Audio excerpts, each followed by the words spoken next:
Testing, testing, testing, testing.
Okay, I'm ready.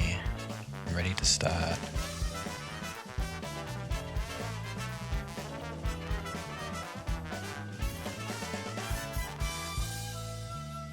So today's replay review is from a player who's recently just become Master Rank. So hopefully I'll be giving him some tips and maybe what to expect when you're in Master Rank for the first time. And I can tell you now, it's going to be a lot of losing. A lot of 2-0s. But you should settle around 1,200 before you start climbing back up.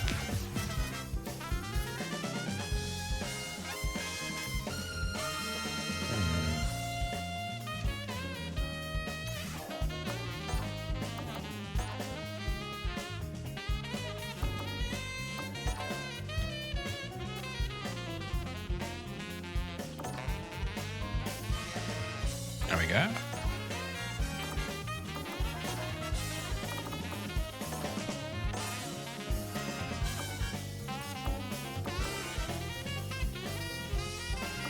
Oh wow, you got to master on against a Dawson.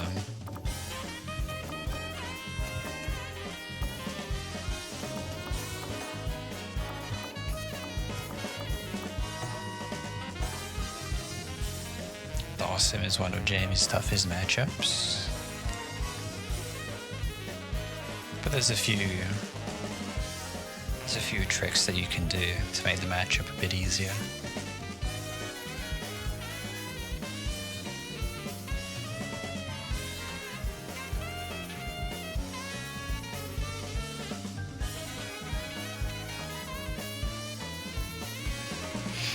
And whilst it's loading, if your Jamie happens to be below Master Rank and you want a replay review, you can ask me now in the chat or,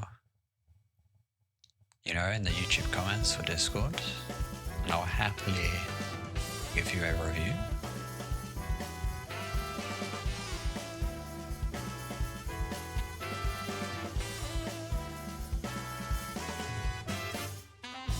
Oh, I forgot to add one of the viewer rewards, which was spend 50 channel points to teach me a command grab setup. Oh well, now I'll have that up next stream. Okay. Oh yeah, before I start.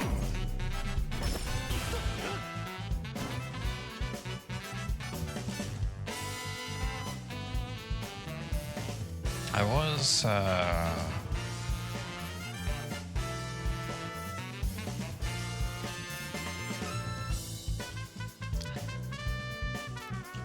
asked Mr.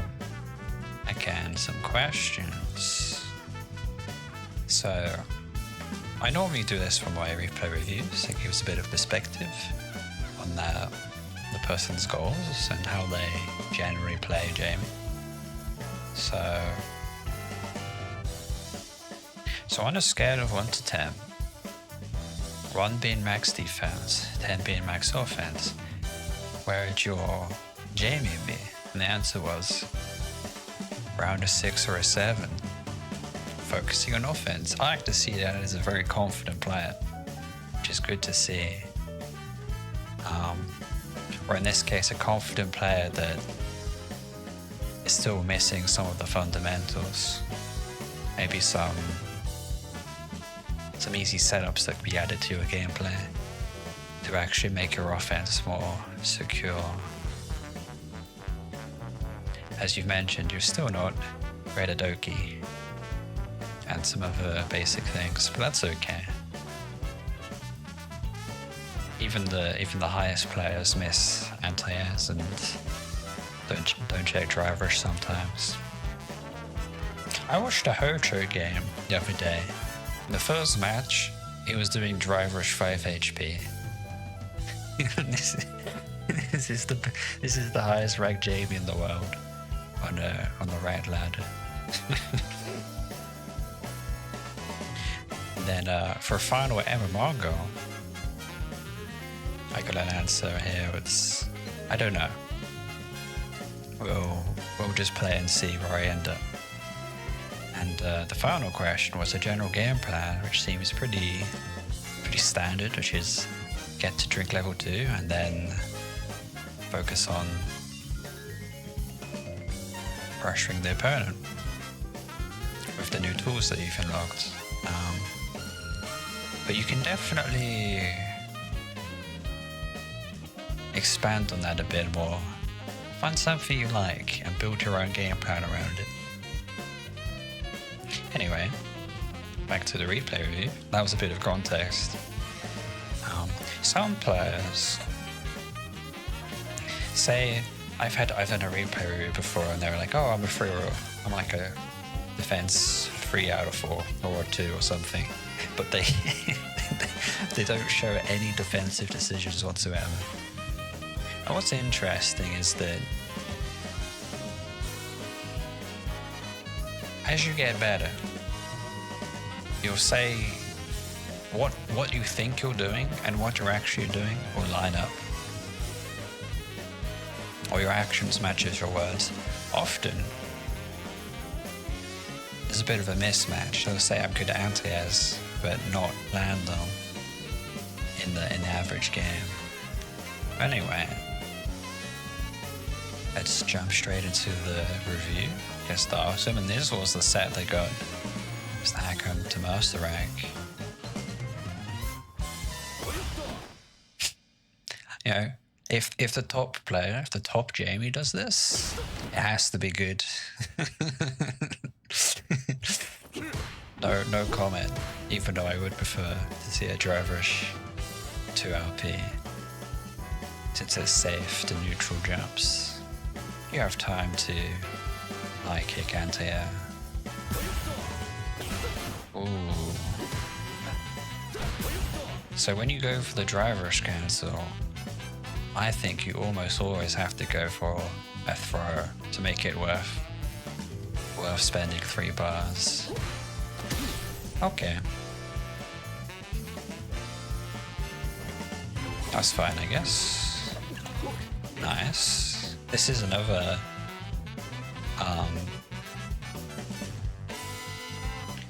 zoners that don't know how to pressure Jamie. You can get a lot of free drinks if you back up and create a lot of space. And also Dalsim's fireballs are slow, so you have a lot of so if you play outside of his normals, the range, you're actually quite safe to take some drinks, providing the Dalsim isn't looking to teleport at you. But if he is going to teleport, you have a very easy counter, which is just pressing standing light punch. And that'll give you a juggle into a sweep drink, so you'll get your drink anyway. Okay. Guess we're on the throw.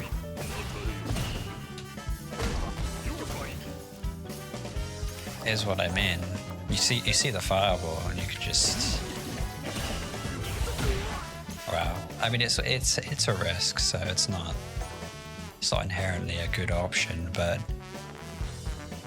I think if your HP is high, it is definitely worth gambling and trading your health for a few more drinks. I was going to adjust my personal game plan of, well, I trained at doing sober Jamie, so spending no drinks and just rushing down my opponent. I think that's better at when you have lower HP, or at least. So what I was thinking is that you have 50% here. If you're above 50%, you play passive and you get your drinks in. Then when you're below 50% HP, then you ignore drinks and just pressure your opponent with lots of focusing on strikes. That's what I wanted to try out and just see how it feels. But every Jamie has their own preferences when it comes to what drink level they want to stay at. So it is one of the defining traits of each Jamie player. For me personally, I skip it and just go to SA3 and then play like as if I was at drink level 4. But anyway, I have played a bit of Dawson myself, so I do know roughly how he works.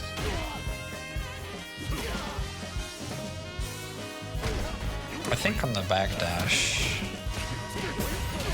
Oh, nice. So on a back jump or a backdash, you can squeeze in a drink that way as well. Okay. This is fine. Ooh. Bit risky.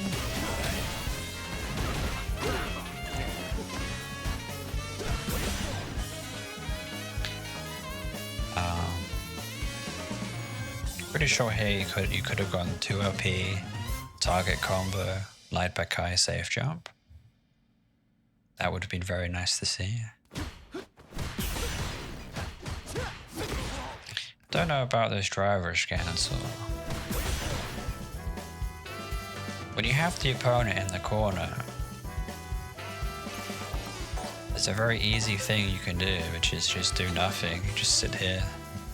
Maybe throw out some buttons like this.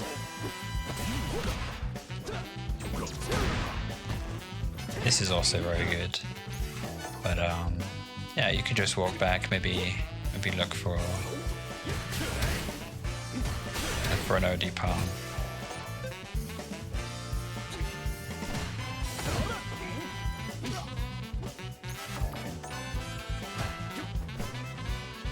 Or convert whatever you get into a safe jump, that's the goal here.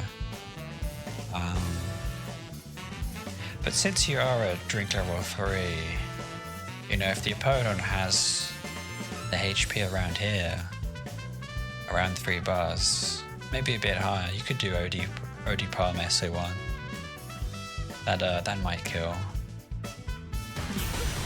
Something to have in the back of your mind, or you missed the...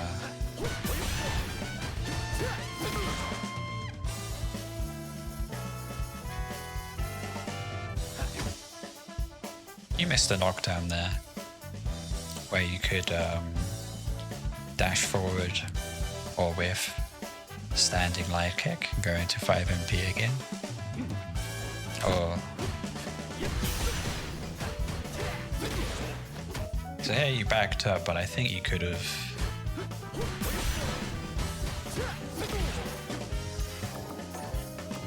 It's possibly here. Yeah. I'm trying to get the punish counter.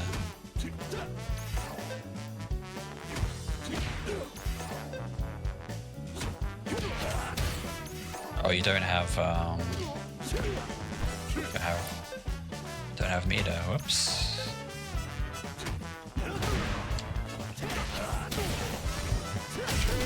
That would be ideal to look for things like that. Or maybe we get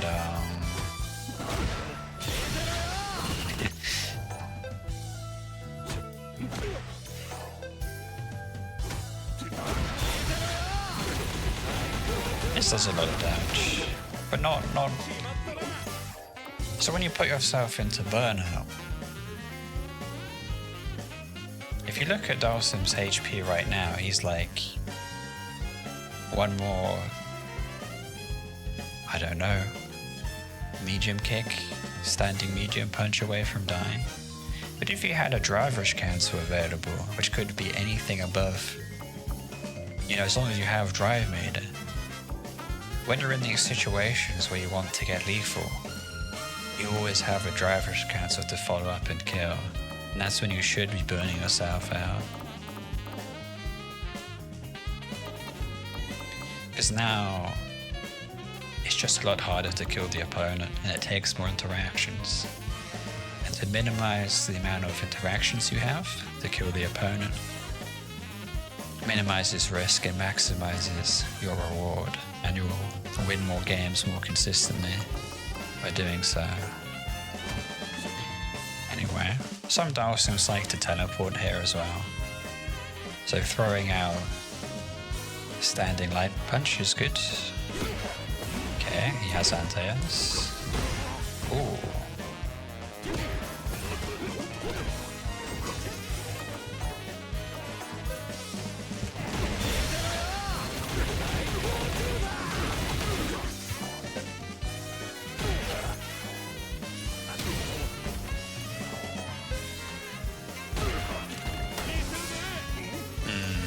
Couldn't have killed there. Okay. Again, in this situation, if you had the drive meter to spend, you could kill there.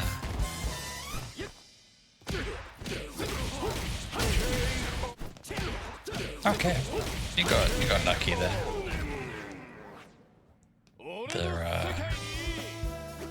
The standing medium punch hit there.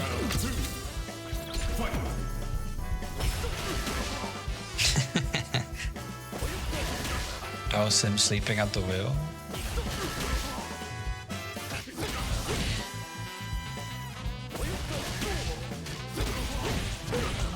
So this was 1687. But I think if you want the most damage out of this, there we go, look at that. 19, that's an extra 200 damage if you do that. And a drink.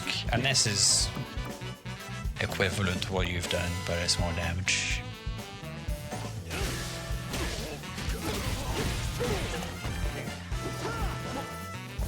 Okay.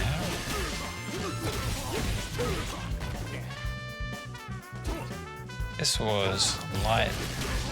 Dalsim's, I mean, why would you go for the light dive kick here?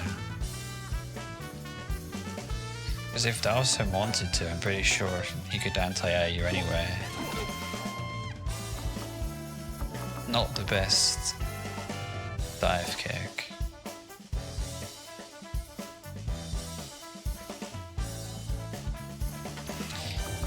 So if I play Dalsim here,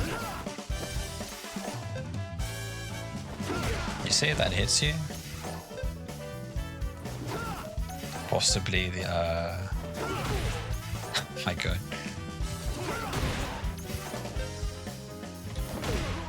Oh look, this actually hits you as well. This is what you gotta be careful of.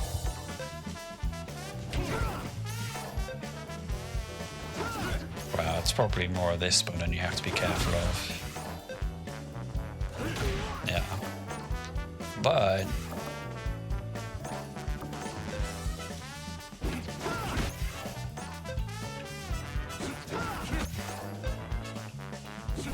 okay. I was thinking that maybe if you went for a medium or heavy dive kick, it would have more range to hit Dalsim's buttons. And then you could just go into another drink on the knockdown. Oh my god. Okay, a bit slow on the drink though.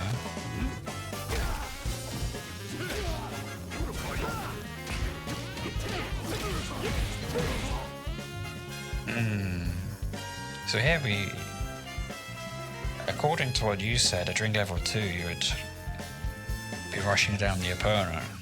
But this isn't rushing down the opponent, this is drinking. Oh. Now the safest thing to do after... Like when you have Bakai, Dawson really isn't all that scary. You can dodge a lot of his fireball setups and stuff with Bakai. Or is it?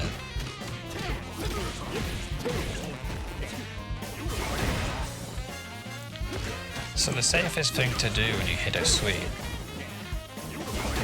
probably the, I mean just sweep drink. I'm a +6 because of, you get some extra plus frames when you go from drink level 3 to 4. But you had like a 5 MP after that. You had corner pressure. So this was a huge opportunity, right?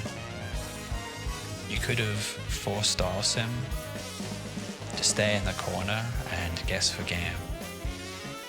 But you let him get out for free. Oh, you got the... So right here, what you should have done.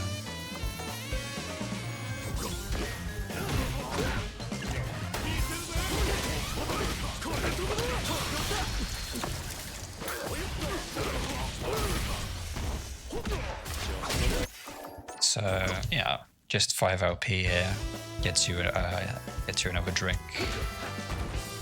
2 HP as well, by the way. That's another good option. Ooh. So this was a very risky DI. Well, no, I mean, you're a round up, so it's like no big deal if this doesn't work out.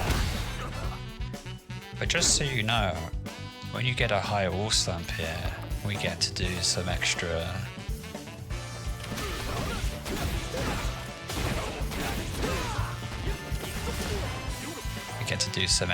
combos, or the double, or is it the double dragon combo?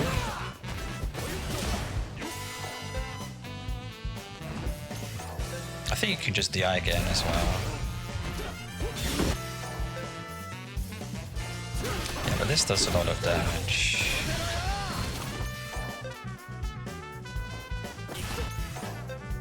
Possibly a kill as well.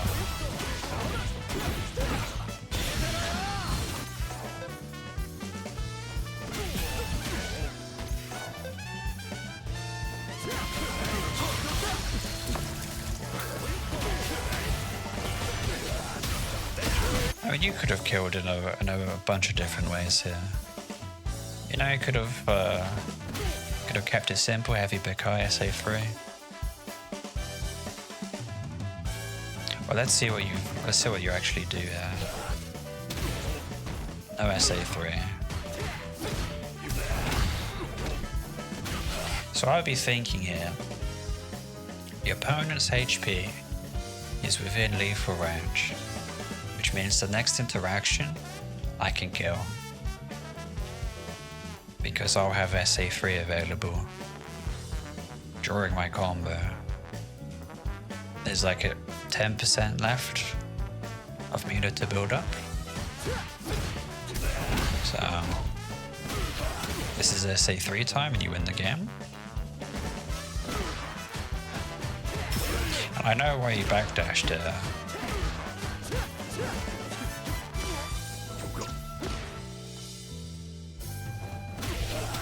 You backdashed here because you don't know the Oki.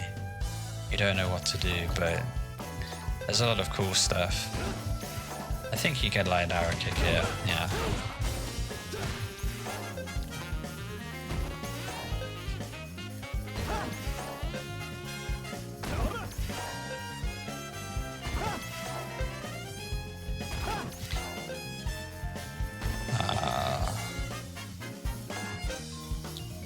Recording makes this hard.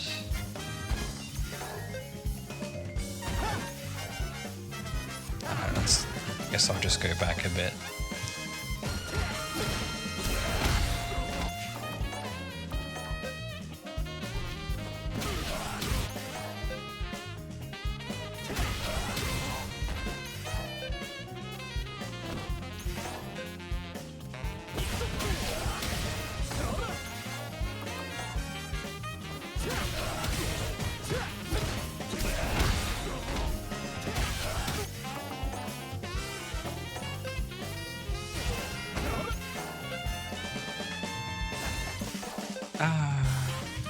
This is the annoying part of the replay takeover, is that it saves your previous inputs. Oh, there we go. You have a command graph set up there with Tensei Kick, just so you know.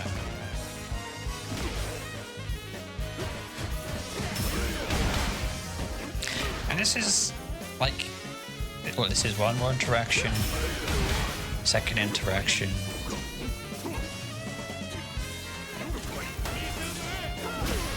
Third interaction.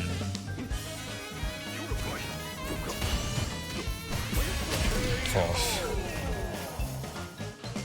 So instead of one interaction, you spent 4, which is 4 chances you've given the opponent to use a critical art to kill you. You could have lost the round here, and you would have lost your advantage, and you would go into a game. You would go into the third game, potentially, and lose. And that was set point as well, so you really can't miss those opportunities. Being consistent is probably the most important thing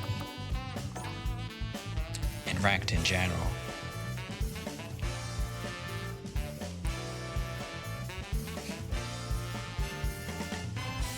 Seeing a combo or a routing to get lethal is not always the easiest thing to see, moment to moment. But if you get a punish counter of 5 HK, a DI counter hit, you probably have enough time to think and look at the resources on the screen and go for a kill. But that's quite advanced, you know. It's not a critique of your gameplay so far, but more of a skill you need to develop in the future when you start playing other master rank players. You'll probably find like an Akuma who just blows you up, you know, off of a random standing heavy punch into SA3. Okay, Paris Palm comes out. Highly recommend not doing that. Save for 2 bars. Or replace it with Driverish 2 LP.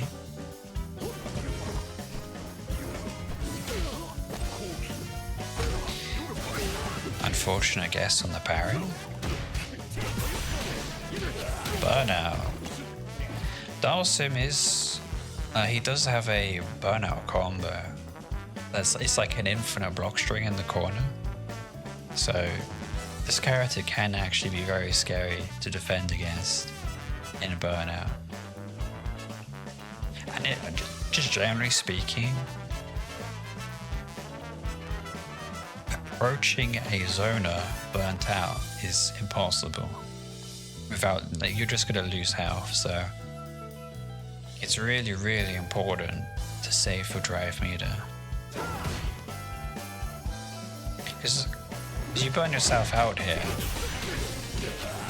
then you're like, I gotta gamble to get in. I can't stay on the ground and play it safe, so one decision has led you to take on more risk. So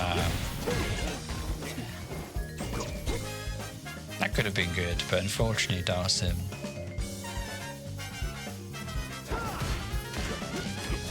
against Dalsim players who is not as experienced,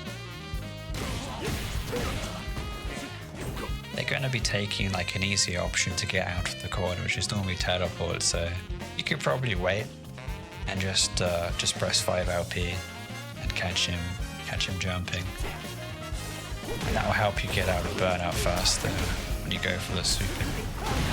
Oh my god.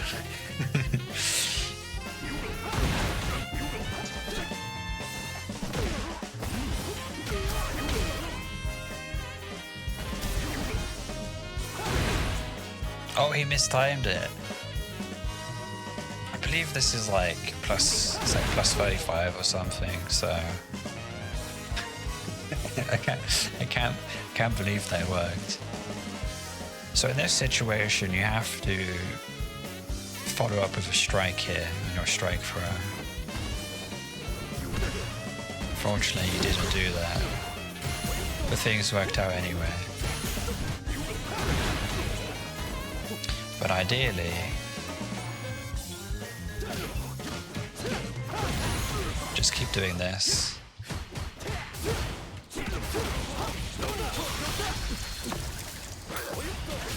You know, and you might kill him like that, so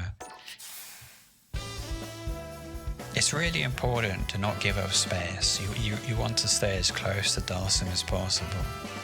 This is where the character is bad. Like, each character has a range that they're good at. Against zoners, you want to get in close and threaten like throws and just take up space. But more importantly, you're taking away options from the opponent, so they can't just do like a wake up jump or teleport. They have to respect your pressure. So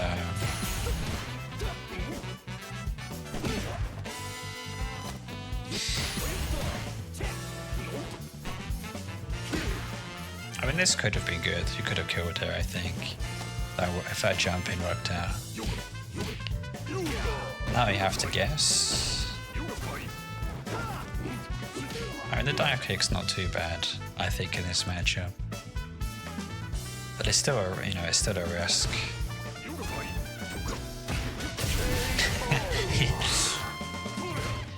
So I think you could have read.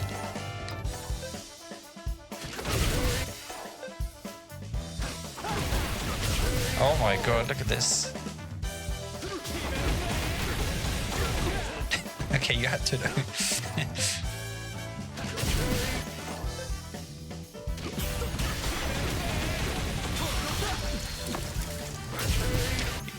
I mean, there could be some fancy setups here where you like heavy arrow kick and then the fireball cancels your recovery of a move.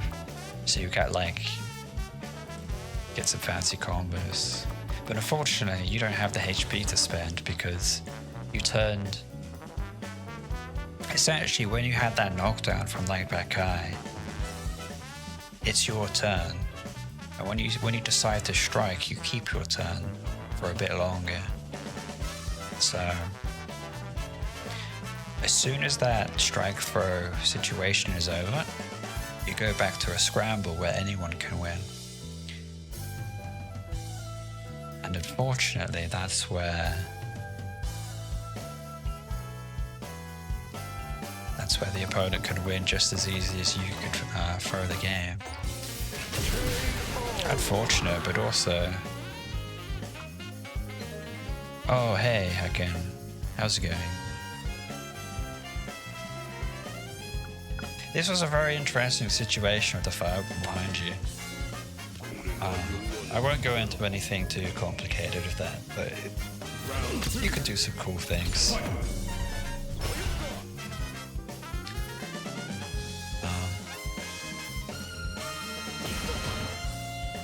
Let me know if there's any Oki stuff that you want me to go over, because I have memorized every command grab setup of every knockdown that Jamie has. So, and this is why I wanted the viewer rewards as well. Show me a command grab setup. Anyway.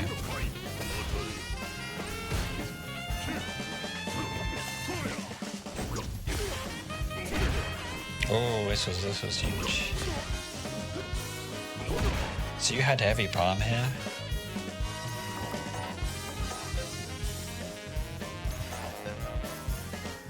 The timing. Yeah, so you had record drink or heavy palm.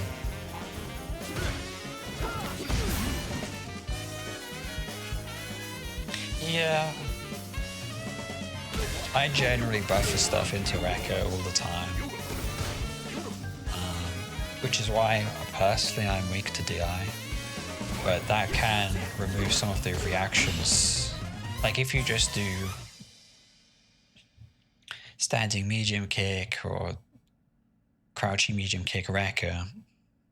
Because like, here's the thing, at a higher level, people generally won't DI that because it's risky. Like, it becomes more of a read on how you play. And it's also not so good at lower ranks, but because people just DI randomly, but yeah. You missed a drink there.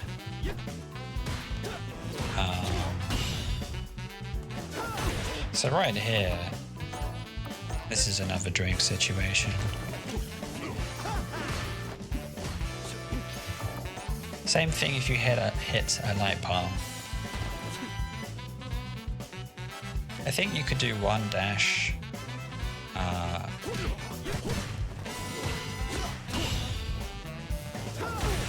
So you didn't drive rush here, but I would recommend drive rushing.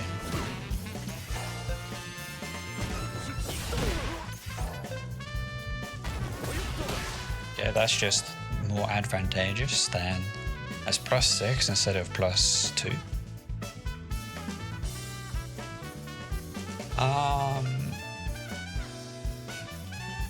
No, the counter here would be wreck a drink. And generally if you hit a dive kick or a light or medium palm, go for a drink straight away.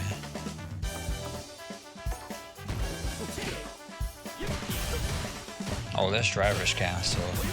So one really huge thing that I keep telling players is always keep your drive meter above 3 bars. Because earlier on in this replay there was a situation where you could have killed but you were burnt out. Meaning you didn't have an extension. You know, like drive rush 2 HP, OD palm stuff. But it's really important to stay above 3 bars of drive. But I guess to be optimal, you'd be around 4.5 bars, 4.5 bars, 4 bars. Because there is a drive rush regeneration stat that you can take advantage of. Which is why doing drive rush 2RP is good. You're making use of that resource.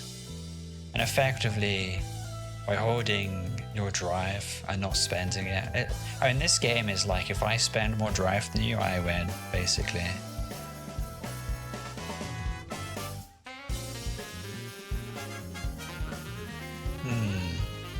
It's not necessarily a bad thing, because you can drive rush cancel and go into a block string, set up a frame trap. But I like to think of it as, would you spend 50% of your HP for that drive rush cancel? That's what it amounts to, roughly.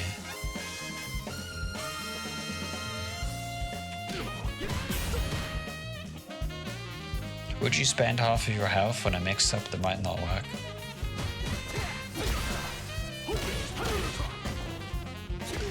You gotta make sure you have to commit to a decision. So right here, I think you delayed it a little bit.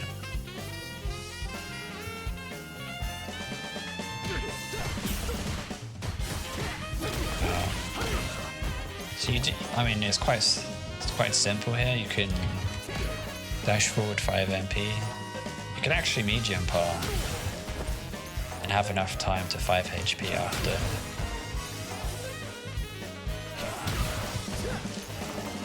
Although the timing is quite strict on that one.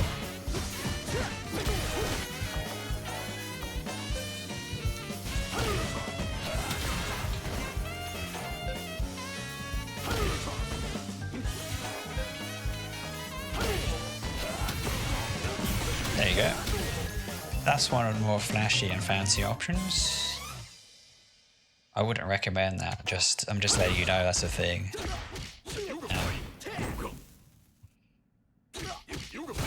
So the thing is with 5HK is that this asshole can just teleport. Or so you have to condition. I think this is in reverse, so this would be the first game, meaning your opponent's not scared of you right now. Yes, that palm is meaty and it's plus on block, It's like +2 or something.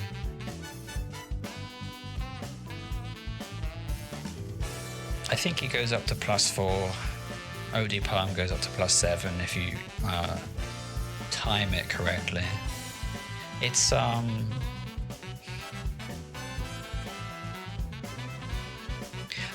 like to call it a perfect palm, where you're hitting the palm in the later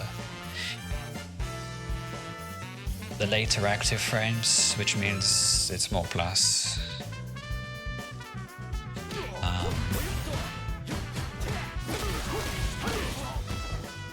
But you can do that on a lot of different moves. For example, if you were already close here, you could do the medium Wrecker knockdown with 5 LK, be +10, and then when you throw out the standing medium punch, you will be, instead of +6, you'll be like +8 or something, which means you could go into crouching heavy punch without a counter hit. So essentially it would be dash. If you're not in range, dash forward 5 MP, and then if you're in range, you got the Wrecker closer to the corner, 5 LK, 5 MP, it's more plus. Oh, you had a 5 LP there with a sweep drink.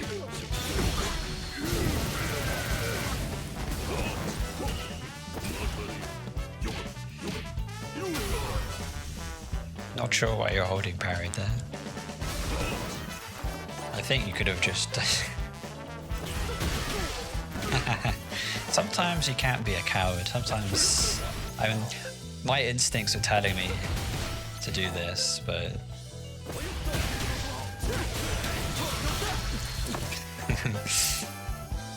If only you had level 2, then I could show you something really cool. Oops.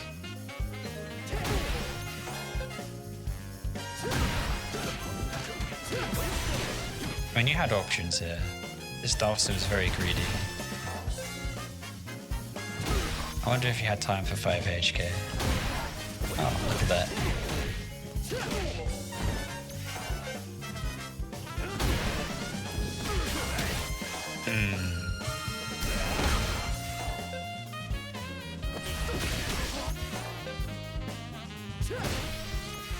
Yeah, you could have gone like into SA3 here. I'll show you how to get burnout. So all you have to do is drive rush 2 HP DI, but you must delay it a tiny bit. So during the SA3, don't be mashing drive rush. You need to wait for it to end, then drive rush 2 HP.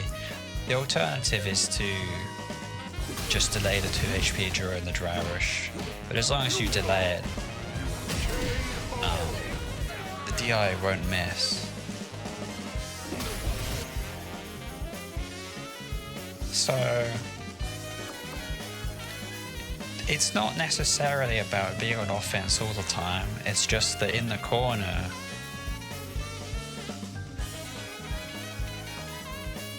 it's just as risky for the opponent to do stuff near the corner than it is for you to like get shimmied and take 60% of your health. So you have back throw and you can swap positions with the opponent and throw them into the corner. And this is activating your 2 win conditions that you are looking for. And this is like the golden rule of Street Fighter 6. Burn out the opponent, have the opponent in the corner. If you have both of those win conditions unlocked, if you're in that situation, you're going to snowball and win the round extremely quickly. So, and this was just my intuition here of this drive rush. And I do play a little bit of Darsim, so I'm somewhat familiar with his buttons. I mean, you held parry here, which is unfortunate.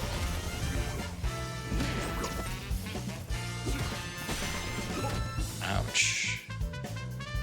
See, how much meter do you have here?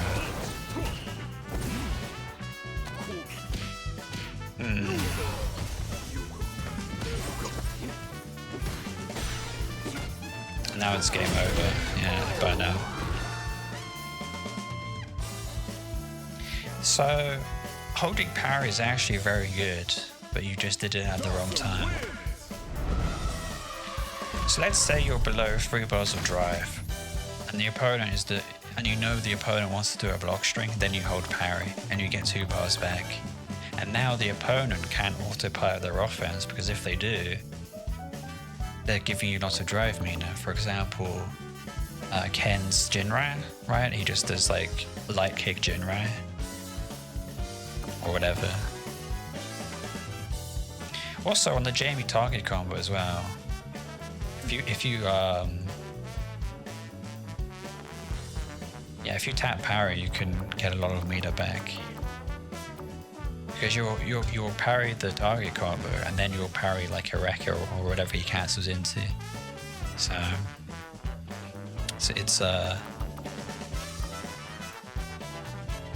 it's an easy way to fix your drive meter, but it does come at the risk of getting punish counted, thrown.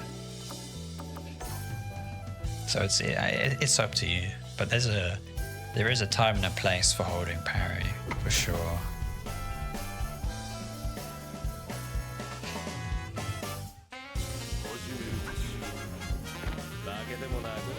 I mean, but considering you beat Dawson, your Jamie's quite good. Like, your fundamentals are mostly there. Well, but let me put it this way, you beat him with subpar fundamentals, so generally your neutral's good, you know, it's like...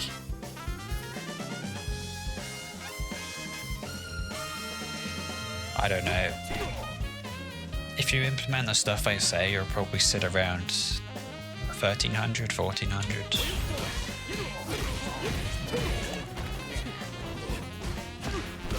Oh, look at this. Good stuff. Thank you. You're welcome. Not too sure about this driver's cancel. I mean, here I'd be like... I'll just go for the second drink.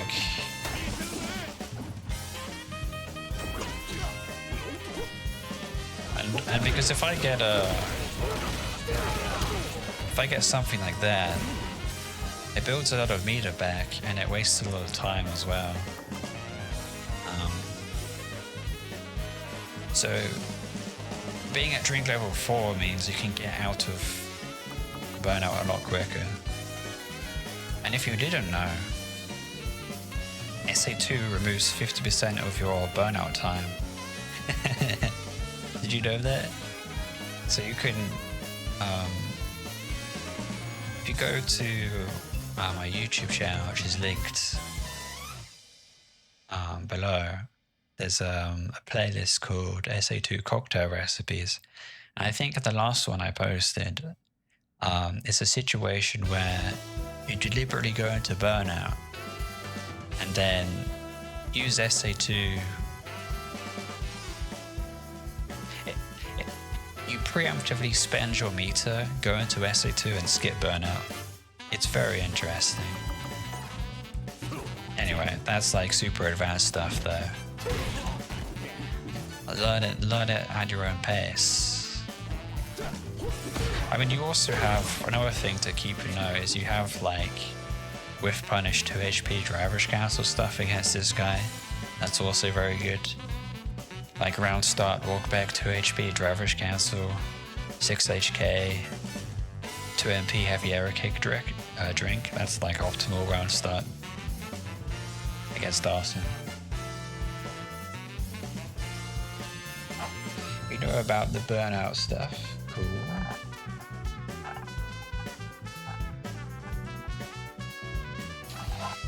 So,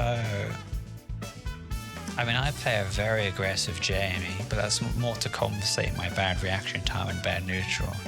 by like, I guess, skipping neutral a lot.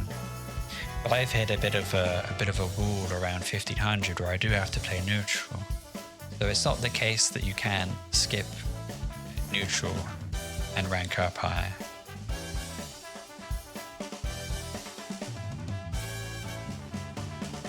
Two HP, I mean, I don't know, let's see if he does. So here's the situation that I described. Dawson throws out a button.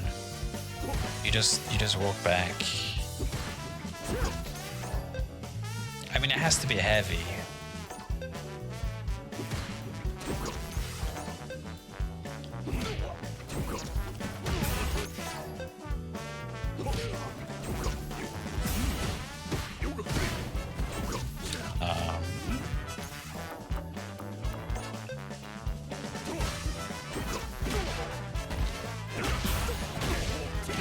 Like that and a drink.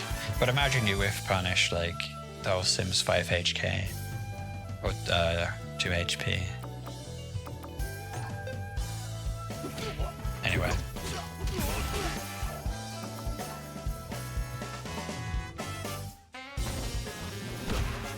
Yeah, it's a good one to learn. Like, Dawson's hurt boxes linger after he throws out big bonus, so they're very easy to whiff punish. So that is something to look out for. It's not completely one-sided. Like JP's standing heavy punch. Try whiff punishing that. This character, the devs did put some force into him and they said we'll give him an extended hurt box in his moves that hit you from full screen.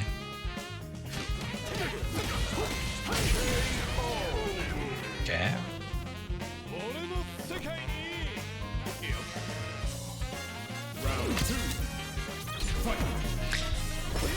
I mean, if there's any matches that you want me to look at next, you can go on, you can send me the replay ID, because I'm just gonna go from top to bottom. But if you have like a matchup where you're like, damn, I didn't know what to do, I'll have a look at that for you. I mean, so Driver's DI, this actually beats, I mean, this is a high level mix-up. I mean, this would be Driver's Cancel DI, sorry. But that beats a DPOS. If the opponent was doing it. Okay. Stay on the ground, don't jump. Dawson has very good answers to people jumping. Nice, you drink.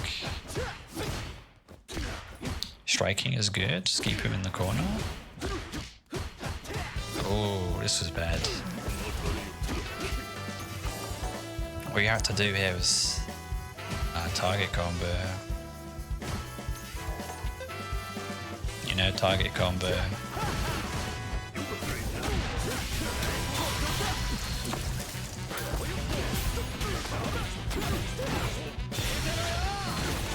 You should learn that one as well. Although it is a bit tricky. The trick is to not hold 2 MP. It's actually, I'm doing like 3. I'm holding 3. Down forward. That's the trick.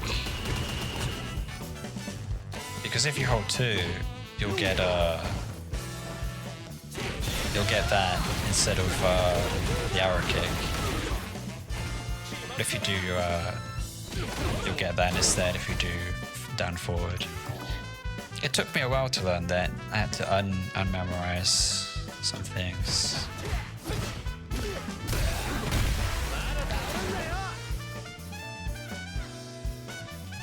Risky DI, but is it worth it? You are a round up, can we kill it? Was this DI worth it? Can we justify you doing random DI?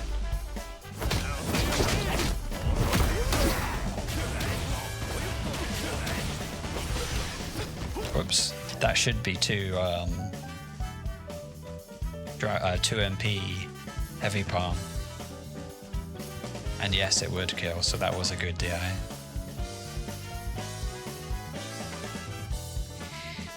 I mean, that particular ender I did, also, you don't need SA2 for it. You just need the height. So if you get OD palm in the corner, you can do like drive rush light kick, drive rush, cancel, 5 LP, heavy arrow kick, SA1.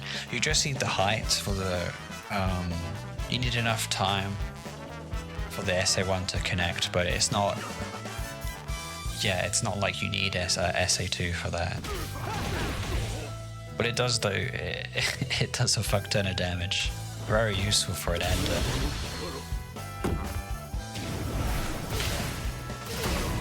I think with that super there is some spicy tech where you can like deliberately get hit by it and it resets, it helps you cancel a move, but I mean I think Blaz did that in a tournament, but yeah, it's not worth knowing really.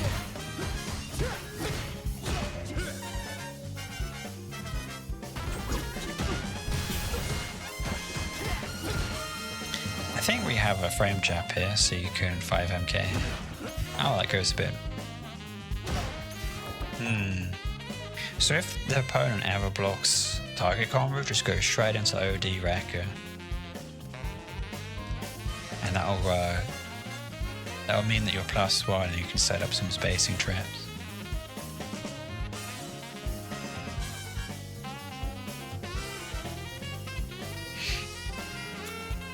Yeah, I'm saying with these, so you can go to, there's a website called SF Buff.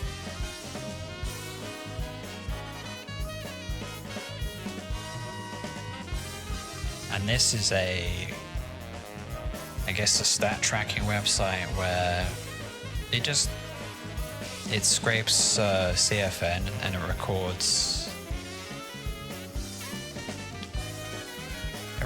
your MMR, which I use. I used to keep track of the people that I've taught. I like to see their progress.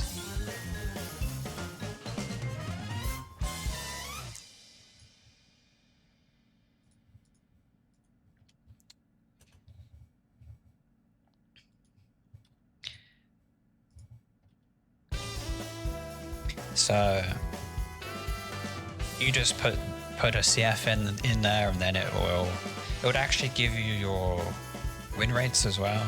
So it's a very, I mean, it's not really all that useful, but like in terms of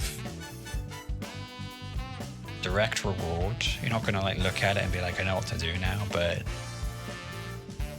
you'll see your journey, you'll see the progress that you've made.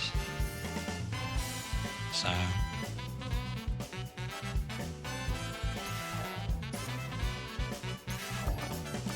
but if you had a match, you could yeah, if you click on one of the dots on the graph, it will bring up the name of the players and the match ID, so you can copy and paste that in without having to load up Street Fighter 6. It's quite convenient.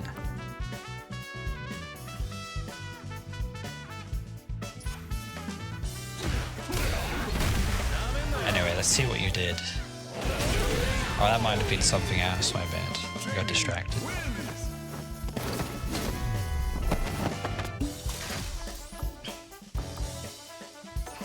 Okay.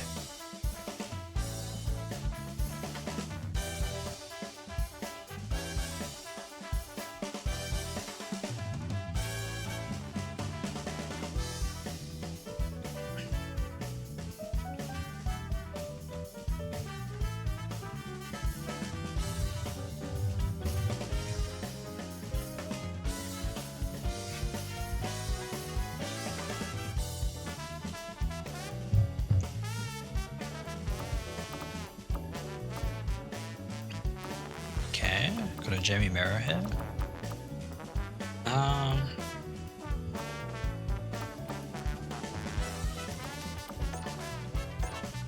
don't see too many Sea Vipers, but they're too busy trying to pilot their character to actually play well and beat you most of the time. So there's not too much to say. I mean, there's like a few things, but it's...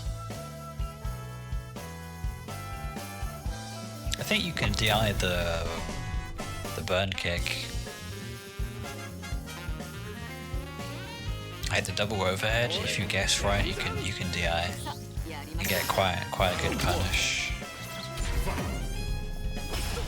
Nice. So I would actually...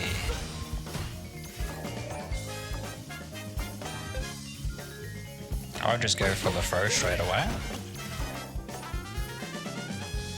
And if they tech, you'll get the meter back anyway, no big deal.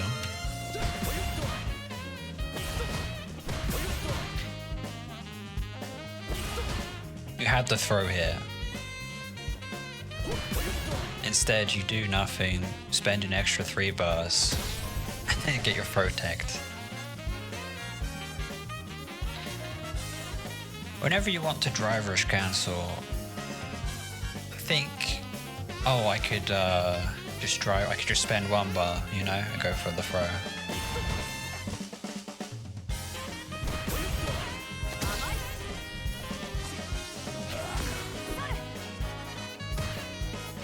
So, whenever your drive rush cancel fails, you're now in a tricky spot. How do I avoid burnout? And now you're playing safe, which is, you know... You can't be like this, you need to be drinking, taking a risk.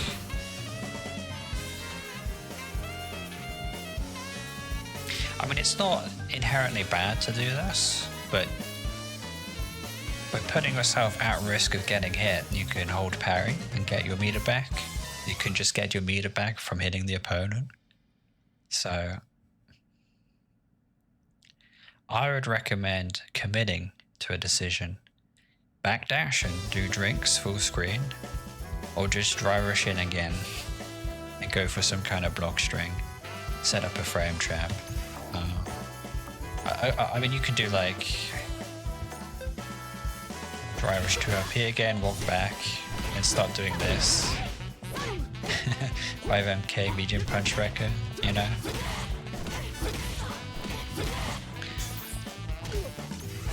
That's a very cheap way of getting some counter hits. It's very easy and effective until the opponent DIs or presses standing crouching medium kick.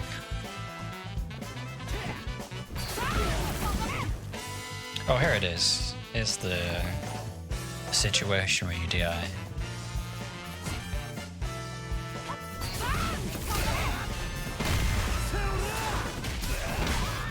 And you get a big punish there. You can get 2 drinks, or 1 drink, and I believe a drive rush 5 NP or something.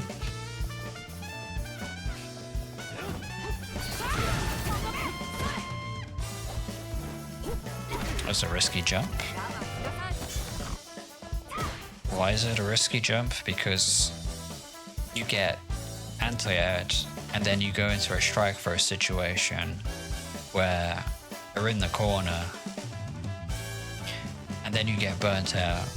You know, that's like worst case scenario.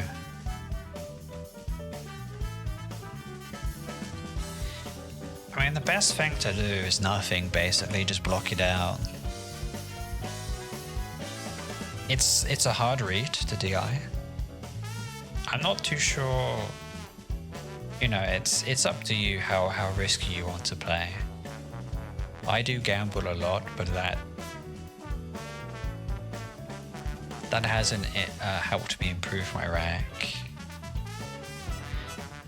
But it does help me beat higher ranked players.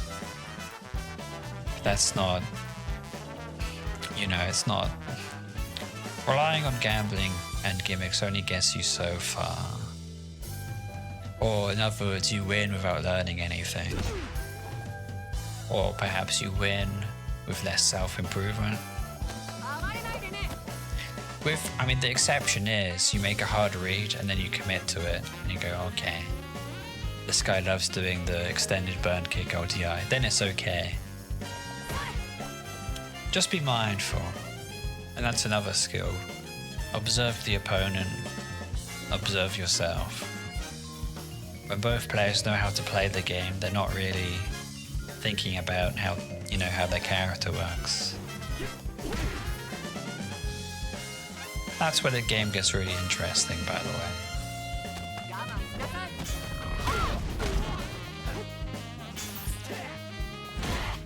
That was a nice, you could driver's cancel here. I think it's okay if you're in the corner. You know, you just go for the Shen Xiao combo here.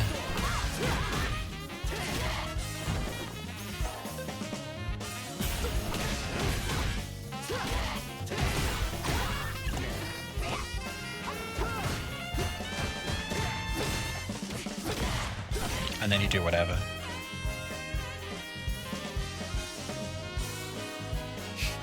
The difference between making a read and I mean, I have gone over this in the previous replay review.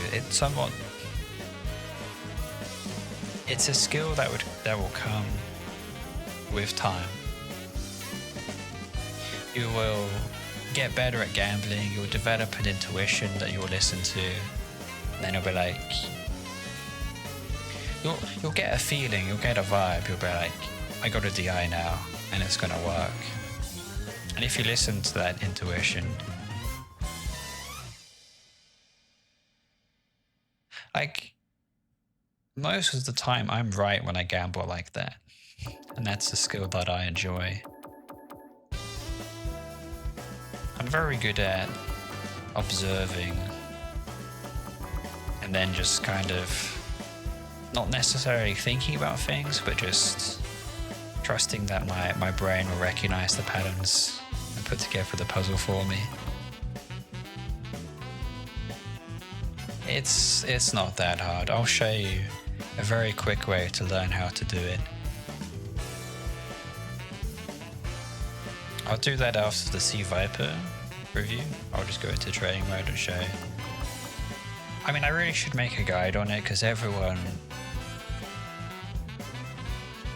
asks me about it. They're like, "Oh, it's too hard," but it's not. It's easier than the SA2 combo stuff, like the manually delayed special casting combo stuff. That is hard. Well, like with anything, you know, if you practice, it's not really an issue.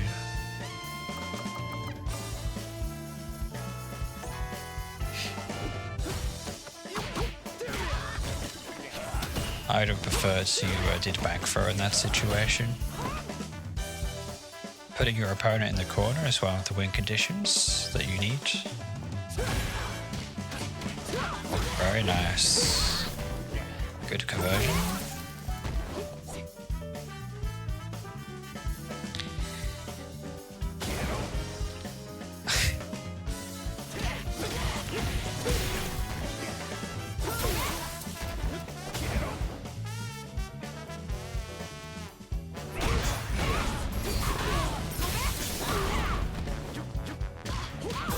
Very lucky there. Could have lost the game off of that.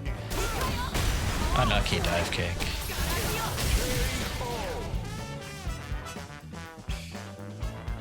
It's very easy to get your dive kick stuffed out. So you have to be careful when using it. You have to be generally reacting to something. Like a fireball. No. This is not the easy round start. Oh, fuck me. We get our drink. And then we're off to a good start. Getting a drink in the first 10 seconds of the game. Aim for that. Round start drink. Driver's 2 RP drink. Throw drink.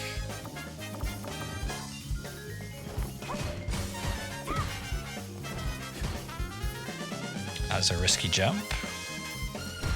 You'll get punished for that at higher levels. Right, not necessarily, but you'll be surprised. Knowing when to jump is a bit of a positioning skill more than anything. Because it's not that people at a higher level can't react to your jumping attempt, it's that you've jumped in such a way that they can anti-air you without their anti-air dropping. Huge punish here. Huge punish, and then we get nothing. Oh, I see, you didn't have to drive. Very unfortunate. Oh, look at this, you drive rush cancelled.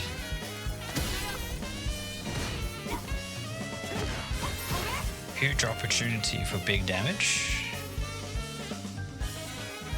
Now's the time to drive rush cancel. Now's the time to do some cool stuff.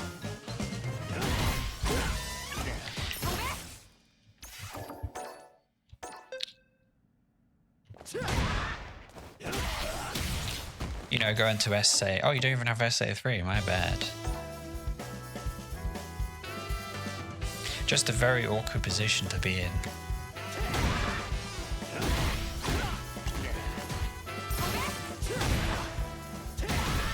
Because you couldn't use an OD move as well, because you were going to burn out.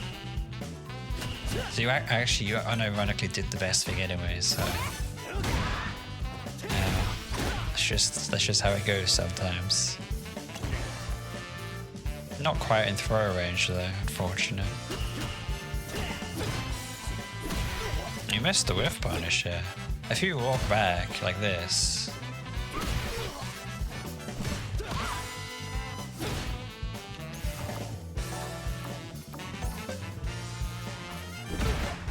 Oh, maybe not. Maybe I'm just over-analyzing a little bit too much. That does happen a lot.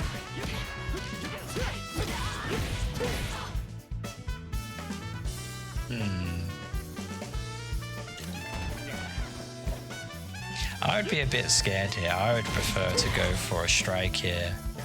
The opponent has SA3, so they could potentially snowball and win the game quite easily.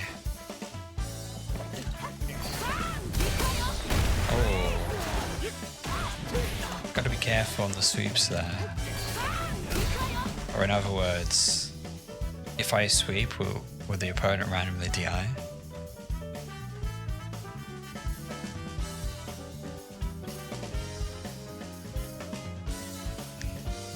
There was no reading. There was no reading here.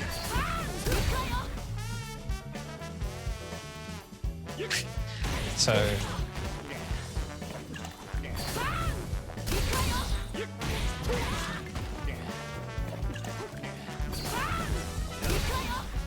So you just walked back and did a sweep. I mean, it happens. It's not... I mean, this is why you do, like... This is why you just walk back 5 MK. Because you can cancel into DI, So... The thing to take away from this is that if I go for a sweep, you know... That's the risk. I get punish counted or DI'd. Plus you'll be in the corner, so... You know, against a higher ranked player, they would safe jump you in the corner or do some kind of mix-up where you're guessing.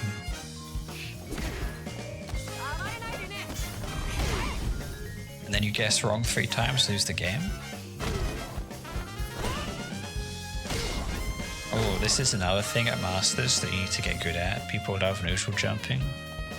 So here's a very good... So right here... Oops. You can just walk out of the corner.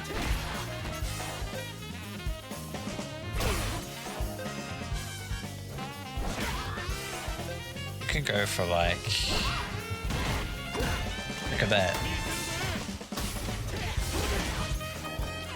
But probably the safest thing to do, I mean, you can, like if you don't want to risk, if you don't want to go for the high risk, high reward option, you have 2 HP light arrow kick.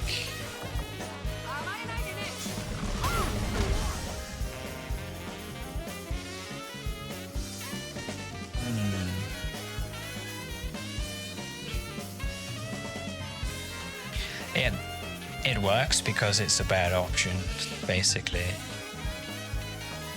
It works at a higher rank, because they're like, why would you do that? I'll just anti-air you. And it works at a low rank because people haven't drilled the counterplay. So... okay, this isn't too bad.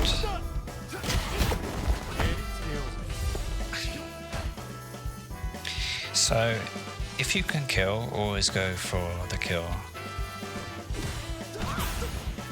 So right here, you got a full spend.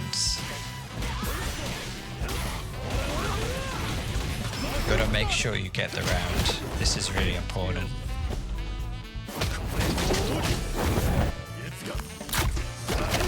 Like, essentially, when you get the hit, in your mind, you should just commit to fully spending everything. Because this doesn't kill. Yeah.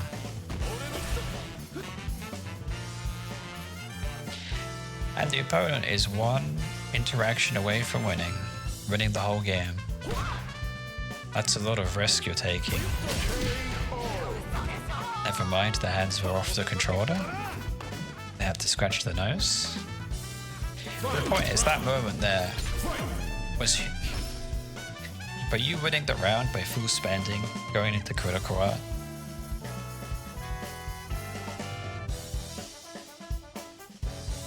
You're removing risk. So that is, if there's anything to take away from this replay review, just keep, whatever you do, just think, am I minimizing risk and maximizing reward of each interaction?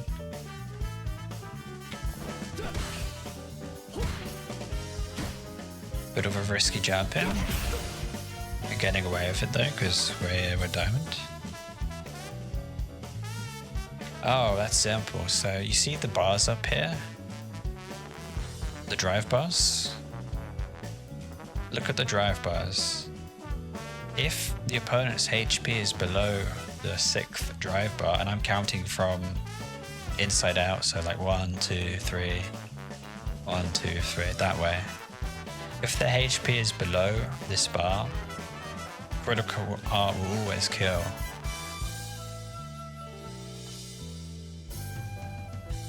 And that's kind of like a guaranteed thing.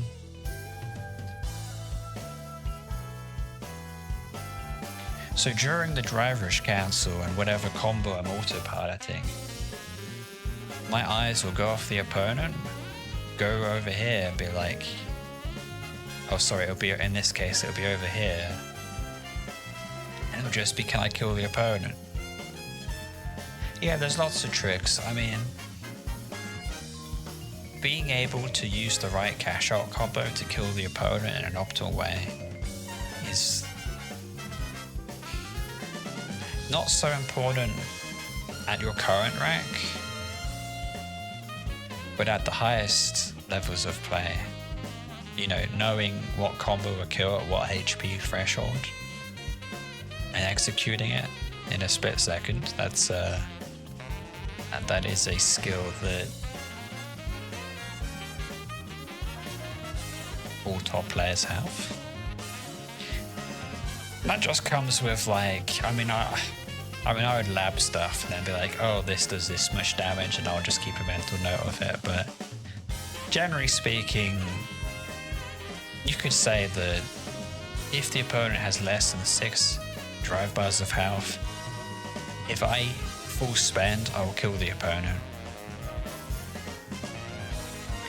And then let's say you get a dog shit starter, you get some like normal hit lights, you know, then we're looking at 3 bars or less to kill because of the scaling. Yeah, there's lots of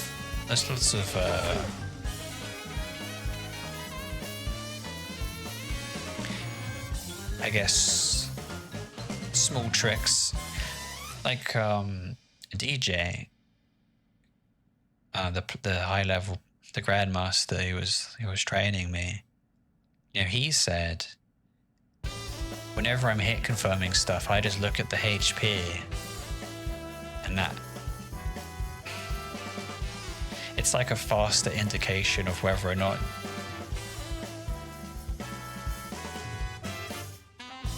because the VFX get in the way, like on hit or on block, some like sparks happen or whatever. But if you hit, the HP will always go down, so it's like a good way to confirm. I don't personally do that because I don't need to. Or I haven't had a situation where I haven't felt like I needed to use it yet.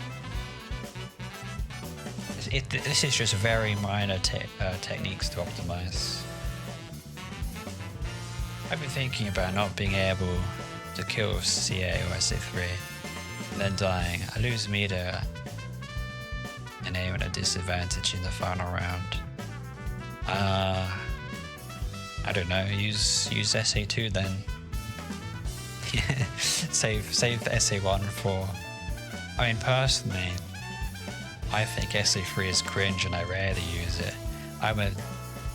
If you look at my profile card, it's like 70% SA2 in the last 100 games. That is my solution to that problem. Like, if I'm not sure, I'll just SA2, whatever, and I'll still have SA1 to have a reversal and burnout. Which is why Jamie's a strong character, by the way. Having a reversal and burnout.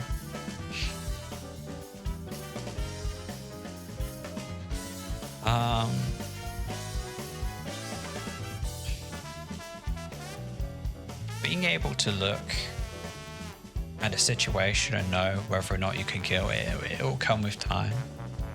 But if you want every time, I mean, you should always be thinking, can I kill the opponent in the next interaction? More interactions means more risk, which means a higher chance that you'll lose. So I am constantly looking for punish counter 2 HP, punish counter driverish 5 HP, the optimal combo starters for the best combo scaling, best damage, etc.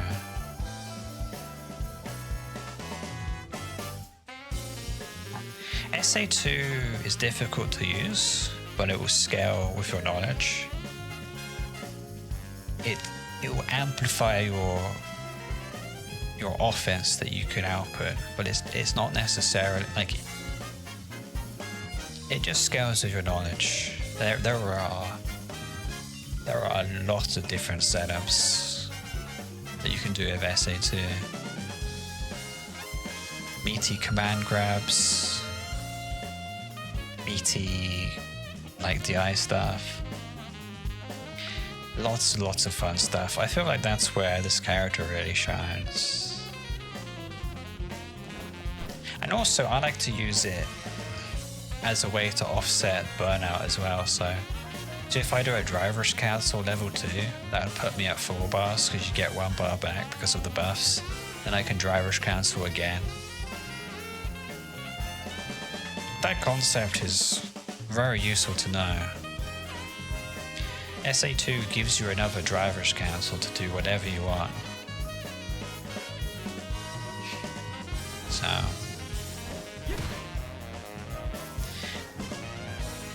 bit of a risky jump in. This is like anti-Emmy, lose 30% of my health. Would you jump at the opponent if it costs 30% of your health every time? This driver's cancel was worth it, and you got a drink in.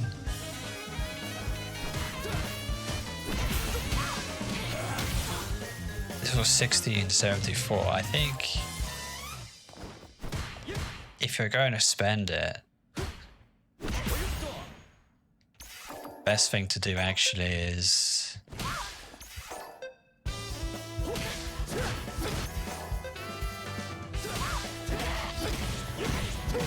it's a little bit more damage, 200 more damage, and you get the drink anyway.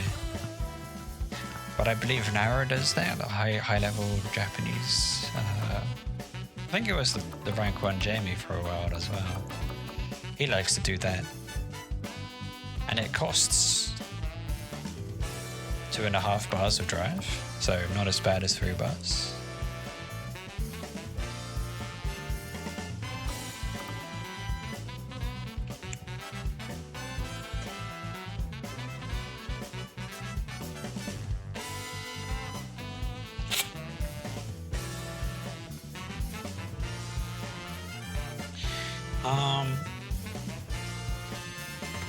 Yeah, there's a... Don't know if you know Agrius Claw, he does like replays. I like to watch this guy. It just saves me time having to go through the replays. This guy's... Yeah, this guy. He does I mean, he just records high-level gameplay of Jamie's. Each Jamie has a different play style, but I mean, you could just copy.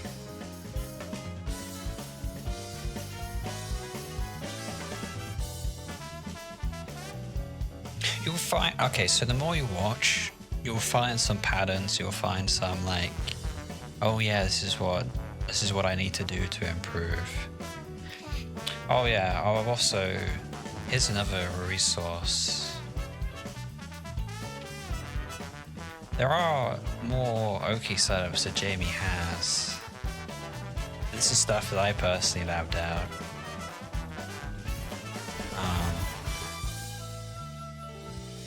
I would suggest going through this as well, Hacken. So this is my like Oki knockdown guide, and it covers a whole bunch of useful tips in there. The Jamie Blender guide. So you can basically watch that and then, I don't know, pick 1 or 2 setups and use it in your game plan. Azad and Capybara. I like to watch this guy. I think he's Korean, but this guy's Jamie is very good. Yeah. I think early on there was like Shadow Mark. I don't think he plays that much. Oh yeah. Follow them on Twitch as well. You can... I think they stream those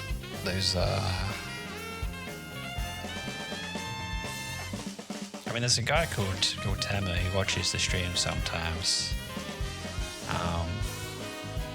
He's like a 1600, so he'll be a person to watch. Where I mean, there's a few other people in the Discord that are like 1600. So as you approach, as you rank up, you'll be like, sometimes it's not good to watch the top rank players. Sometimes it's just good to watch someone around 200 MR above you.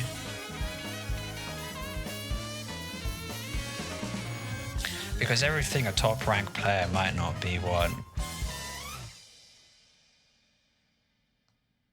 their decision making is way different than what you need to do to rank up. So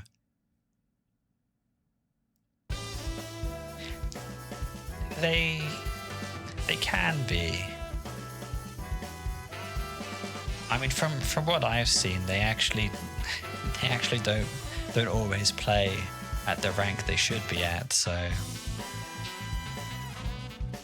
And that's just my experience from analyzing a lot of different Jamie players. I do know when they're not playing properly, but I don't know. I don't know. I mean, sometimes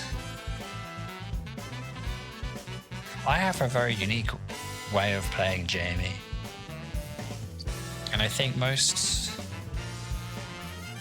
of the top ranked players don't try new things. Like, my style is different from everyone else, and it's really, really effective. So like, I wish essentially it was like season 1, here's how to play the character, let's just get really good at it. That's the mindset of these higher ranked players. There are some variations and some stylish combos and stuff, but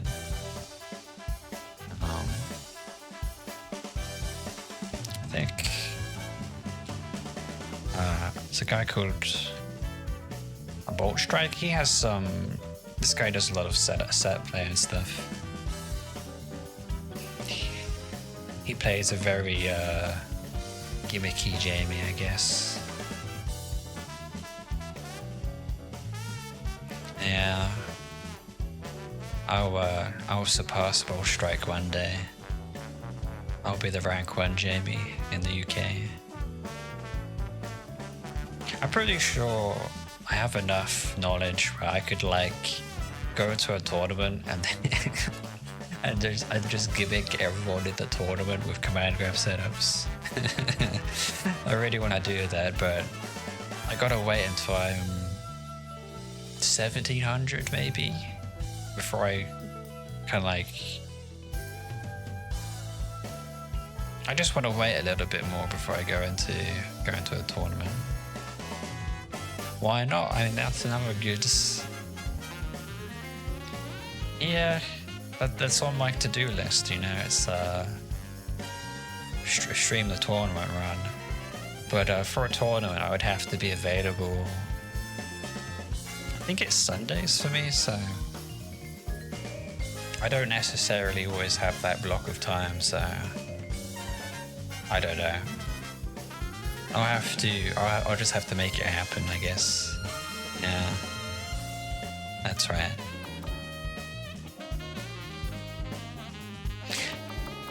But also, I'm very curious though, how is a tournament different from ranked? You know, how do people play? I think very safe is the option. You know how people play, you have casual players who play crazy, ranked players who like play somewhat crazy. And then tournament, you're like, oh, everyone's playing really safe. But what if you just played safe in ranked? You would just rank up really fast without actually even, you know, you wouldn't even have to be like an amazing player. If you just took minimized risk, you'll go up the ranks very quickly, and then you'll probably reach the wall that I experienced, which was a neutral diff, you know.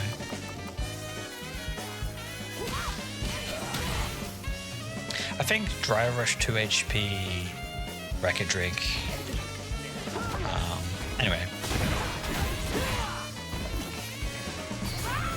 Ooh. Okay, here's a setup for you.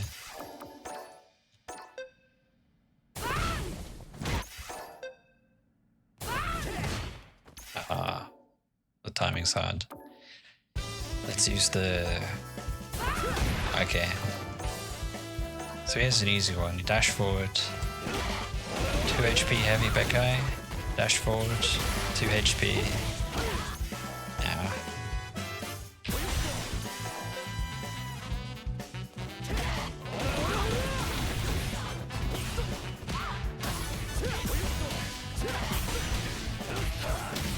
No, that doesn't kill.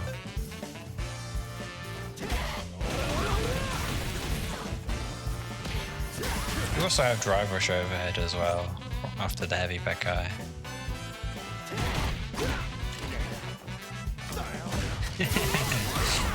I like the command grab. Wow. That was 3 punish counters back to back. So... Ooh.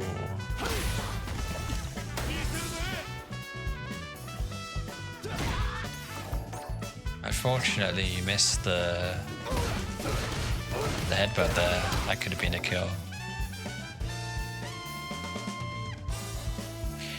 You went to your first offline tournament. That's badass, bro. To get better faster.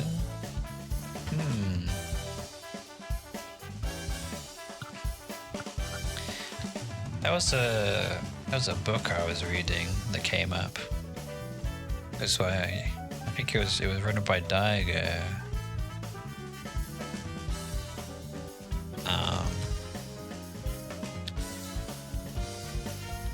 But there's like a essentially Daigo written down his mindset, and it's a good read if you want to reframe your mindset to be really competitive. So, although I would read it back to front because him talking about his life isn't so important as the more practical advice in the second half of the book, where it actually talks about tournament and competition related stuff. It's more of a mindset, like how do you push yourself from a 10 out of 10 to an 11 out of 10, and you have stuff like winning and losing isn't that important. It's about general self-improvement and how you... And this is why I did the replay reviews, you know. It's to help people obtain that mindset for themselves. I'm not necessarily here to tell you how to play the game, but if I give you a different perspective, if I make you think differently, that's an easy way to improve or to stimulate growth. Like, a lot of people are like, Obi, you know, you're like, you're too crazy, or like all the stuff you do is random, doesn't make any sense. But that's the point.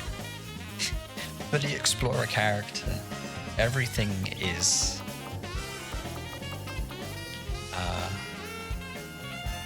every possible option could be something really good, you know, until proven otherwise. That was a nice sweep. Very nice.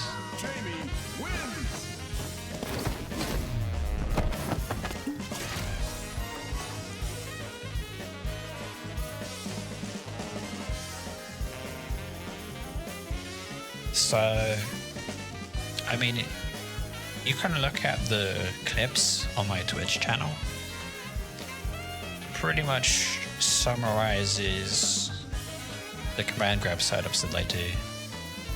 I'd say like SA2, Denshin Turbo, command grab turbo, something like that. But that is the... Yeah, also the command grab setups. Once Jamie hits a command grab, you can 2 HP into any knockdown you want. So you have the choice to go into different types of knockdowns and setups from the command grab. Or the command grab, it's sort of like the bridge in between each setup. It connects everything together.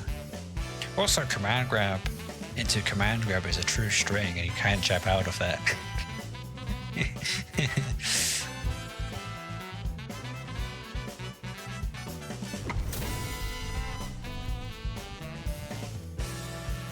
I saw one of your clips where you whiff bashed 30 Parmesi when it killed. I was surprised. That's the thing. Write this down, Haken. Write this down. The simplest combos deal the most damage. The simplest combos deal the most damage in this game.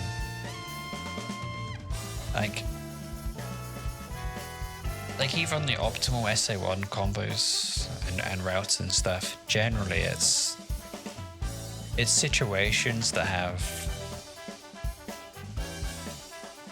reduced how much scaling reduction you have, so you know. OD Palm SA1s does a lot of damage. There's some fancy clash setups as well where you can have a set that... There's a playlist on my channel. It's like deliberate clash setups. But if there's ways to clash with a wake up 4-frame button where you can start your combo with like an additional 2 HP or heavy punch button that's unscaled. so like your cash out combo just like an extra 500, 1000 damage. It's very fun. It's very fun.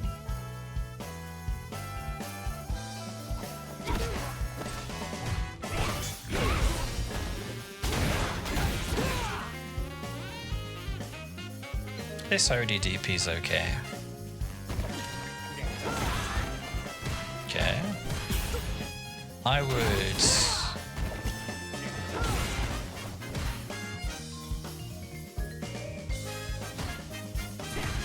Okay. The driver's cancelled there, not sure about that one. If you were above 3 bars, I don't know, I mean like... You're going into burnout without SA1 basically, so extremely high risk if things don't work out. Never mind, these dive kicks have been on point.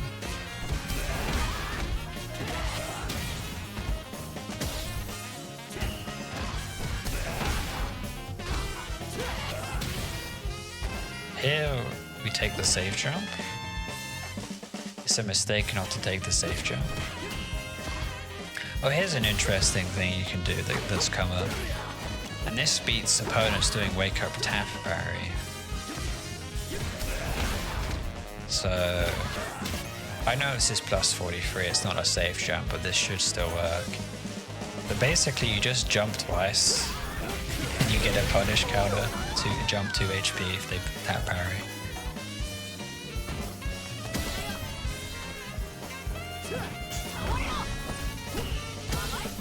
Okay.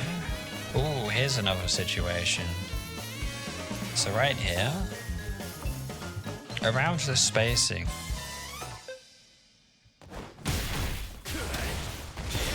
look at that. Highly recommend that combo. Jump, 5 HK, OD Palm, SA1. You can also just do SA1, you know. Yeah. You can cash out however you want after that, by the way. There was a buff at some point where Capcom gave Jamie juggle points so he could actually, you know, properly cash out. Before he didn't have that at Season 1, it was very sad. Like, you couldn't sweep drink after jump 5 HK. Yeah. Jamie does have some very, very high reward, especially on Tetsei kick, you know, the dive kick combo.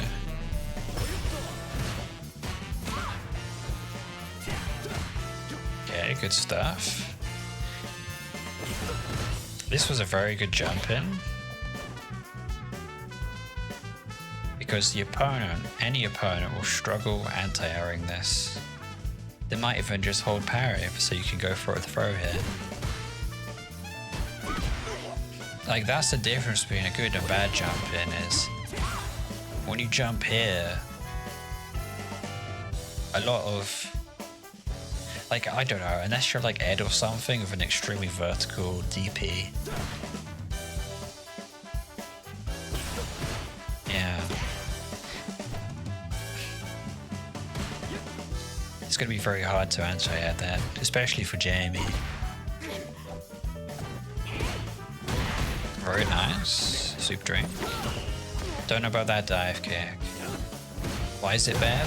Because after a knockdown, both players' mental stack is being refreshed, which means they are ready to react to the common neutral skip options. DI, jump in, drive rush. What did you do, jump? This gets anti-ed. At least at a higher level it would do. This doesn't work at a higher level. Trust me.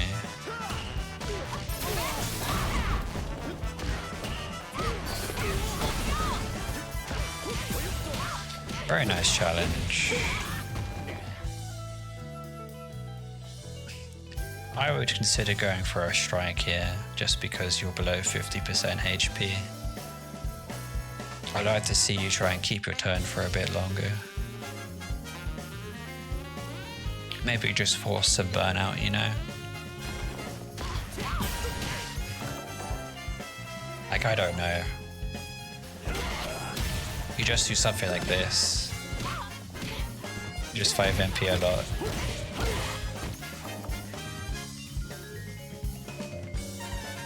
Because when you start to pressure the opponent with strikes like that, you take away their drive meter, which means you're taking away their defensive options. So at some point, they'll go into burnout, and then you can.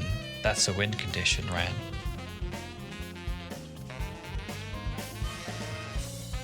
But this would come down to your preferences, like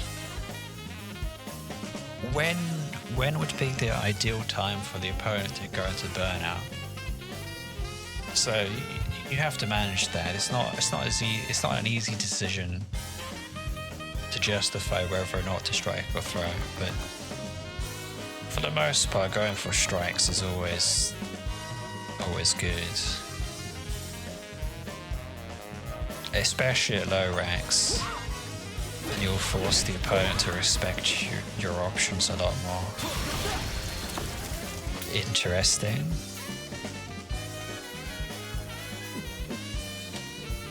Yeah, the 5 MP is like what Sagat does, you know? Tiger knee, 5 MP, 5 MP, 5 MP. Oh, Bird's out in the corner against Sagat. I lose. I do this as well, by the way. It just happens. You gotta believe in yourself. If you drive rush cast, if you do drive rush 5 HP, predict the future. If I do this drive rush 5 HP, it's a punish counter. What I mean is that just be ready for these situations. You could have command grabbed there. That's like a classic 2 level 4 wreckers command grab.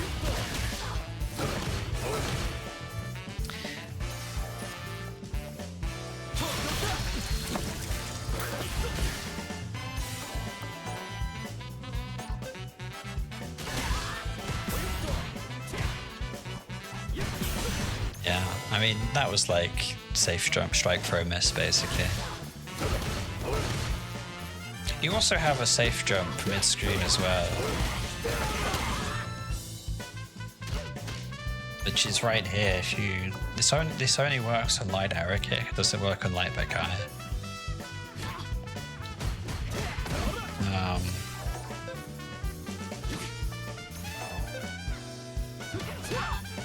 Oops.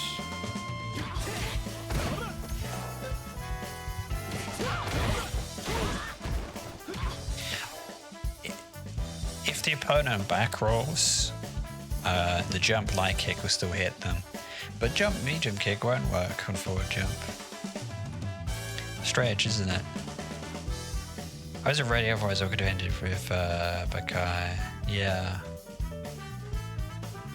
Well, be ready next time. I'd say it's better to like go for the super and then get it blocked than to not try at all, you know? You want to build up the muscle memory of of ending target combat to a special that ends in a safe jump. That is very important for Jamie. Oh look, you did the thing that I said. Oh, what is this? Yeah. You just 5 MP here, plus 10, you know, plus 10 on hit. Instead you go for a bounty timed command grab. That's so fucking funny. you went for the hardest option. you had an auto time 5 MP, but you went. I love to see it. Yeah. Even better if you kill the opponent with OD command grab and you say, take a seat.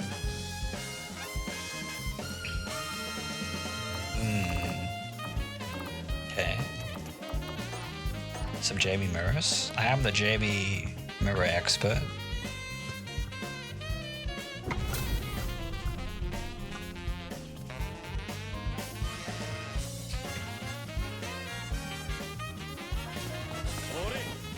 Hate Jamie mirrors. Well, that does seem to be the consensus. A lot of people say that.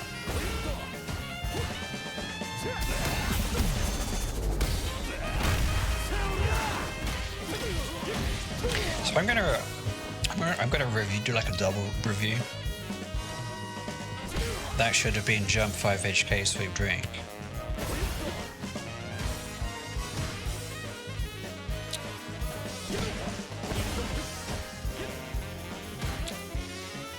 After that medium punch, I'm pretty sure you can just, I don't know, look for like a button maybe.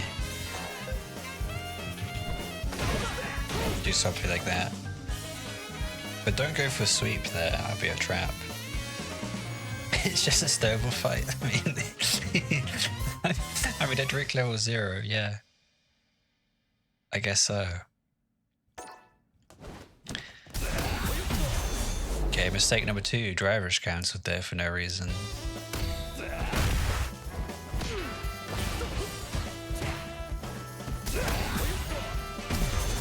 Anyway. So right here, your options are 2 drinks, and then you do something like that.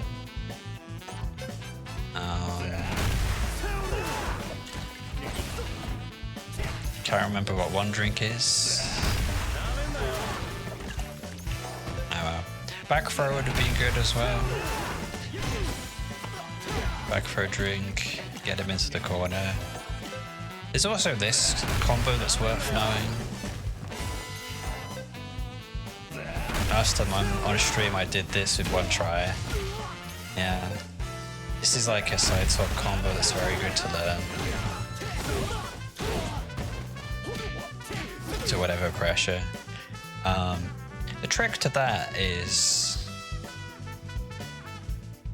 pressing the jump 5 HK very early or very late. And that depends, do you want to hit with the left leg or the right leg? That'll come down to preference on that juggle time. You haven't nabbed it, so all you have to do is land a counter DI, hold up, 5 HK dash forward. You do have to mash the dash forward.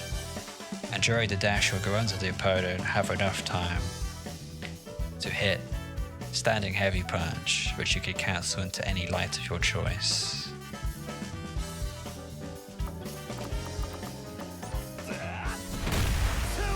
There's also a setup with level 2 as well. You can set up a meaty DI or dash forward command grab, but you don't have the resources for it. But it would be dash forward 2 HP, SA2, drive rush 5 MP dash forward DI, or 2 dashes command grab.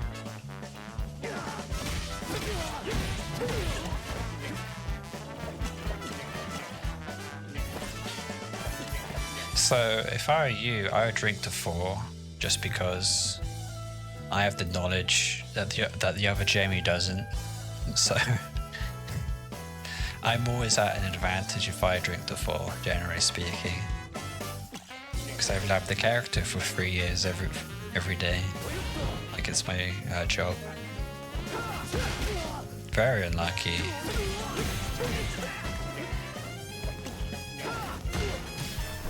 Ooh.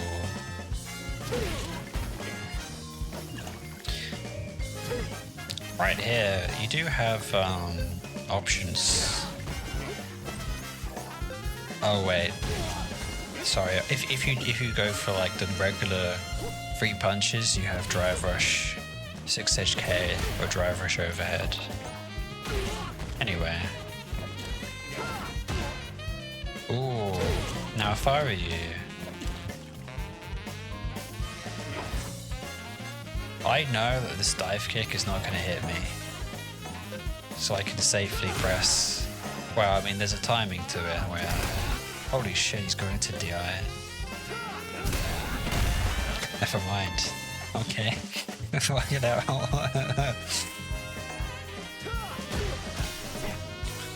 That would mean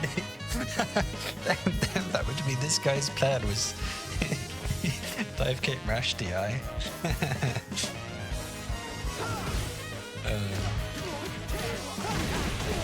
Very nice.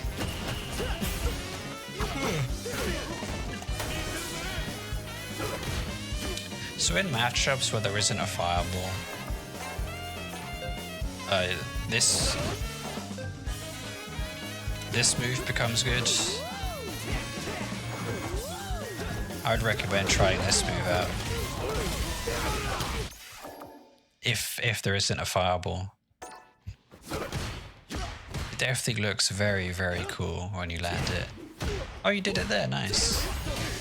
Proud of you.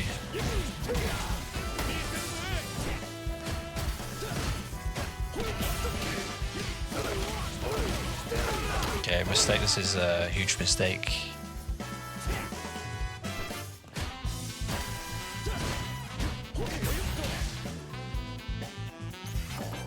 No, it's not a huge mistake per se, but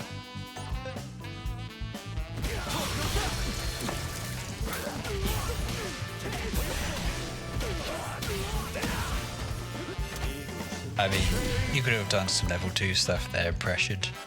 You pro'd it a lot harder.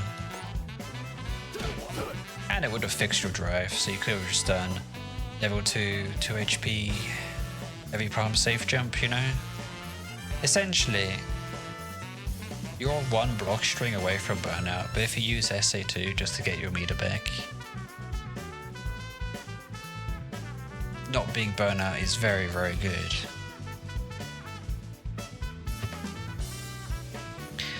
I remember the landing that as an anti-air 2 days ago.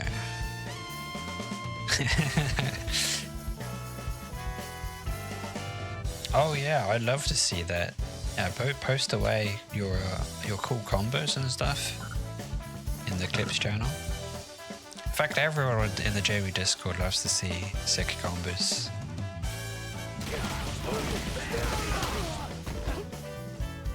You do have like a DI there as well if you wanted to be if you wanted to gamble.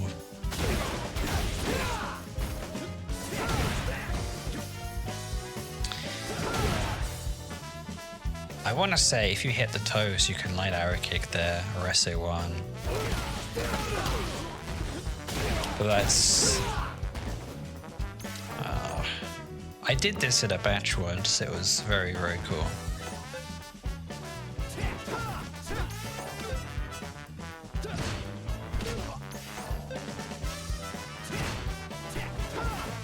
Though it's hard to space it properly.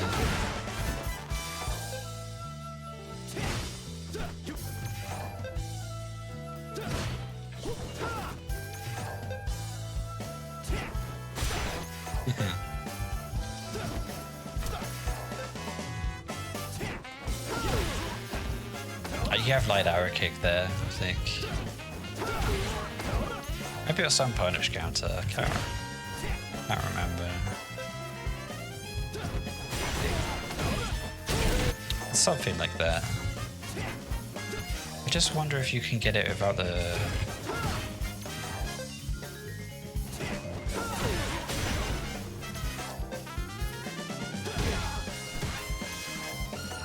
Might have to be...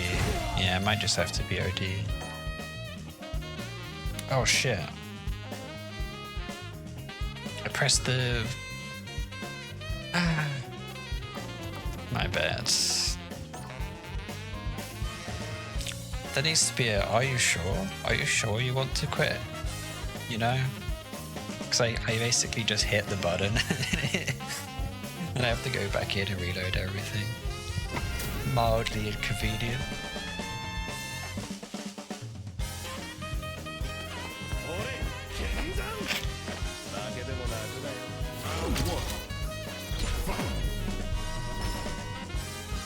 The opponent back jumps here, you can just drink. That's a freebie. One drink. You can't just, like right here.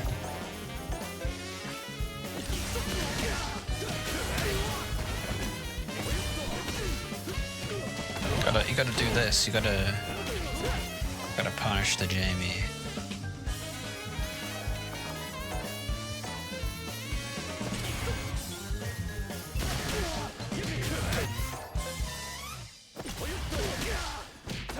Maybe something like that. So, here's where playing sober Jamie can help. In theory, I've had this before happen. In the mirror match, if I'm comfortable at drink level 0, and I just constantly drive rush at the opponent, and stop him from drinking, it would be rare that the other Jamie would feel comfortable at drink level 0. So you can win that way as well. Although that's more of a strategy than general advice that you should follow. It's just, you know, it's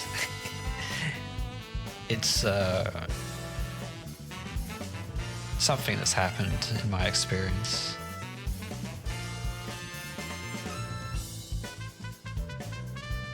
We've been getting better at decision making. Well, look, it's pretty easy. What does Jamie want to do? He wants to level up. So if I give him space, he's probably going to drink.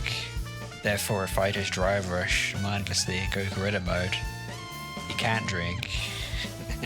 And I get like strike throat pressure or a safe jump.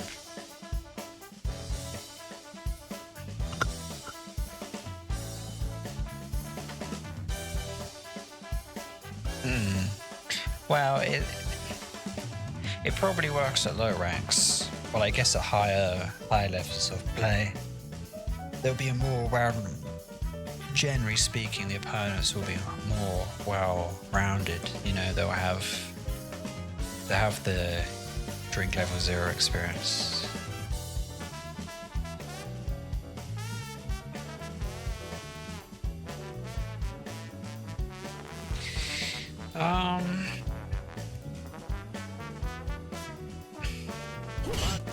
Again, jumping is not inherently bad, it's just when and where you use it and why. If it's a hard anti-air for the opponent, then it's a good jump. Or if it's like a read, you know, I mean, yes, jumping like this is bad.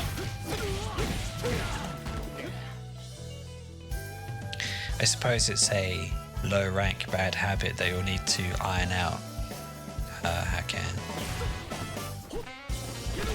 That should be 5 HK, sweep drink. This is okay, so this driver's council is needed for that. You need to take a risk because you need to go from drink level 0 to drink level 1. I think this is an okay spender drive.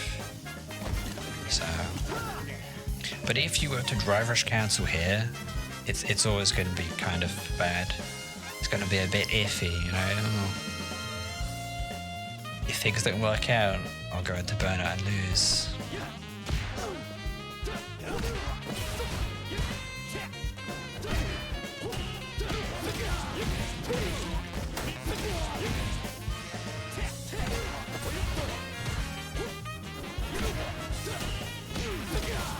Okay. You're pressing on 5 MP. Right here, you can...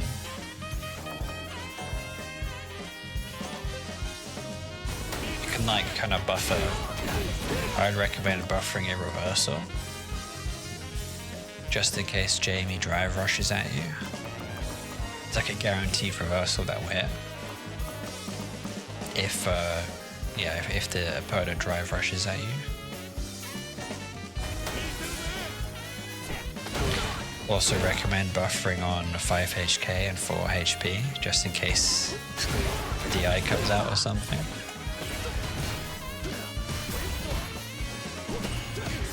Oh, why did you drive rush cancel here?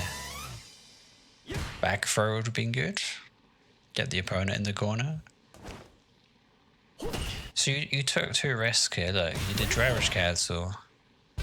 Things didn't work out. Actually, no. And this could be... I don't know, this actually might be...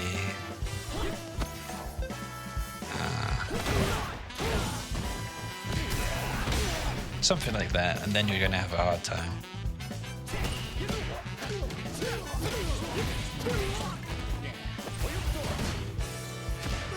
Oh, here's something that I found. But if you're +1, you can... Oh wait, I need to... A blocked drive rush 5 HP is +1. So you can actually...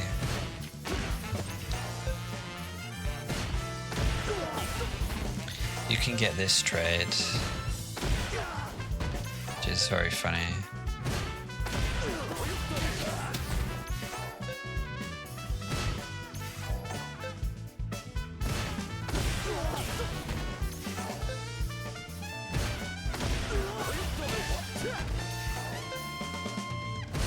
A lot of people mash on this, by the way, so you could try this, and you would look very flashy.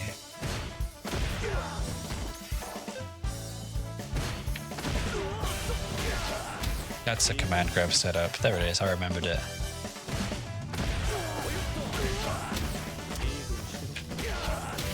so in theory, you could do this.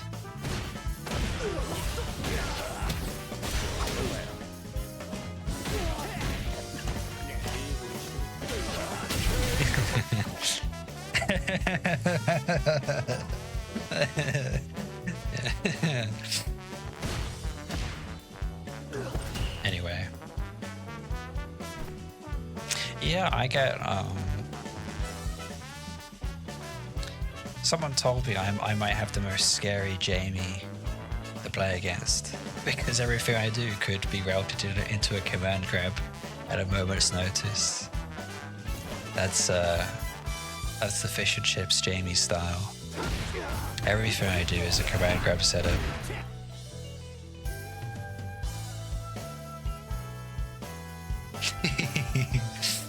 So,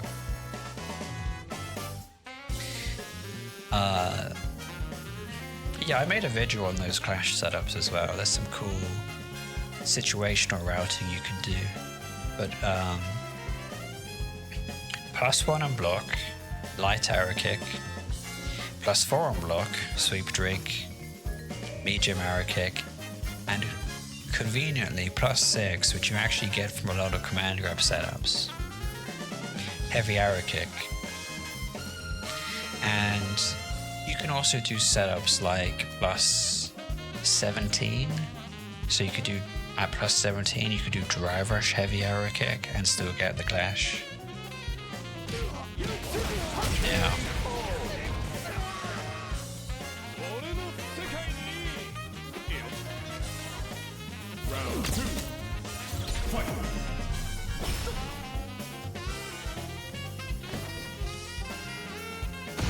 Oh, here's another round start that I'd like to teach you.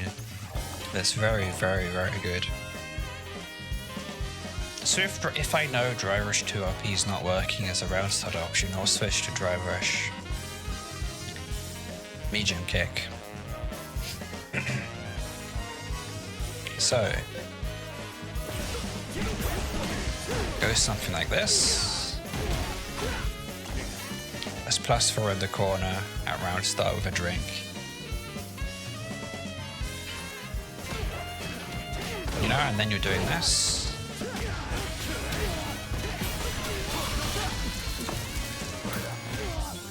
You know, into whatever. Yeah. Highly recommend doing this.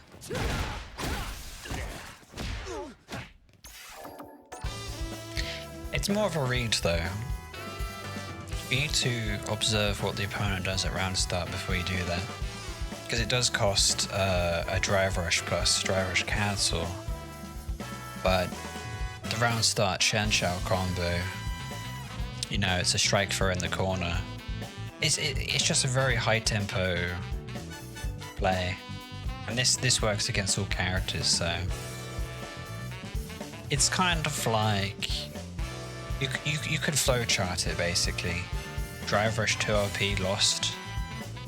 I'm gonna try drive rush. I mean, sometimes you would have to delay it, so it's not like drive rush mash to MK. Sometimes it's drive rush delay. Some people like to walk back a little bit. You'll just have to adjust based on, you know, play it by ear. Very unfortunate. By the way, if you get a punish counter at 5 MP,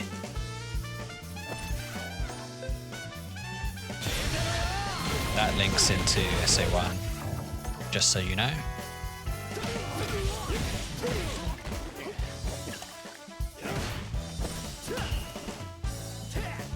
That was a anti-air, you missed, blind arrow kick. I mean, you could have even done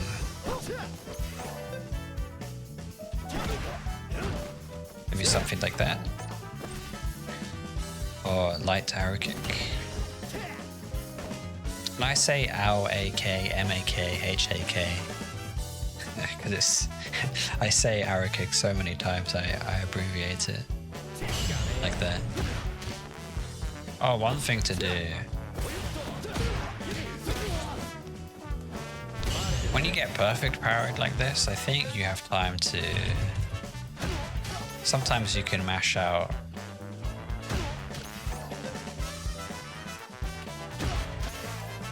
a DP. It just depends on the frame data.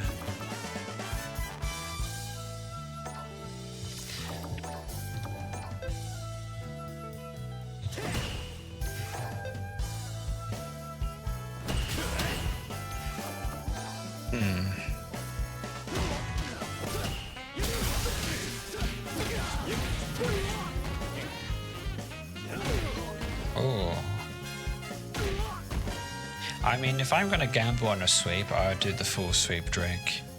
Because if it whiffs, I'm dead anyway. Then on here, it's just a sweep drink. I would not recommend mashing DP. I'll just block. I mean, the DP works, I think, if the opponent grabs you or they do a slower button to punish. I'm not too sure.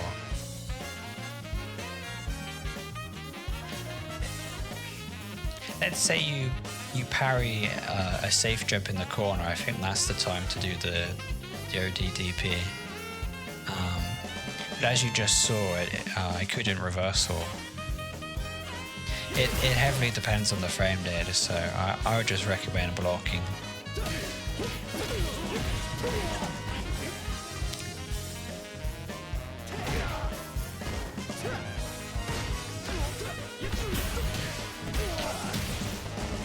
This guy should have taken the safe jump.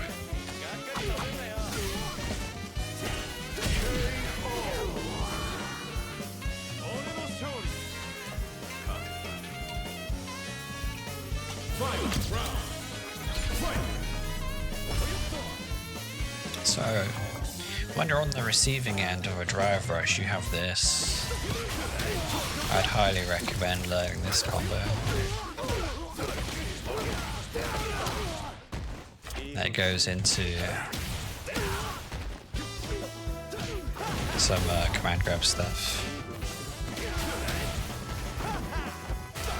That, yeah, you can only palm Light Bekai command grab. That is a setup. Yeah, just check drive rush with 2 MP here, is what I'm saying. Like, your other option is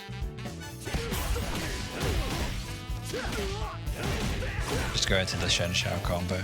That's option B. But if you want to be my command grab student, we do round start and SA2 win game. Mix up the opponent in the corner, but it's not a mix up because it's command grab 3 times in a row.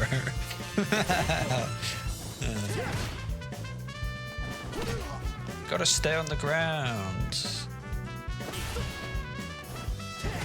Like, think of it this way: if I jump, I can't get a safe jump. So you're giving up a safe jump or a drink for jumping. Okay. Sometimes in the Jamie mirrors, I like to just back off and just drink.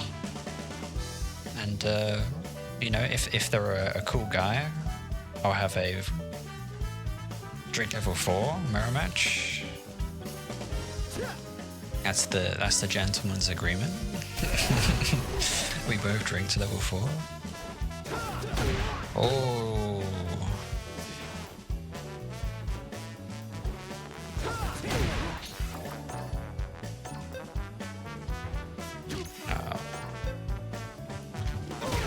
So you had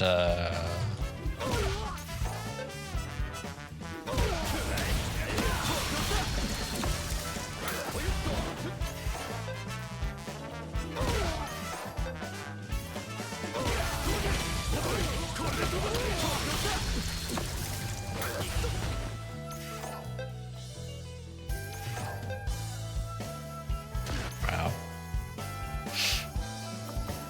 I would just say expect the follow-up, you know? Or always go into it. Like, just whenever you gamble, just assume it'll work out. Whenever you go for a throw, assume it will lose. Prepare your mental stack for the thing you actually have to react to. Or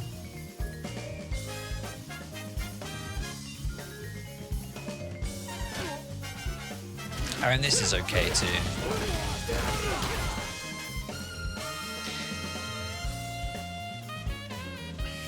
So here's the mistake here.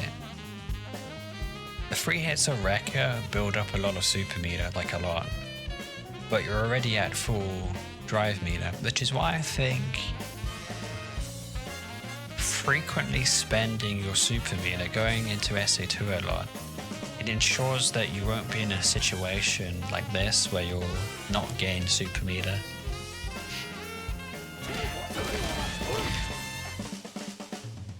So at this point, if you're not spending SA2, it's probably better to go for the strike throw, you know? Light Bekai, dash forward. And you can, with the double dash, there's you can do 1 dash, walk up and shimmy, and get the same result, but you have to manually time that, so you know, sometimes it's up to you if you want to practice that, but technically there's a bit more reward, well, a lot of reward, because the shimmy is 60%.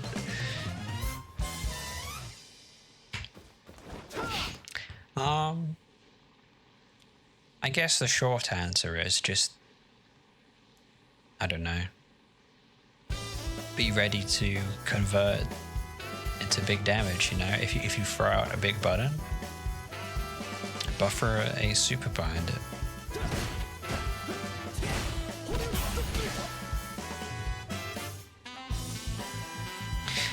Around 10 plus casual games with Jamie. We did the... Yeah. It's nice because...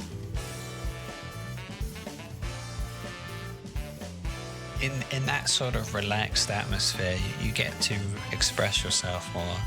You get to use more of Jamie's kit that you don't necessarily get to use every time. I mean, if you use SA2, this won't be the case, but you know, for the textbook normal way of playing Jamie, that is the case.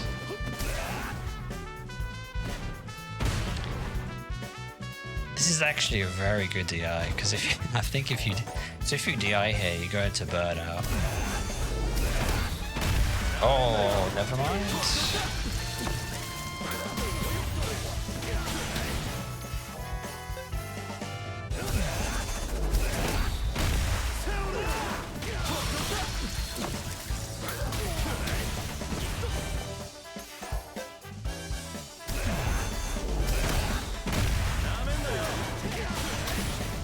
Maybe that just kills.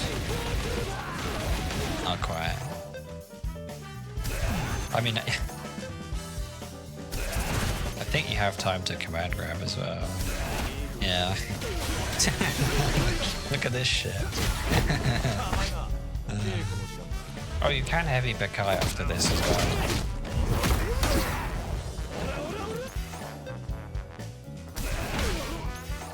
So you could, let's say you're burnt out, right? You can heavy Bekai.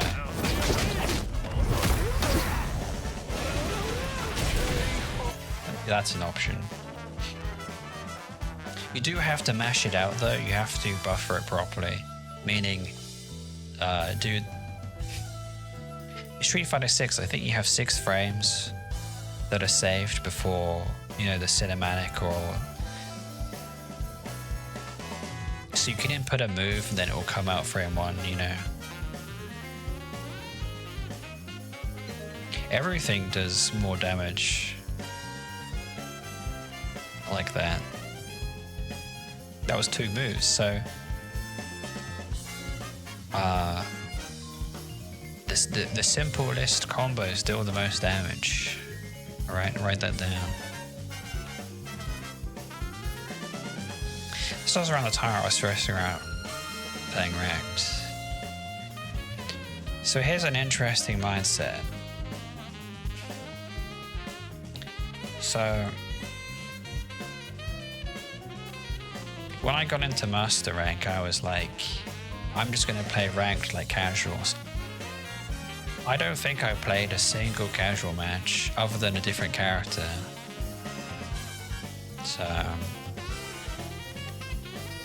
at least when it came to Jamie, I was like, I'm just gonna play ranked. Because I was like, I'm just gonna treat ranked like casual games. If you're not willing to taunt in a ranked game, if you're not in that casual, relaxed headspace, you know, that mindset, then you won't perform as well.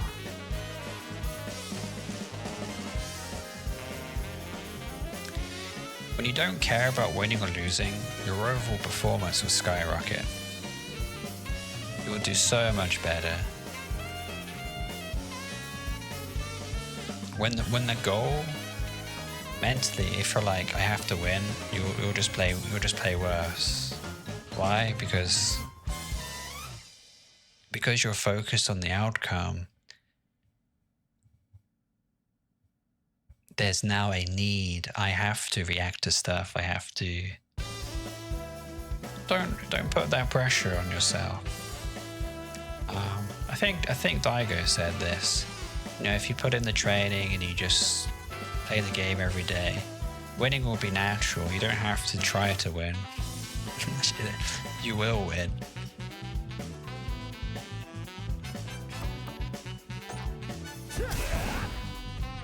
And since you don't have a goal, why not just say, I'm going to win Capcom Cup, or I'm going to be the rank 1 Jamie player. What's the saying? Aim for the stars and you'll land on the moon, you know? and by extent, you know, if you play at a higher level, you'll have a deeper understanding of the system mechanics and you'll enjoy the game more. I focus more on being in character and floundering less than winning, right? Yeah, I mean, everyone's different, right? Sometimes I play sober Jamie, where I don't drink and I don't drive, or I'm just in that mood. Or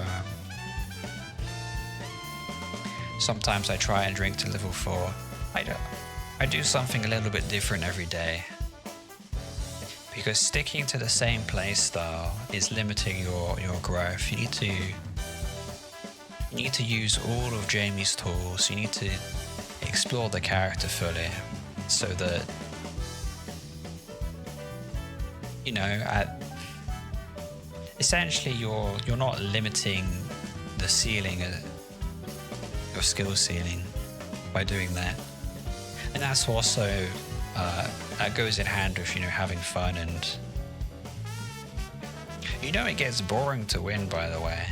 Like, winning more doesn't make the game more fun to play. It actually it's the other way. It's very interesting. Which is why I was like, oh, I'm just going to learn command grab setups and command grab people. That's the goal. I wanted to get nice at this game. I was picking Jay as my first character. My first character picks, I was like JP, Manon, but I just picked Jamie because I like the music and the command grab stuff from the level 2. I was like, super interesting. Also, picking a bottom tier character is just, it does give you a advantage in some ways, because people don't know how to play against Jamie.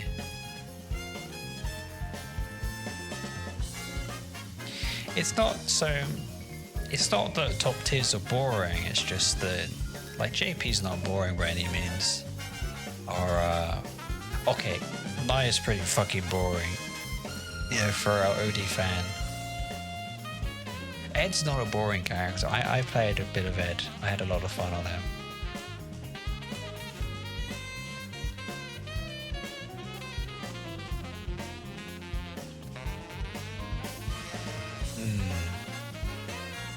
I find myself stopping for drinks when I casually play other characters.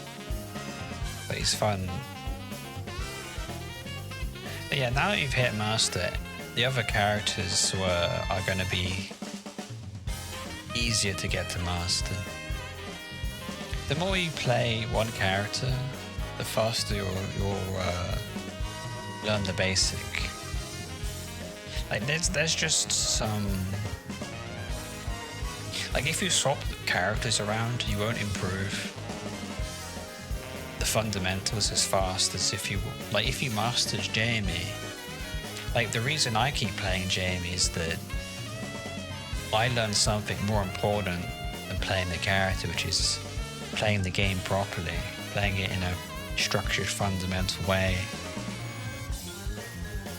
making more optimized decisions. But that's transferable stuff. If I swap to another character, you know, like Rashid or something, high maintenance, then I wouldn't learn that stuff, which is probably...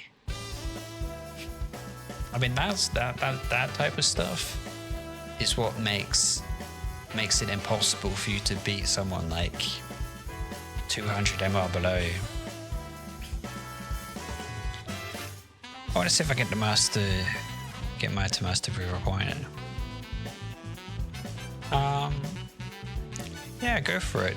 Definitely, like... I think I played Jamie for like 2 years straight, but there was a certain point where I was like, I just want to play something else, you know? I don't want to limit myself.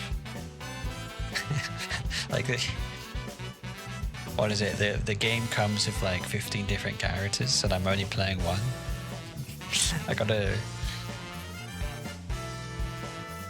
get my money's worth, but I still gotta play the other characters. I played Dawson, by the way. It was fun. Very, very different. Like, my mindset is pick a zoner, pick a mid-range character, and then pick a grappler as like secondary characters to play for fun.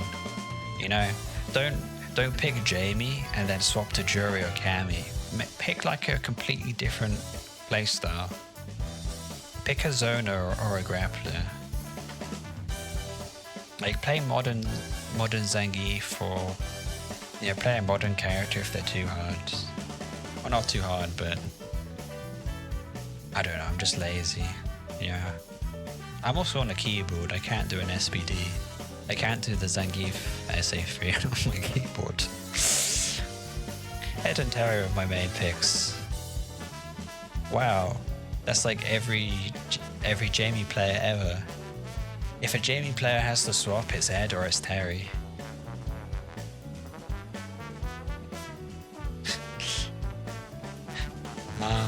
So here's the thing, I played Dalsim for like 50 games. And then in a Dalsim matchup when I was playing Jamie, I stomped a Dalsim. You know, if you just play another character just a little bit, you will naturally have a better experience when you're playing Jamie, when you've actually played the character yourself. It's way faster to learn a matchup. Just play the character you struggle against.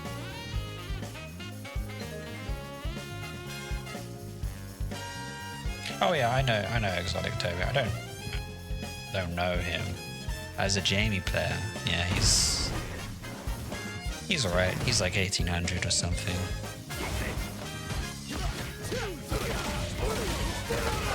To be honest, I think players get around Ultimate Grandmaster and then they're like, I can't get to Legend of Jamie, I can't push it any higher, I gotta swap. That's what I think. But they are giving up a very fun character to play a top tier to win.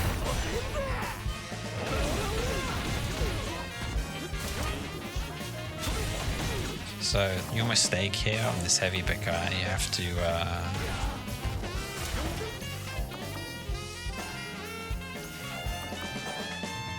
to drive rush 5 LK first.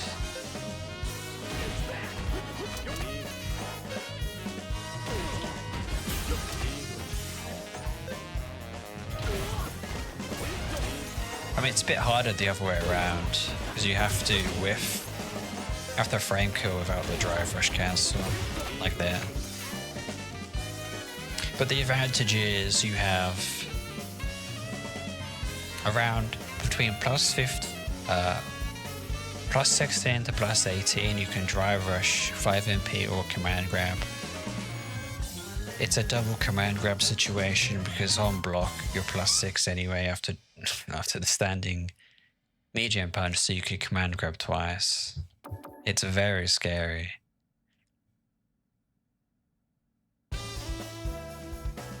Yeah.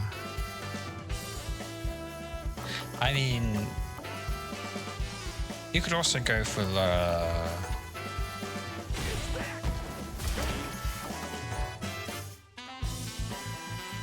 I don't know.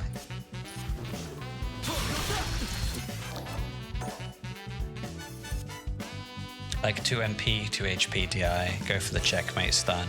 So I think DI kills here at this low HP.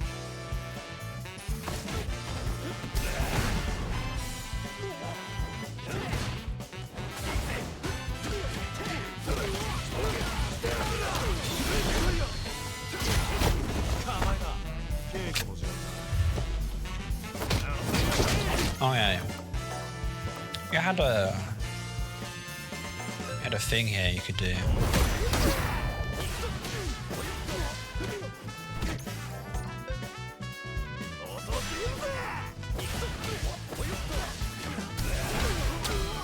You had a stun reset there. I think there's other ways of doing it as well.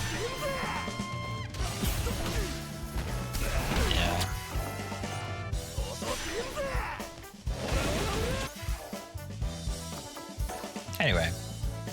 Oh yeah, if you want to learn the stun reset, that's another good one. Yeah. It's like an undodgeable reset. Very, very, very good. It's like a checkmate. SA3 into the checkmate stun. Highly recommend learning that one. There's a few different variations on it. I think what I show you doesn't... There might be more damage. Essentially, your combo ends with the last hit giving the opponent like this bad juggle, and that's what resets into the DI.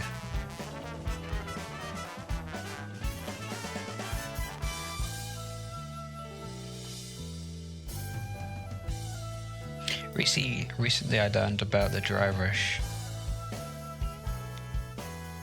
5 MK, 2 HP over. That's an old one, by the way.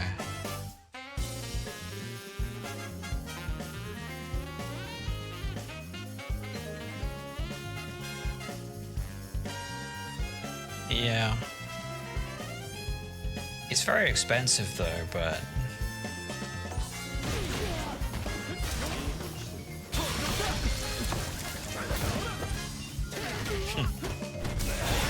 Yeah. Oh my god.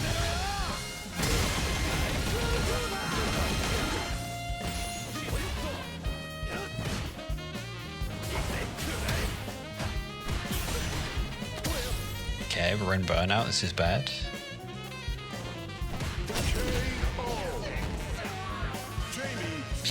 So...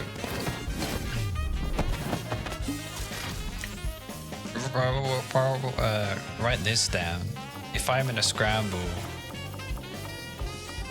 anyone can win. Or it's something like... whatever decisions that you're making, avoid a scramble. You don't want a scramble, basically. You want a flowchart. You want the situation to be in control. You want to go from one positive Oki setup into the next. And then you just want to win in 3 interactions. Something along those lines.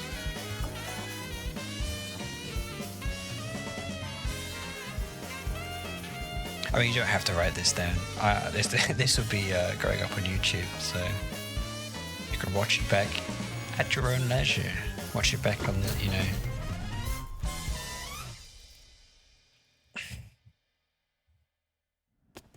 I don't know. Watch it in your living room with a beer on the weekend.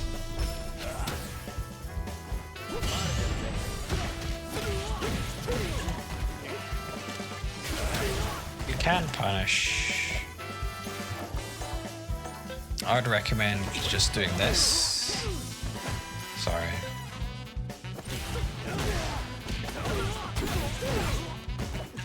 You can punish the double drink like that. That's important in the Jamie mirror match, by the way. Don't let the Jamie double drink.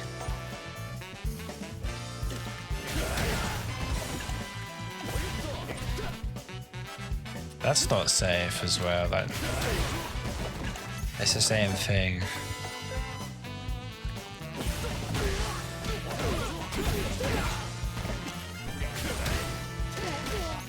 Yeah, Odipon double drink is not safe. Also, back throw drink is not safe, and drive reversal drink is not safe. But those last two options work against non-Jamie players. It's a bit of a cheeky way to get a drink in. The crouching punch cancels into DP, and I still struggle. So all you have to do, my friends,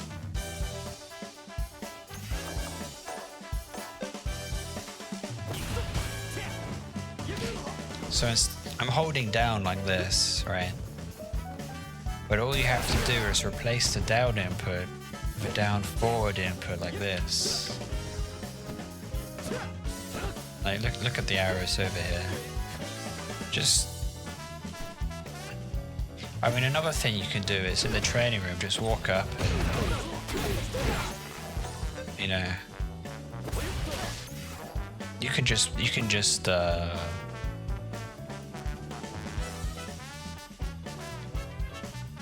2MP arrow kick, and then you can, like, once you can do 2MP arrow kick, you know, then try it in the combo that I just showed you. Just build up your skill slowly, step by step with small goals. Don't rush things, otherwise you'll forget and not learn.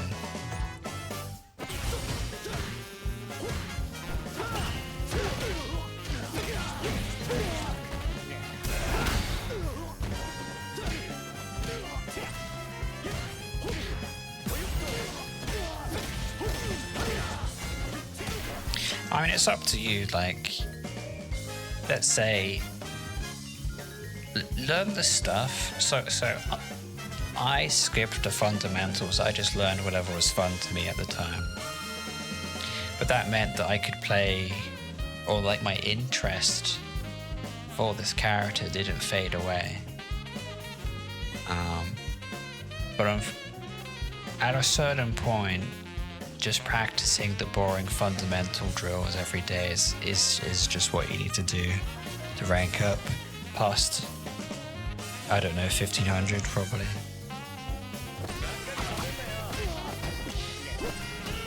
It depends on the person, I suppose, and how much training you can tolerate. Alright, that's why I made the SA2 cocktail recipes, because there is a musical, there are musical songs like for piano or guitar that it's like learning the scales, learning the combos, but they have practical applications to them, or in other words, it actually sounds good. That's what the cocktail recipes are for. It's like, here's a bunch of different interesting ways to mix together different Oki setups and situational stuff with SA2.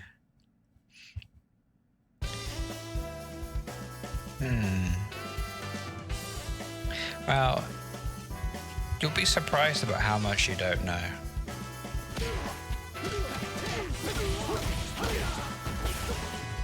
There's always, I mean, look, if you're at drink level 3, why not go to level 4?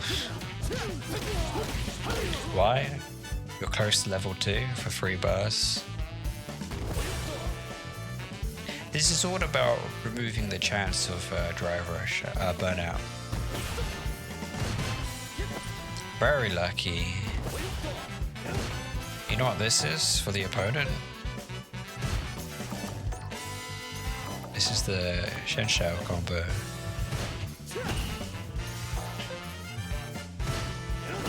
Oh, never mind.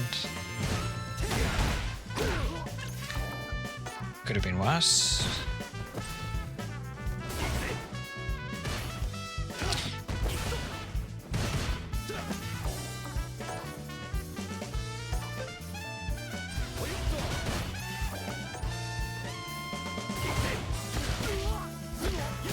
Holding power there makes sense. That's just unlucky. You got clipped by a button there.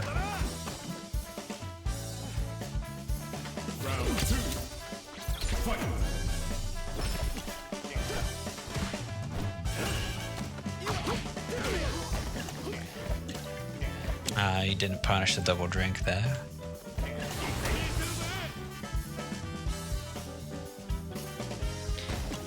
So because he's up a drink, trading drinks is bad because he'll get to drink level 4 first, and then he can stop drinking and just drive rush at you.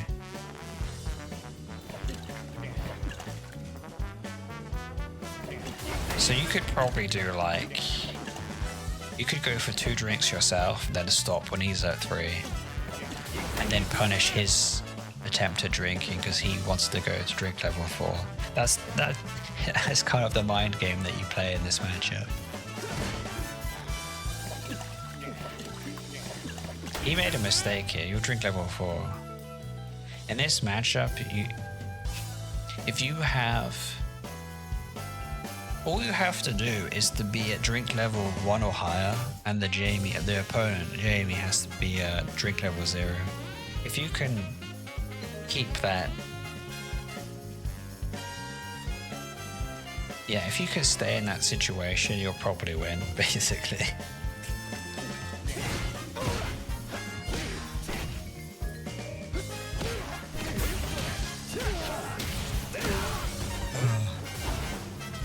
I don't think you can do.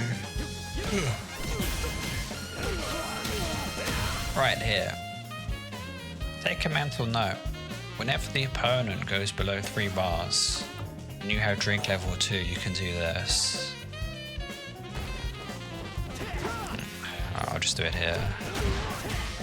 Well, this is on block. But you would do 2 HP and then another wrecker. That does like 4 bars of burnout. And the opponent can't stop it, so... Obviously loses the hold parry, but... You know. Oh, you missed the sweet drink here.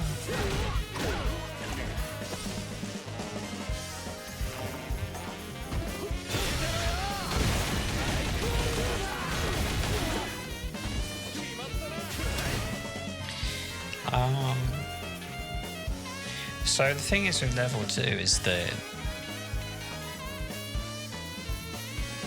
you can have access to your drink level 4 wrecker, so you can start to burn out the opponent first.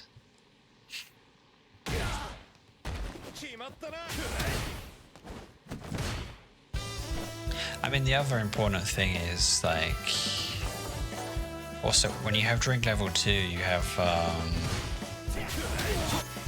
oh, that clip. I'll just swap to the other Jamie.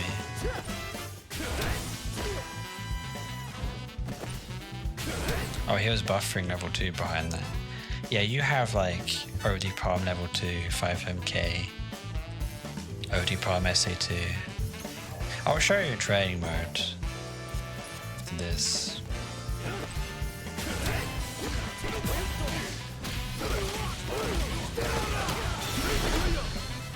Nice, this is burnout.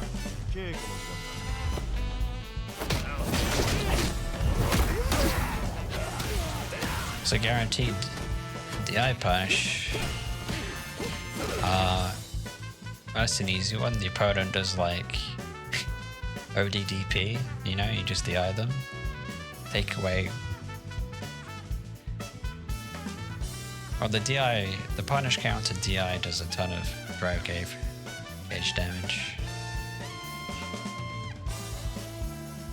I mean, there's no such thing as a guaranteed DI punish, but you can make it very hard to react to a DI.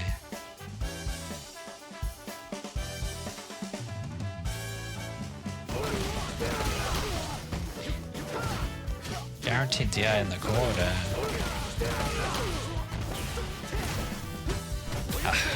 I don't think, I mean... Oh, right, okay. No, I understand. So, the guaranteed DI is, 1, the opponent has no super reversal. They're in burnout. And then you do like 2 HP. Yeah, it's 2 HP, 2 MP DI, 5 HK DI.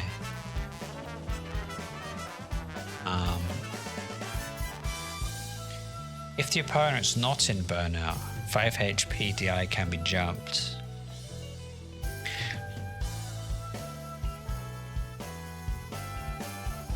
You want like a heavy move with enough block stuns so that the DI there's no gaps.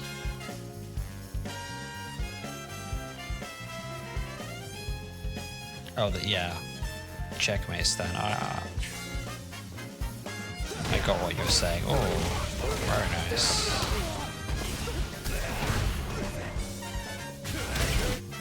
See, this DI is very scary. You know that.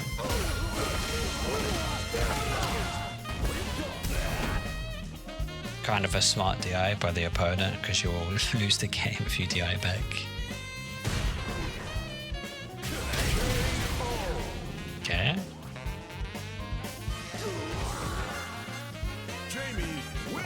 The opponent cancelled the palm. The Paris palm gamble paid off.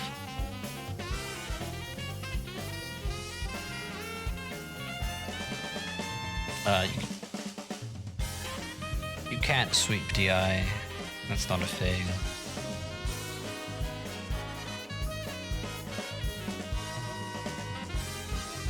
Driver is cancelled DI. Yeah, so your driver's cancel 2 MP DI.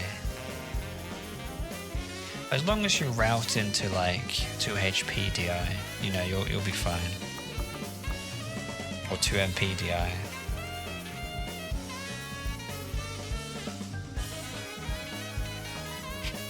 I think if you want to get fancy, you can 2 MK DI. And if the opponent jumps, you get like a high wall slump. So you can do the double dragon combo, the heavy. Actually, that would be a good one for you to learn if you're struggling with. So it'd be like set the dummy to vertical jump. On knockdown. No, sorry, on hit. And then it would be 2 MKDI, high wall splat, 2 HP, heavy arrow kick, ODDP. Now that would be good training for you to get the hang of the down forward arrow kick.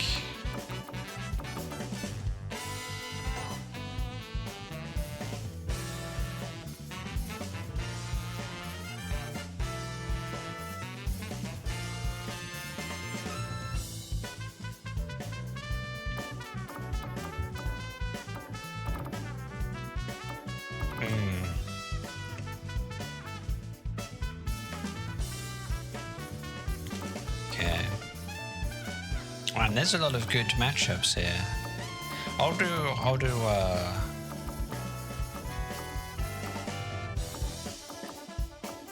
do like one of each. Okay. Because there's some answers to each of these characters has some annoying gimmick that you can deal with quite easily when you know how to do it. And if it comes up, I'll tell you.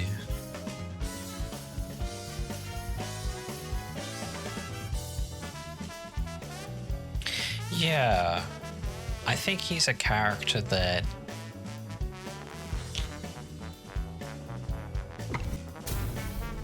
I think Blanca is a top tier character for sure. I mean, how are you supposed to react to Blanca balls when you could do like light Blanca ball and throw you? So if Bison does Devil's Reverse, then Tensei Kick is very good at dealing with it. Okay. Oh, you can actually right here. Here's a good time to just throw out like a, you know, start doing that stuff.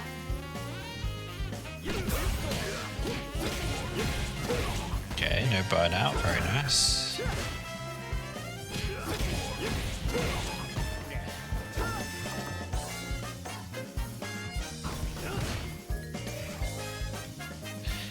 You know, if you're gonna do light dive kick, like light dive kick 5 HK, you might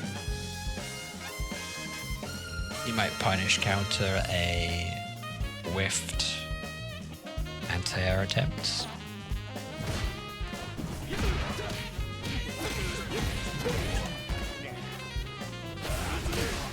Unlucky.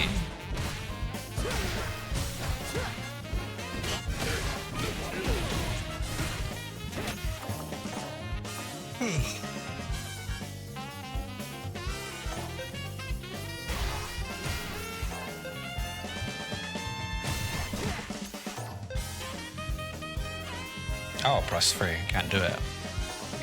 Has to be punish counted on that.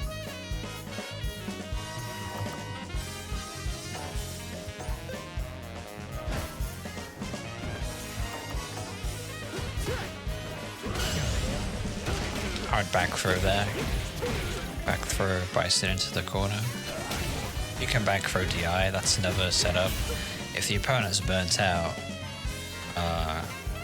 that's like a checkmate DI as well, back throw DI. Like here, if the opponent was... Well, if your back's to the corner, you can back throw, right? DI.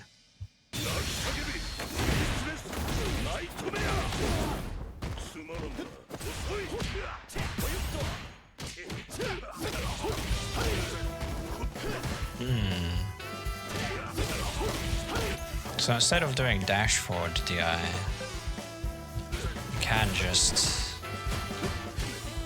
you know, drive rush overhead B1 plus instead of dash forward overhead. I think you're getting a bit too... Like, why are you jumping here? Is what I'm saying. Like, think about it. The opponent is one hit away. So all you have to do is just kind of stay on the ground, throw out some buttons, wait for something to hit. You could lose the game with this jump. Anti-air, guess wrong, SD3, and you die. Maybe not in this example, but...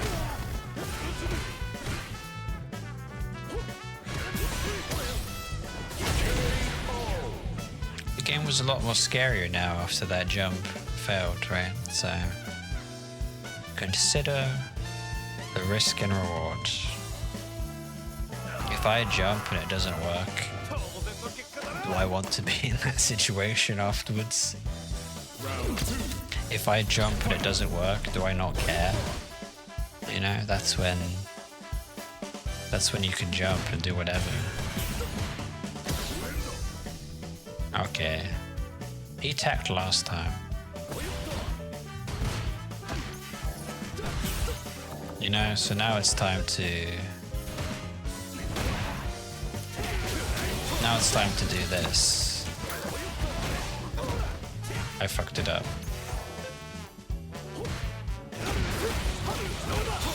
You know, it's time to shimmy that grab on the driver's cancel. He did that twice, remember? What do I do after these tech neutral resets? You do nothing. Similar to a, you know, like a sweep knockdown happens. Your mental stack gets refreshed. Drive rush, DI jump in. The common neutral skip options might happen here, so you just have to react. I would recommend just walking back. Give yourself time to react to stuff. Then the other option would be, I've observed the opponent, I know I have a good guess on his next option, and then you go for like jump 5 HK, maybe a delayed DI or something. But you know, you don't have to rush.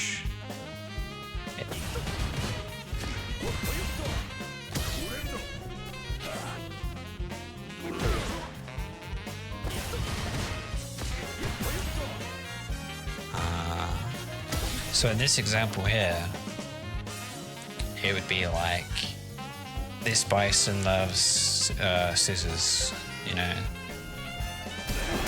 So then this happens, and, you know, and then you go into and cash out. Well, It's very good that you're aware. Your instinct to neutral skip. Yeah, but that's just a fear of you not winning neutral. If you train your neutral, you know, like you could win this game without doing any neutral skips, and that's what you have to do at a higher level of play. Slightly. But yeah, I mean, a neutral skip comes down to you're taking on some risk in your gambling. So then you have to ask yourself the question, if I neutral skip, is that less risky than just playing neutral? So when I was playing DJ, he was the 1800 Terry. I was spamming Light Palm. You know, I was like doing like Drive Rush Palm. Because it's hard to out neutral Terry. Trust me. He's like Sagab. Not as bad, but he still outranges it. I mean, the point is that you have to think about all it comes down to, like, maybe a year from now your neutrals improve, so you'll be like, oh, I'm just gonna play it out, you know.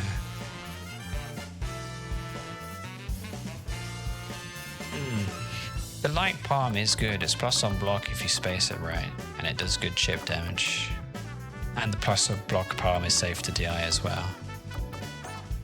So this guy hasn't done Devil's Reverse yet. You just tensei kick it. So the trick, I'm just going to tell you now, the trick is Devil's Reverse, you wait for him to press a punch button, and then you can tensei kick and it will safely counter hit him. And that's a free drink for you.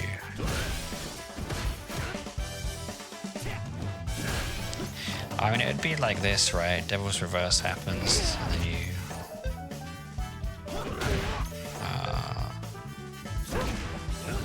it's something like that. But it would be like a full screen, he flies at you.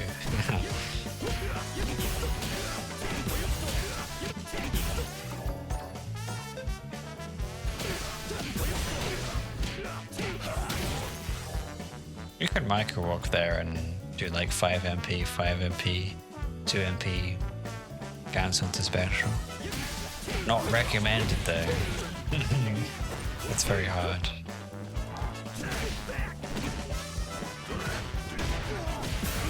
Yeah, it's good.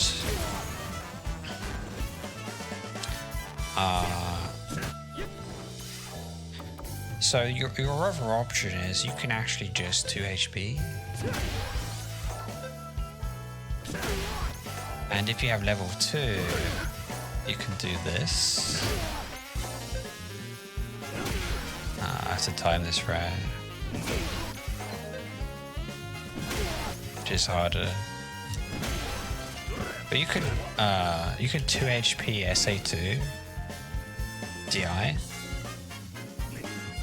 and the opponent will fall into the DI mid-screen.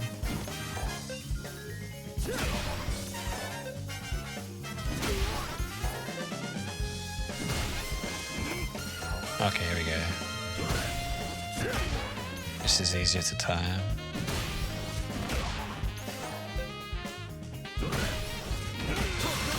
And you just DI here? That's like a cheeky, meaty DI setup.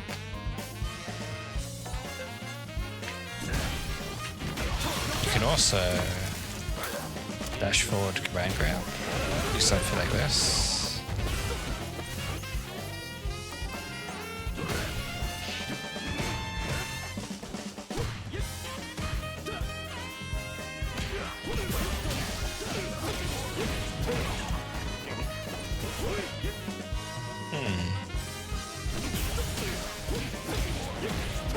So right here, all you have to do now against an opponent, especially low ranks, they're gonna panic, they're gonna jump, they're gonna drive rush. You just gotta chill here, you just gotta do nothing. You know, this is your...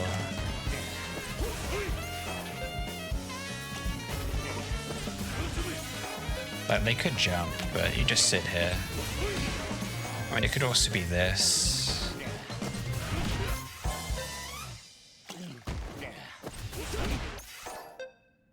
Ideally learn this combo. I'll show it to you when I land it.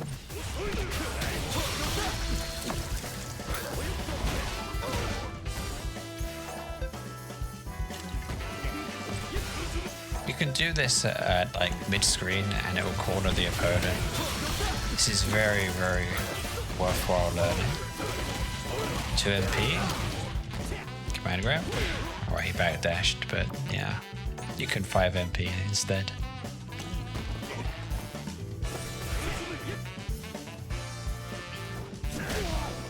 I mean, some people do like, instead of the 3 hits of heavy punch record, they do double palm.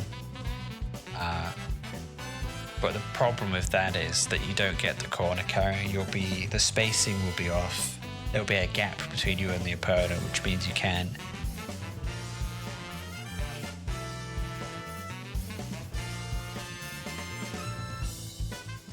You know, you can't dash forward 5 MP and get your plus on block. Oki going.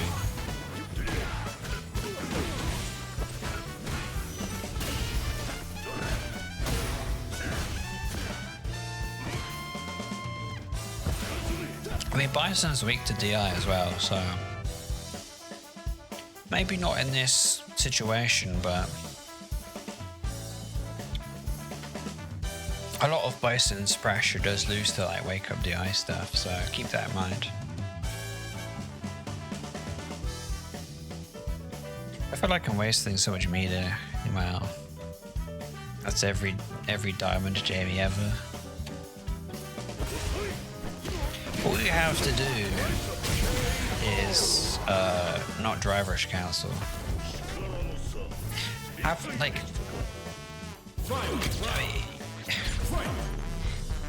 it'll be like, I'm only going to drivers cancel if it kills the opponent. That's all you have to do, and then your drive meter problems will be solved. And then you can gradually reintroduce the driver's cancel. But you have to be very careful. You need to think about why you're using it. Why am I jumping? Why am I doing random DI? If there's a reason, it's okay. If you're autopiloting, autopiloting is the #1. Like, let's say you're like, here's why people don't improve. Jamie players, no, this is just anyone really. They just spam ranked games and they autopilot, and they go, oh, I'm not improving. I mean, they are kind of a little bit. But if you spend every game locked in, playing with intention, focusing on improving something, that's much more better for you. And you can still lose the match and it won't, you know, it's not like I lost the match, but I practiced anti-airs or something along those lines.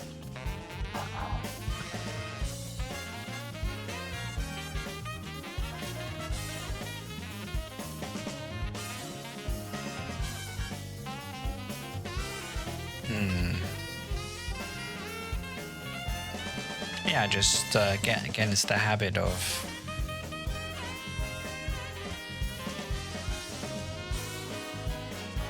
I mean, you can buffer Wrecker or Palm behind 5 MK, right? So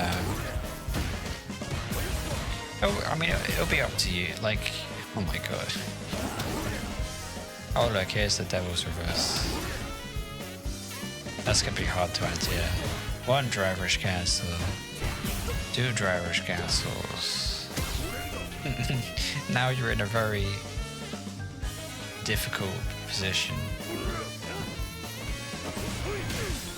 You see how you back off and your offense, your momentum is ruined?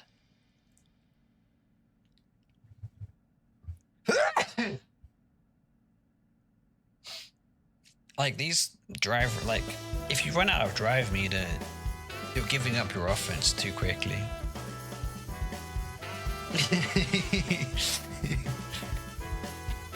Yeah. Now here's the thing. You said you fucked yourself over, which is true. What about if you did nothing and you just let the opponent do it to themselves? Think about that. Now think about winning without trying. That's the nature of this game. Is that you can win without trying too much. You don't need to play flashy, although, you know, it's in your best interest to do so because it looks cool. And you could take that all the way up to like 1500, 1600. This mindset of just let the opponent make the bad mistakes. You know, this is why modern players are like, I'm just gonna do my auto combo. I'm gonna press my one button anti-airs, you know.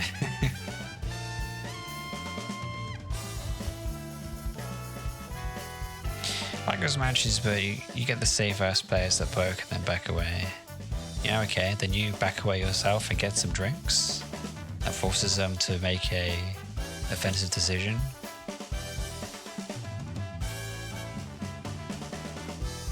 I mean, I don't think Bison... So the thing is, high-level Bison players don't care about the bomb. That's not what the bomb's important. That's not why it's important. It's because it's like... If you have a bomb on you, you have to take the throw. That's why it's good. It's not so much to like getting the... It's more of the threats of the damage of like getting shimmied around. Anyway. I need to have like a coffee. Getting sleepy.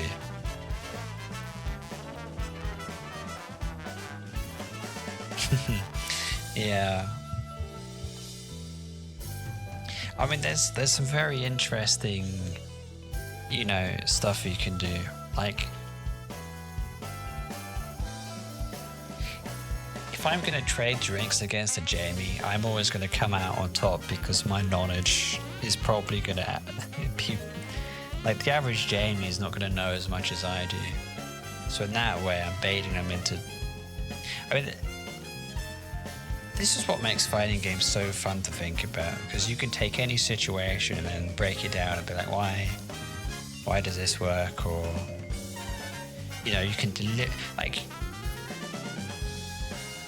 you can deliberately play in a certain way to make the opponent do the option that you want them to do. And the simplest thing that I can say is drive rush, you know, drive rush cancel, grab. Driver's 2LP grab. You just condition the opponent to throw, then you open up a shimmy. And developing a game plan around that is something that I'm trying to improve on.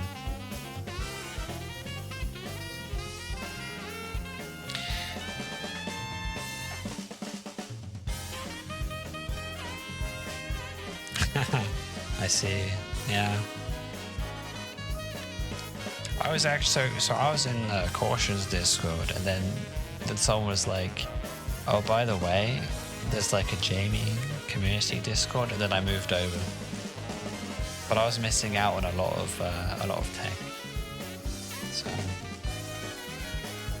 and there was a lot more people I could share my tech with as well.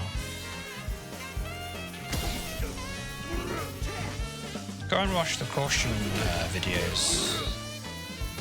I mean, you probably have if you're, you know, that's how to play Jamie.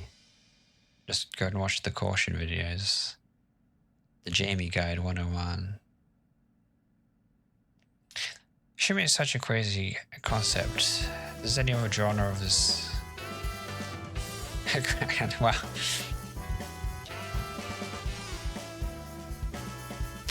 You know, I'm going to agree with you there. I think that, like, if I get a counter hit and Guilty Gear Strive, it's just like, whatever. I mean, it is a lot of damage, but it's not like, how do I describe it? Street Fighter 6 punish counter, it just feels... I don't know. It just unlocks so much damage for you that it feels really good, I think, because the pacing of the game is slow. But then the punish counter damage speeds up the game and it's like, ooh. Lots of damage from one interaction, very nice. Not so impactful in faster anime fighting games, I suppose. But I'm not a game designer, so there must be a lot of personal bias in that statement.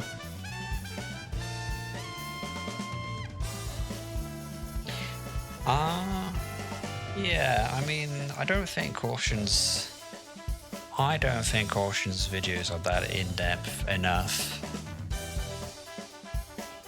So...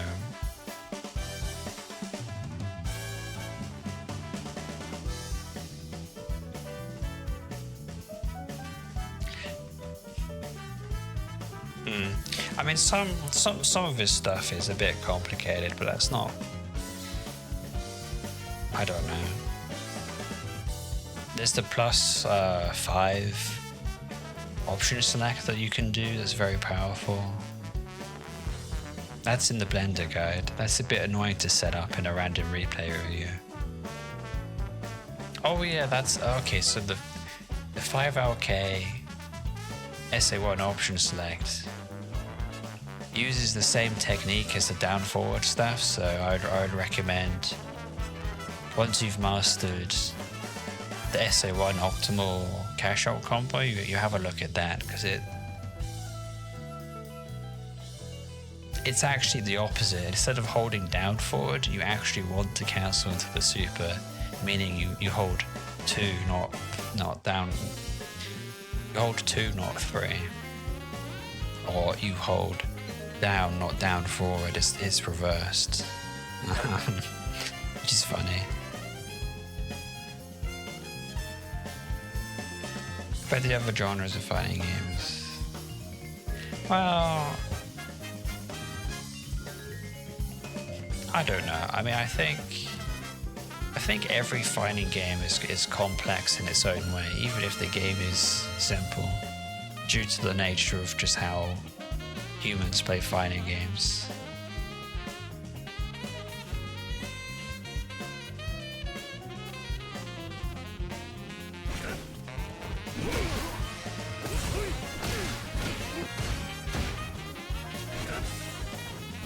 Back jump, forward jump, get anti-ed. This is what I like to call sloppy play.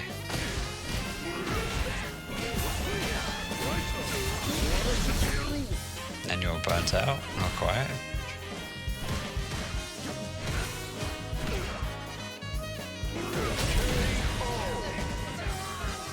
Bison wins.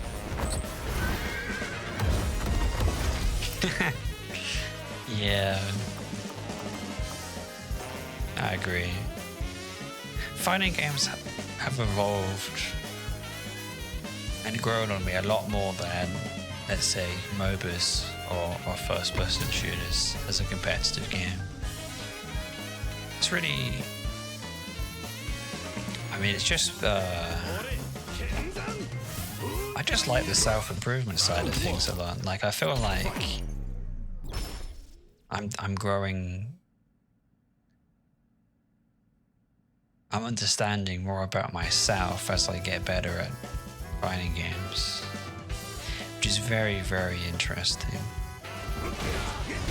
You know, but if I play a MOBA, I can blame my teammates and not learn anything.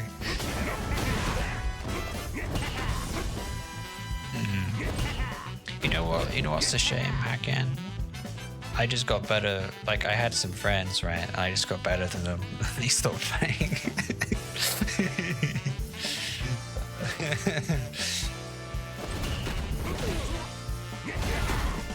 What's the meme? It's like good enough to beat my friends, but not good enough to beat someone in ranked.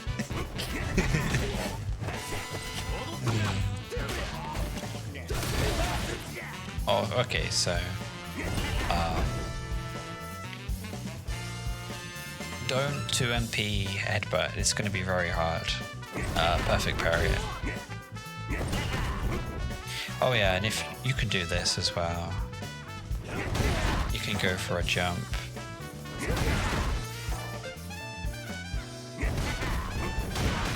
There you go. Jump 5 HK, the butt slam.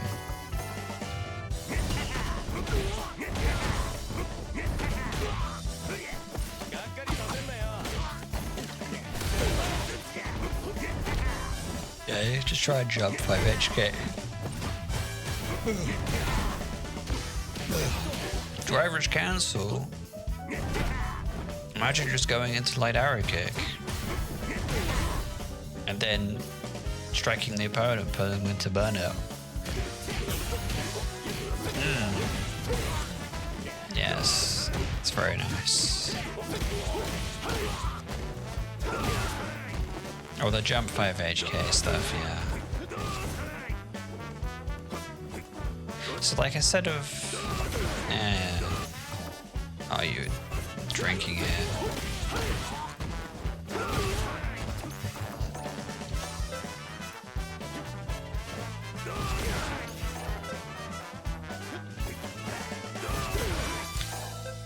I think it's very difficult to check this.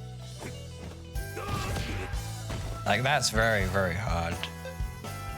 I would recommend just doing this. Wait for a reversal, you know, and then cash out. Now against Blanca, it's actually a lot easier to check the Blanca ball, so I would... Yeah, against Blanca, I'd be doing this a lot more. Oh my god.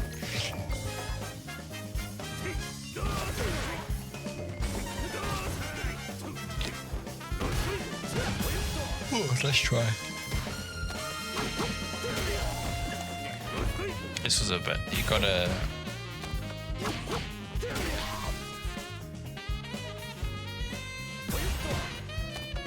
I don't know, I mean... At this HP, gotta be a bit careful.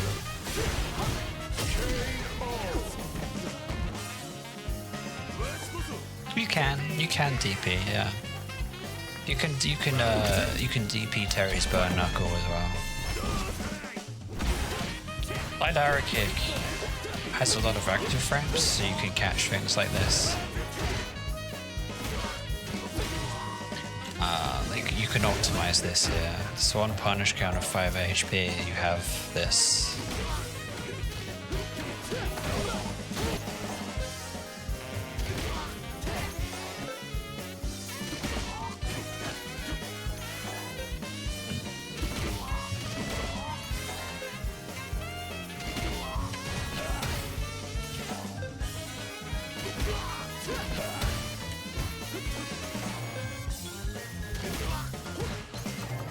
Yeah, you can do 5 LK, 2 LP.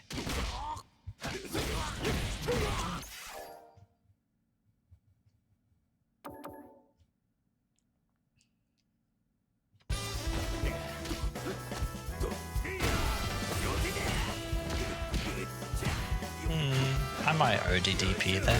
Seems okay.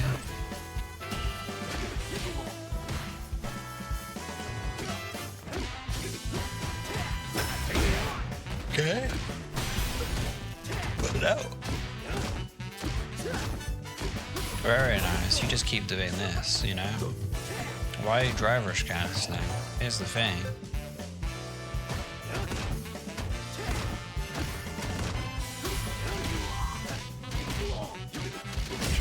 Just do that until you win. If that stops working, then you change. Don't change because you feel like it. That's a mistake. Your opponent has to show you, I know how to deal with this bullshit.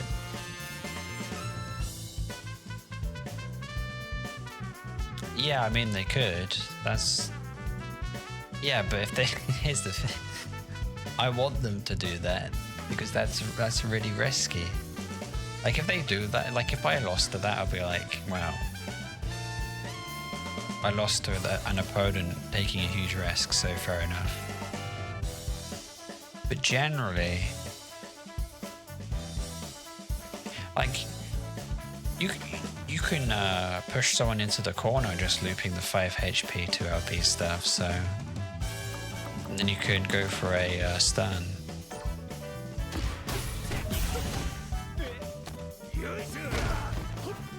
Oh yeah, this happens a lot where you're actually more plus than you realize, and then you mistime a throw. So be careful, be mindful of that. You'll have to increase your manual delays. Wow, look at this Honda button.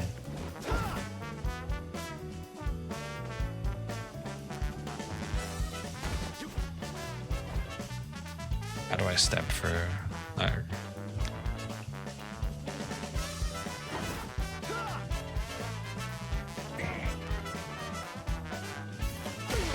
It's not even touching you.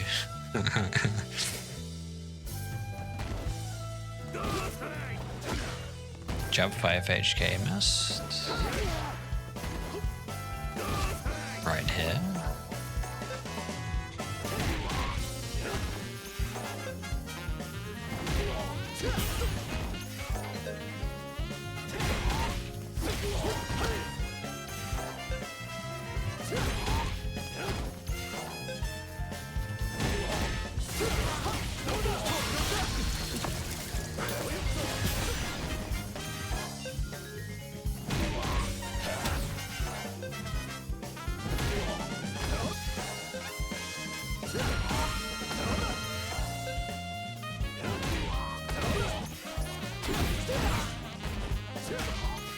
You might get something like that.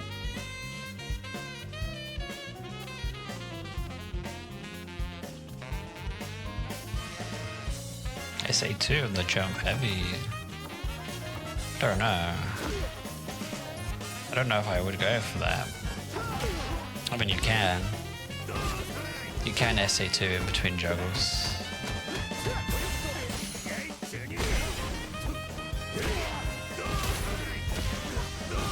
Oh yeah, OD Palm SA2 as well, yeah. Okay.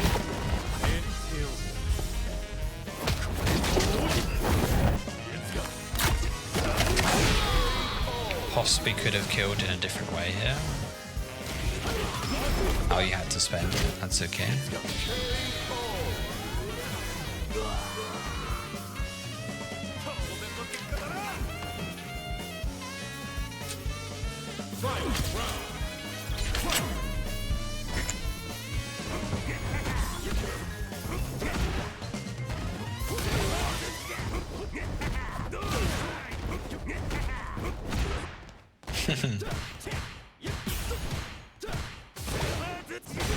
Oh, okay, go for the Shin Shot combo next time.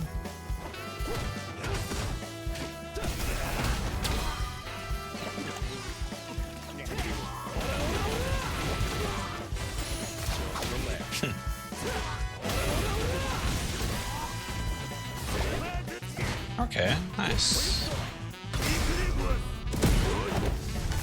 Should be fine after this.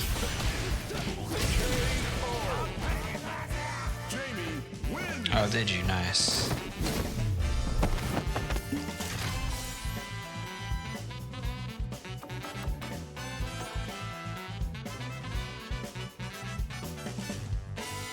I wanted to cover more different matchups, so I skipped some of the games. Plus, I'm a bit tired, so.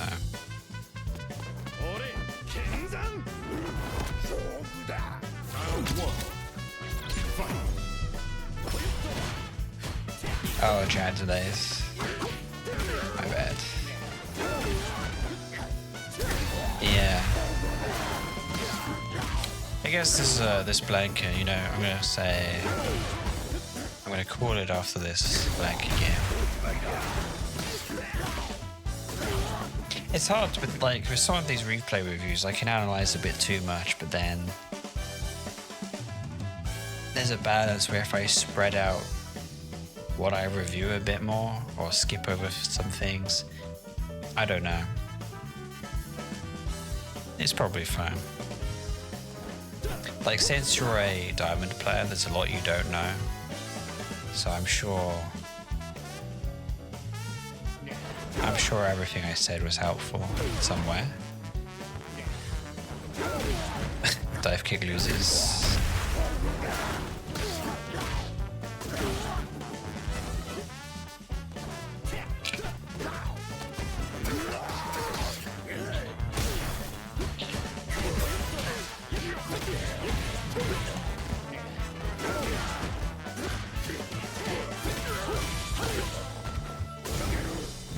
Oh, we missed the huge punish there.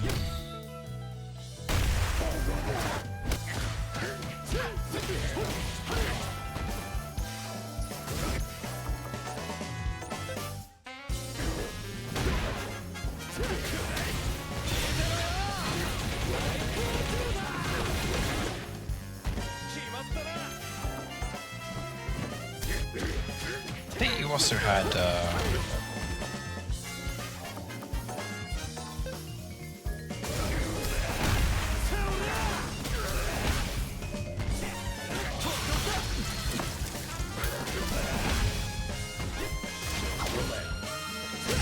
I mean, there was you could have done some burnout chip damage there.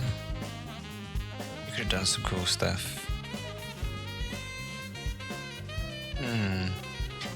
Thing is, if you just want to play the game to have fun and not improve, I mean, that's fine too, you know.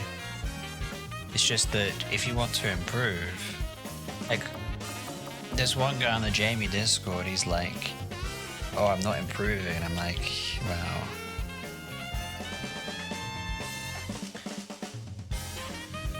if you're gonna complain about not improving, what are you doing to actually improve? I mean, it's, you need so, I mean, you need so much focus in the game to not autopilot it. It's difficult. It's not easy. Yeah, you can't go very far if you know your Oki setups, for sure.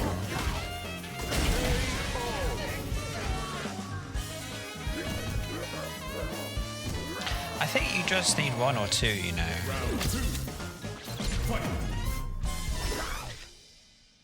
Round start command grab. Oh my god.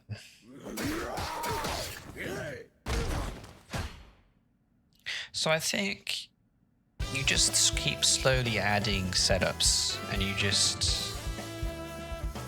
I would say this. Learn a setup for each knockdown Jamie has. And then... because what you don't want is to get a knockdown and then not do anything with it. Not press your advantage. So if you're like, oh, I got medium palm, what's my Oki setup after it? Oh, I got it. Heavy back high, what's my Oki setup after it? This stuff is covered in the Blended Jamie guide, which I linked earlier in the stream. Getting better at the focus in this game also ties to self-improvement we're talking about. Yeah.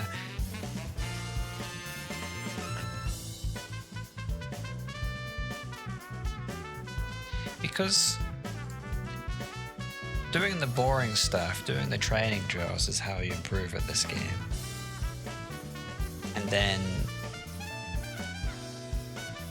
going for slightly unoptimal routes and having fun is how you have fun, right? Gambling.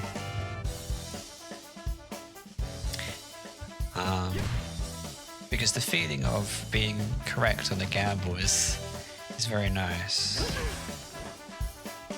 like doing full screen heavy back high SA3, and you know full well it shouldn't have worked.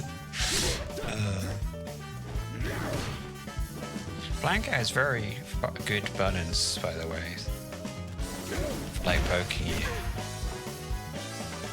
Could have drivers cancelled into Shen Shao there on the punish counter.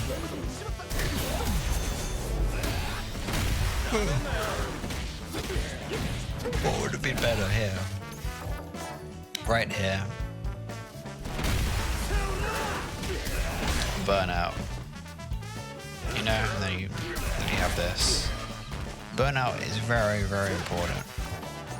If you can get a burnout, don't skip it.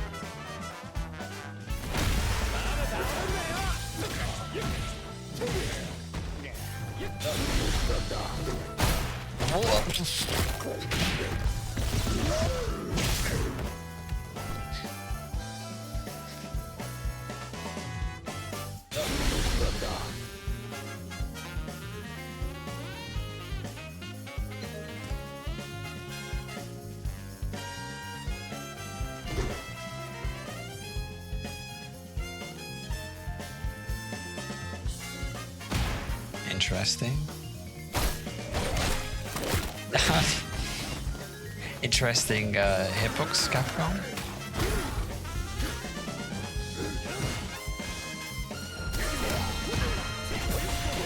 Oh, you missed. You know, don't default to drive rush cancel. It's not. It's all you have to do here. I mean, you had this as well. It actually just could have killed. Holy shit! I think this kills. You know, don't. You could have killed here. So, but instead you chose to driver's cancel. I think if you're aware of these situations.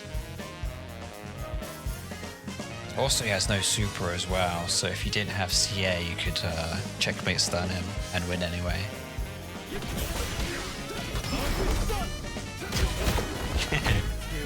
Yeah. Learned, it would be like the optimal. You learn some optimal cash out combos. They're always useful.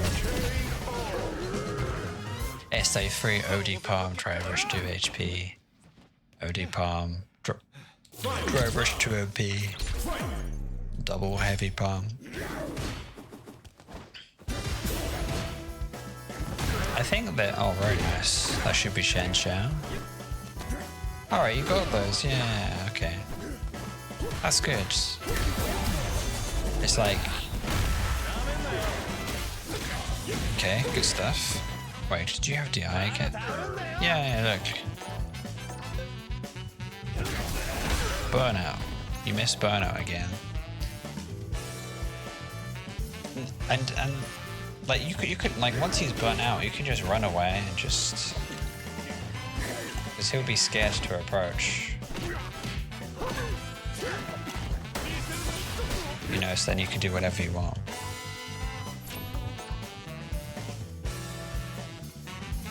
And also, by not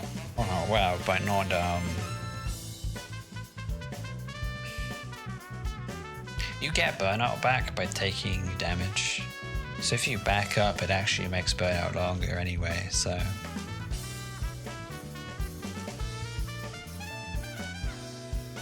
Yeah, you can do Tensei into Drive Rush. You can do 5 HP drink, Drive Rush command grab, where you're plus 17 or plus 16. It's quite useful. I was experimenting with it. I was doing like OD Palm, 5 HP drink. After that you're plus 9, so you can do like 5 MP. There is a lot of mix-up potential with Tensei Kick. If you're willing to spend the meter for it.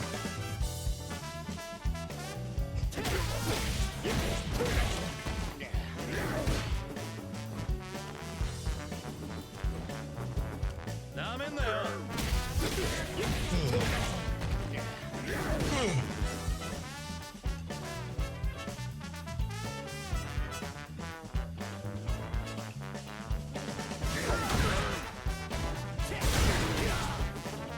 Yeah, that the SA2 cocktail recipes is more of a set play guide and an SA2 combo trial that's very hard.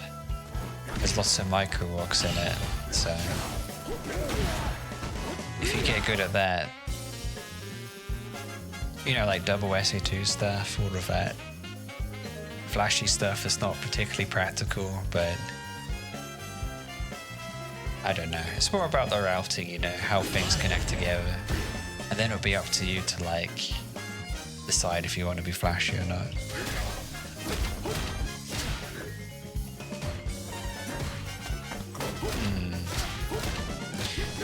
So because this guy's burnt out, right? Don't respect burnout opponents. Just, you know, you wanna transition into this straight away, and you just win. So, or you put your opponent in a difficult situation and you say, "Can you deal with this?" If they can't, you win, and you just go up the ranks first. And you could say this is how I was playing Jamie. I would be like, you know, labbing out a gimmick, and then I would just use it against players until, or like I'll cycle through my knowledge, and then players would deal with it well. They would deal with it okay, or they won't be able to. And that's one way to leverage a win, right? Using that knowledge to knowledge check the opponent. It's like a knowledge death.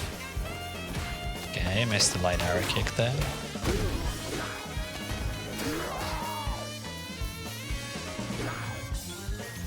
I mean, I think we have 2 MP here.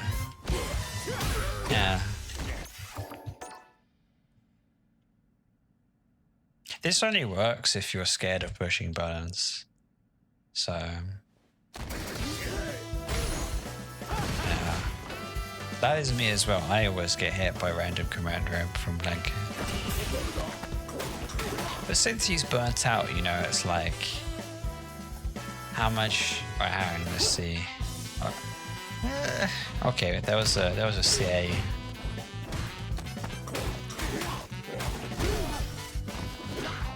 I'm not sure if he could get CA there, because he is burnt out, so maybe not.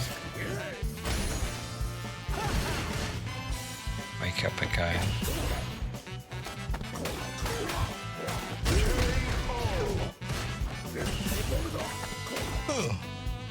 Oh yeah, here. This is advanced.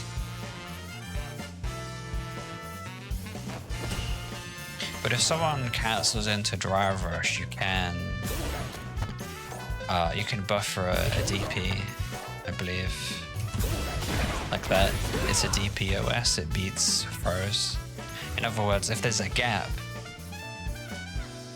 if there's a drive rush cancel strike, if there's a gap there, the DP will come out. Drive rush cancel throw, the DP will come out. But if it's drive rush cancel strike and there's no gap, if it's a true block string, the DP won't come out. Now you can actually practice this. Oh, that was a good video actually. This came up in my YouTube feed. It was like, I think I saved it.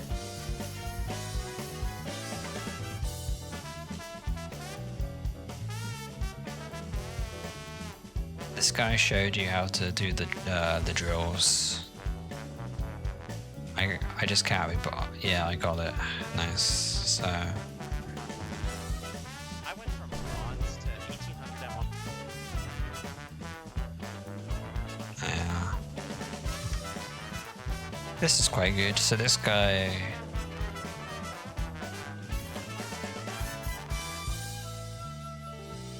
I think it's in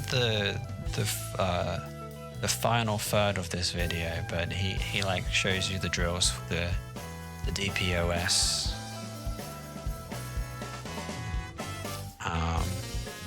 Among other useful drills that I should probably do.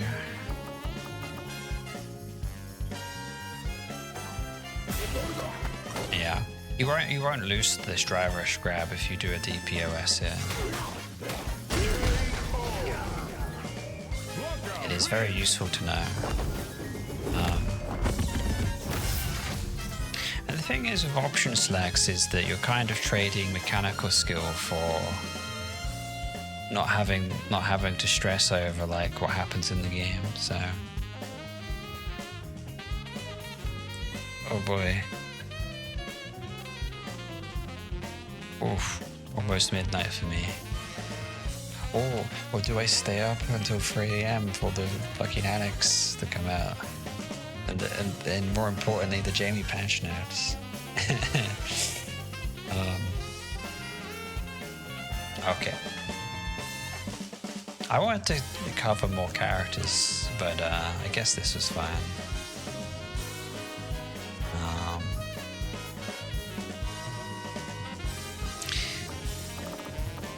This Ryu, Shadows, maybe Zangief or Shadows.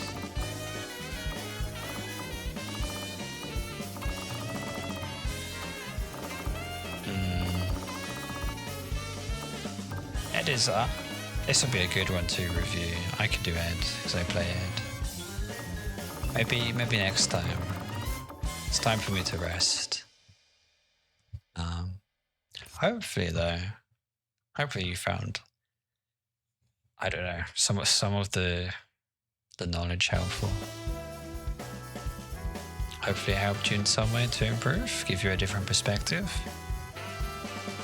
give you a new road to travel down to learn Jamie. And for anyone else watching in the future, if your Jamie's not in master rank yet, you'd like a replay review, you'd like some knowledge, let me know in the comments or in the Twitch chat or somewhere, Jamie Discord. I'll happily give you a Jamie replay review free of charge. This is my hobby. In some ways, I like doing this more than playing the game itself.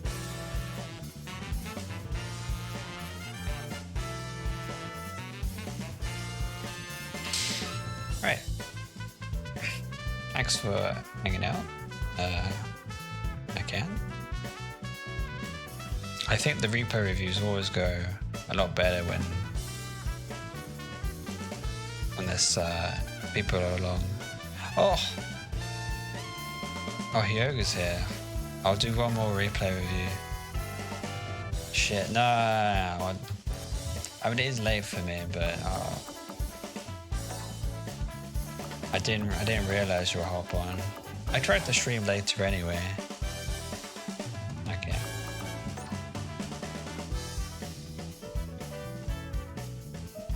Okay, one more replay review for the fans.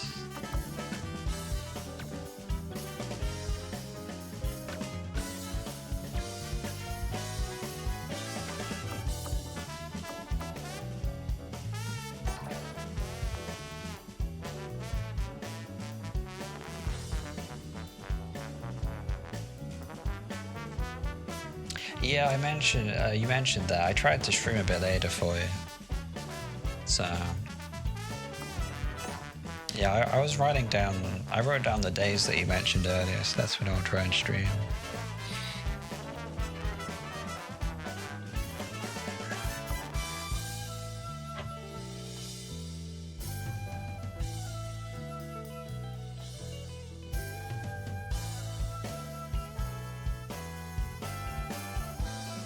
Are you gonna help off? I can.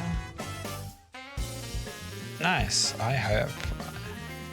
Yeah, glad to help out a fellow Jamie. You know. After all, the more you know, the more you can enjoy the game. You know. So.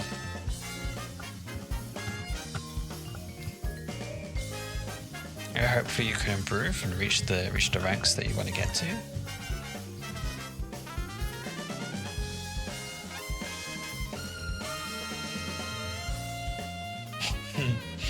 Yeah,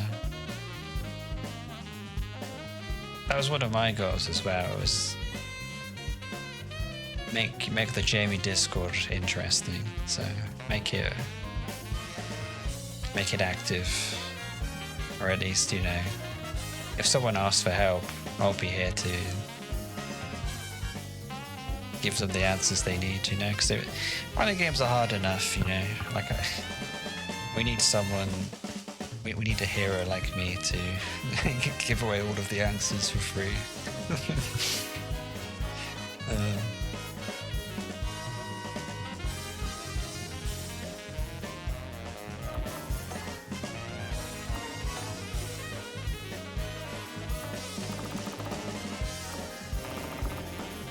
I think I'll do an ad replay.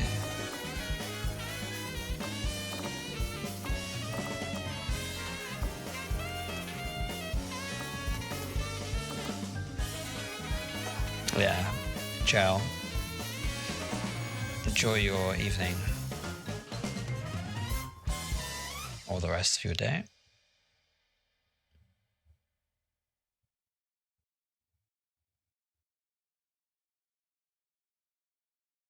I'm gonna take a small break. A few minutes, go for a stretch, and then I'll get to your replay review. Here we go.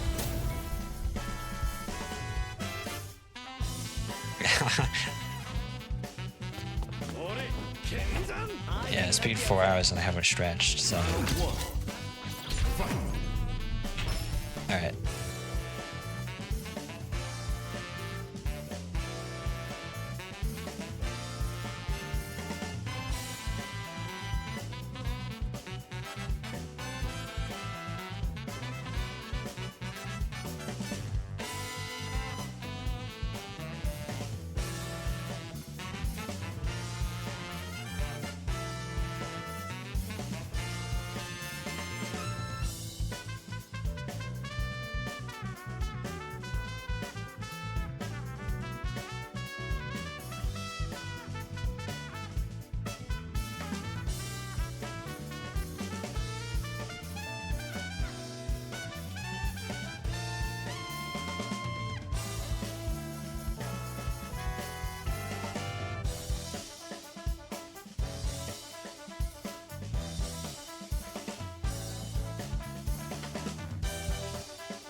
come back.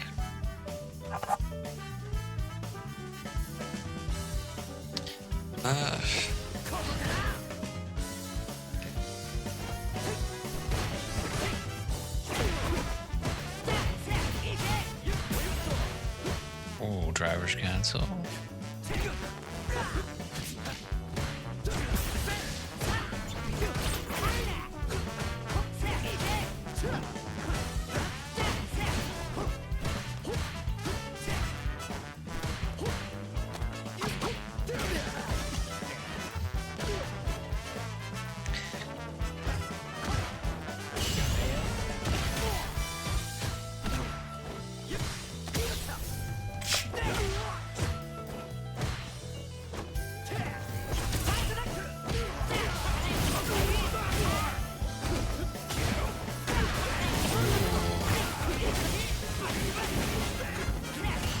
I don't know if Ed can kill from there.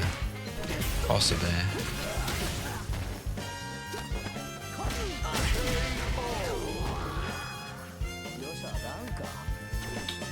Oh, 1.5 hours.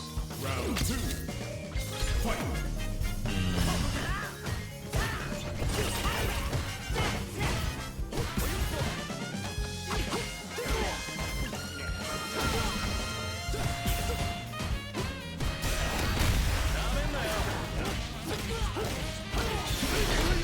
Well,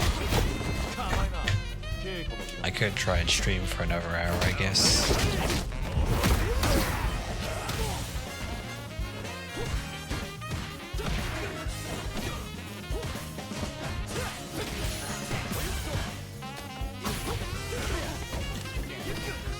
Oh, missed the... Like right here, I would go into ready palm. On hit or on block, because why not?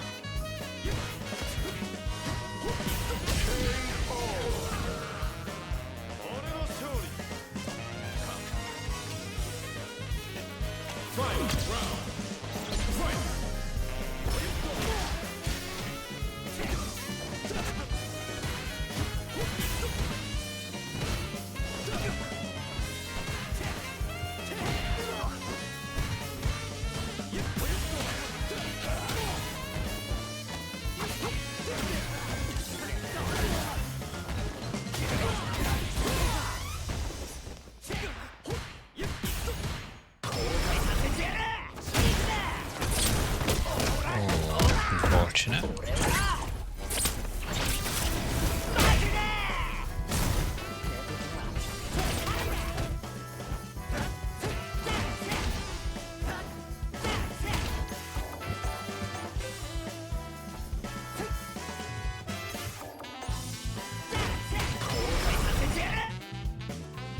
You missed the anti-air right there. Very important to get that anti-air. That would be a game-winning anti-air.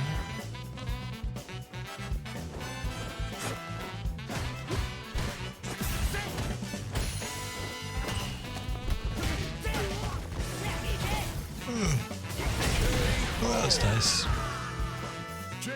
Also had Odie Bekai. Odie Bekai ulti. Alright, I'm gonna get this replay. Get this replay reviewed.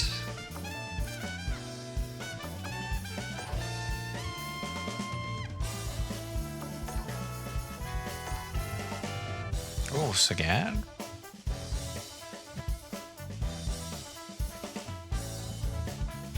What are you struggling with against the Get? Here we go.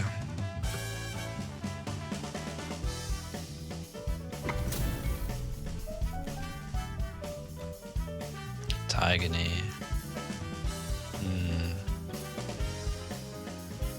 Yeah, that's a tricky one. I think you can 2 HP it. And range will just come with time. You just play the game more.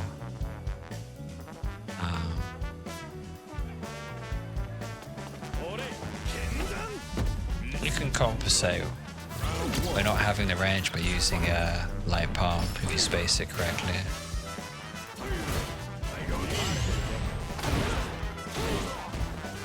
Okay, got a drink there.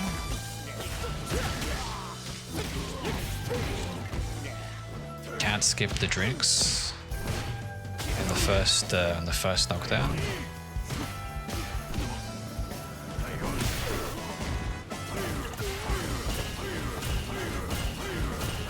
Very nice. Love to see it staying on the ground, holding parry. That DP worked out for you, that reversal.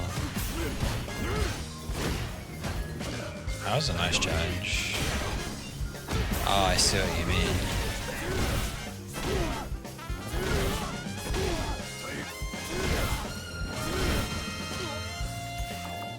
So I think we have... Oh, this is hard.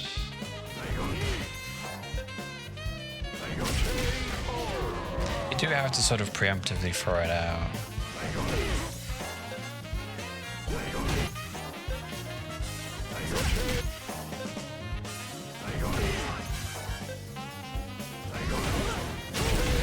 Yeah, you just have to 2 HP, I guess. It seems that standing heavy kick gets stuffed out for some reason.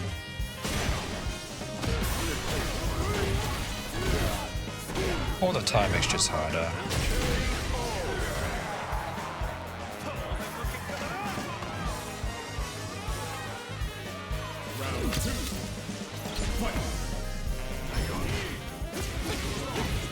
That was good.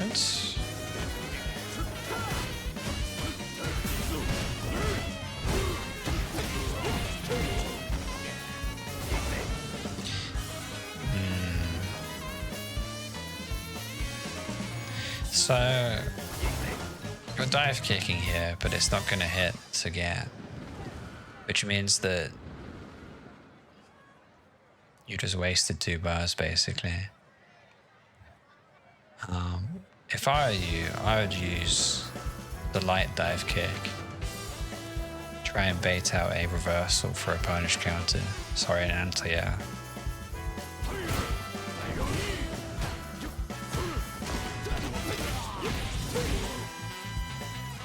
When you rank up a bit higher, contesting this much with 2 LP will get you in trouble. That's what happened to me. So you have to be a bit more conscious of when you use 2 LP, when you challenge, when you mash, or the French call it a barre. Which is, I suppose, a more flamboyant way of putting mashing. But again, are we going into SE3 here?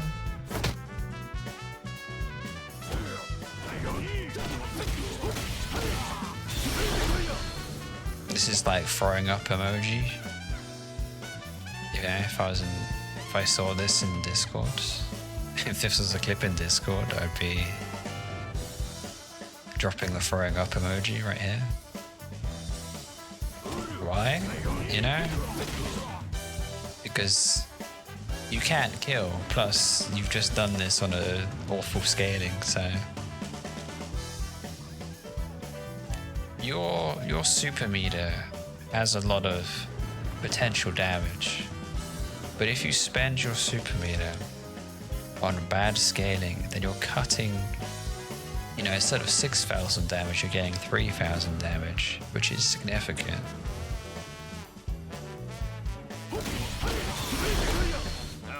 So if this kills, that's fine. If it kills the opponent, no problem. But in this situation, this is a huge waste.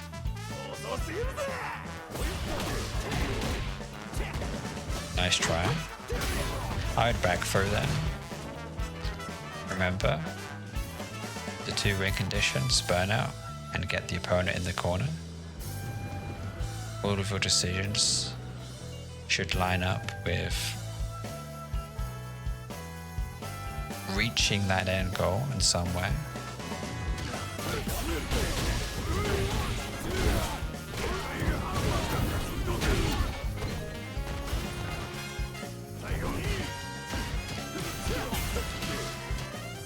Did you crouch block there?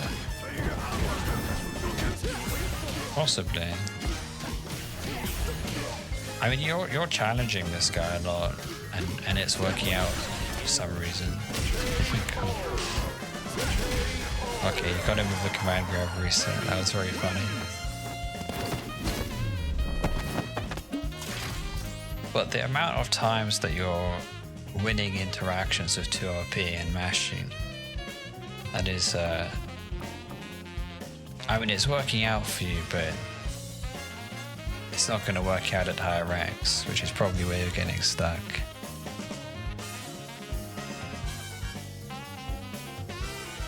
So, if you block Tiger Knee standing up, it's less plus for Sagat.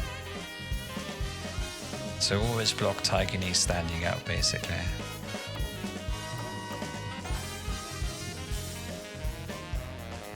Replay number 2. Yeah, it goes from like +4 to like, I don't know, minus or +1 or something.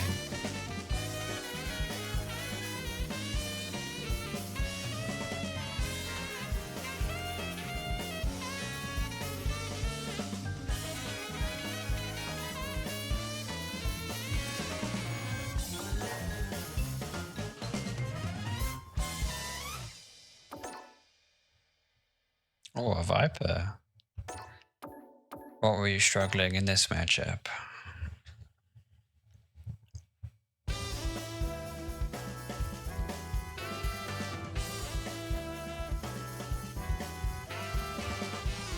So, with Sagat, if he drive rushes at you, crouch block. But if he's like not drive rushing at you, just stay standing up. Because Sagat has like a drive rush low that goes quite far and he can combo after it. Burnout, if you remember correctly, okay.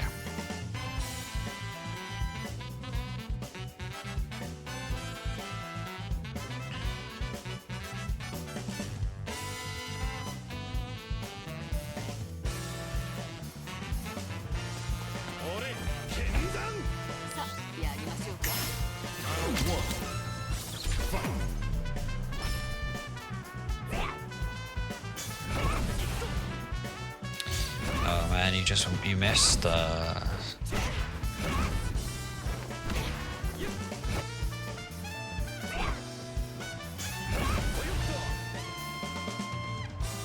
you need to commit to your decisions. It's right here. I think you had maybe not. Okay, if you're a bit closer, we're looking at like a punish count of driver's 5 HP. So, you know, you either back off and drink, or you put yourself in a situation where you're frame trapping the opponent, or you know, you're drive rushing them down, basically. Yeah, I mean, those split-second decisions where you doubt yourself is where you lose games. So just relax, you know, go with the flow. Like if you can't really don't overthink you know, things. Like just if you feel like doing drive rush 5 HP, just full send it. People at this rank are not checking drive rush, so you can go hog wild, you know, you just drive rush 2 RP, whatever. I don't know. That's advice more for strictly for getting to master, not necessarily having good fundamentals. But if you're always in drive rush 2 or B range, then that's quite good.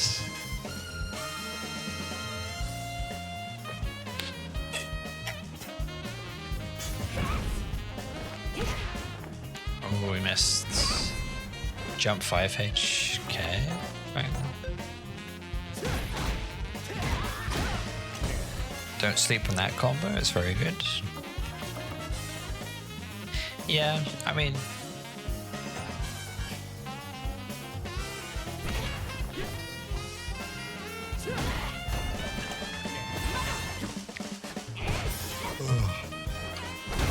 Oh my god, very nice.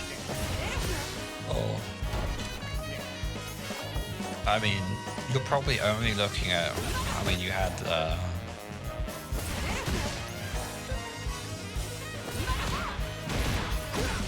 check the drive rush there.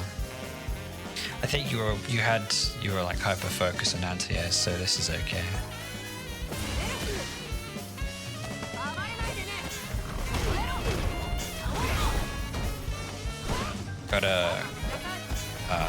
You gotta block that seismo crouching. Can't walk back.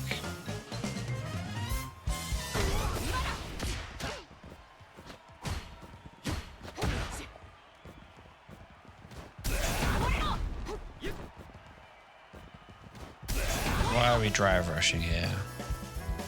What has the opponent shown you that would justify this? Is this just a random DI? Think about it. I mean, you're also not even range as well, so... I don't know, I think if Z Viper chucked out a drive rush, a button that cannot be cancelled into drive rush, this would hit.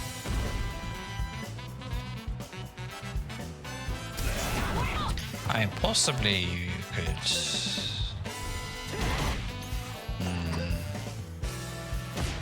Oh, look at that.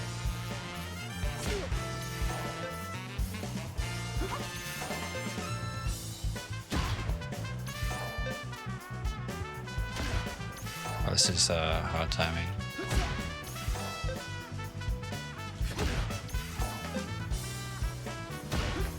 Oh, you're actually out of range, so you have to do... Oh, you could do,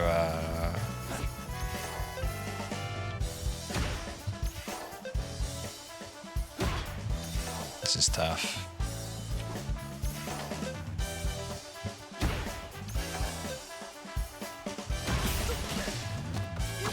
Just cancel into a special, basically.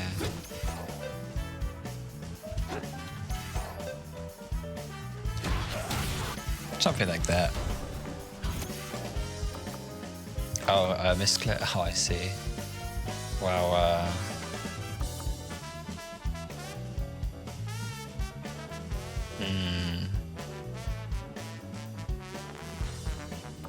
I just have a DI button that I use, and it's like on my phone. It's quite far away, so. But on the other hand, I'll misclick like parry sometimes.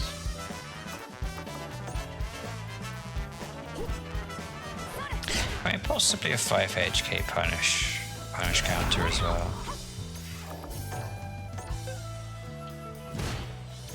Yeah. Something to look out for all the time. This is okay.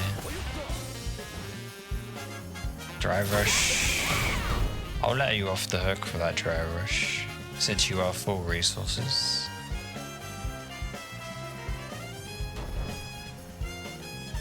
Oh, you're on keyboard too.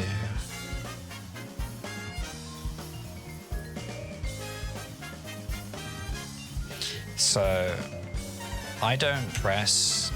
I have a drive rush macro and a parry macro. I am not pressing two buttons for DI or parry.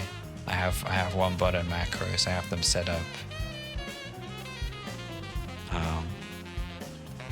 So my keyboard layout is like a MOBA, so I have Q, W, E, R, 2, 3, 4.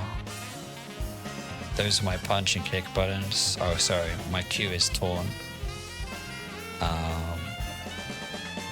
But the taunt macro can actually be useful as well, because you can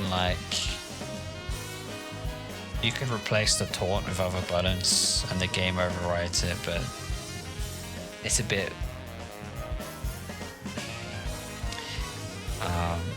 yeah. And then below that, my D is my grab key, my F is my parry, and then drive impact is spacebar.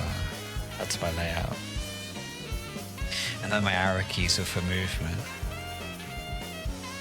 which is a bit annoying because for like a standard hitbox layout, the movement is normally on the left hand, not the right hand.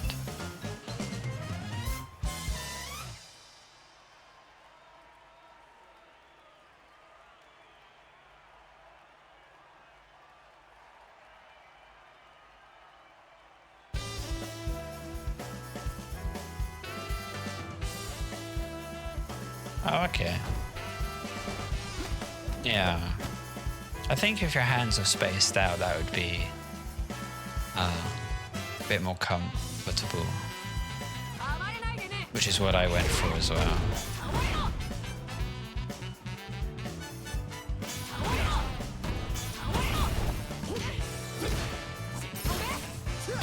Oh.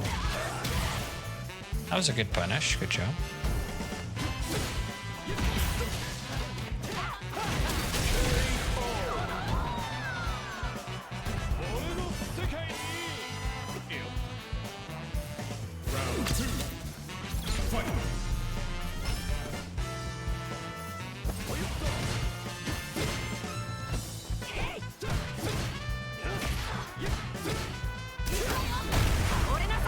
Unlucky.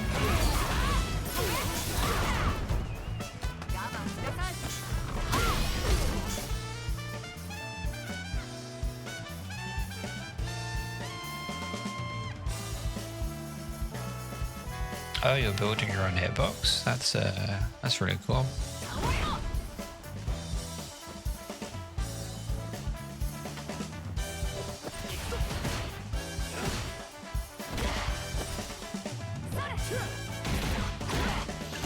Oh, a bit risky on the sweep there. Replace it with 2MK instead. Oh, you're gonna buy it? My bad, okay.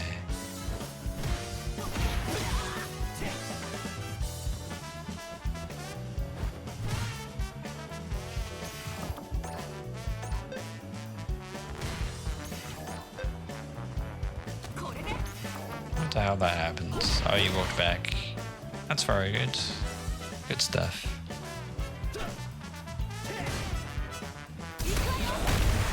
Oh, you buff it into heavy palm. So I think at this rank, you need to just not make yourself weak to DIs. So like, you know how you were focusing on anti-airs, right? Try and think about if the opponent DIs, would I be ready for it? And then follow up with the correct. Follow up with your best punish counter.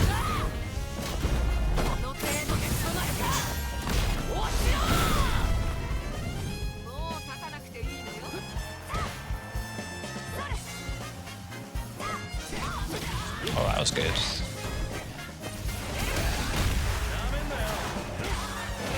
SA3, gotta go out. That kills. Not much to say, you played really well. Jamie wins.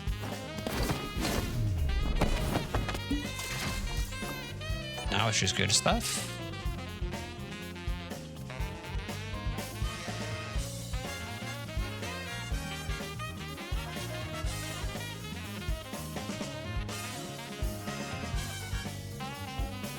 Yeah, it was like, what, shimmy, and then you went into SA3.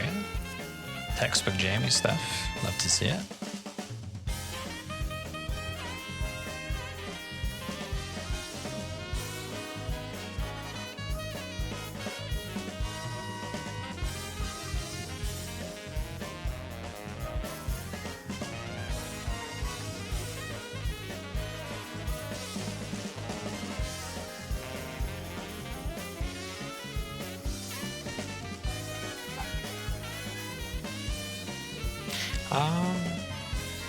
That's not a bad thing. Like, think of the reward that you're getting.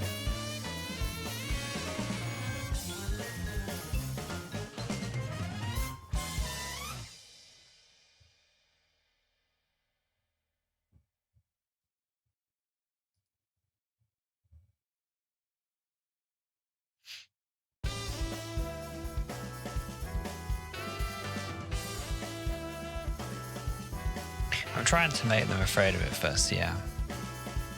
Well, I would recommend doing Drive Rush 2LP throw.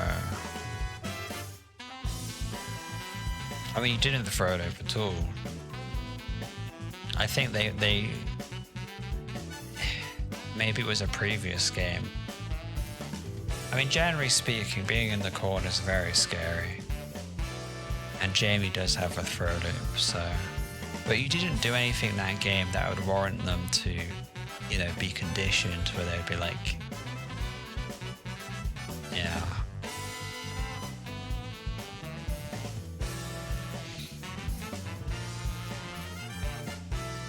Just, in future games, try rush 2LP, and when it gets blocked, walk up throw.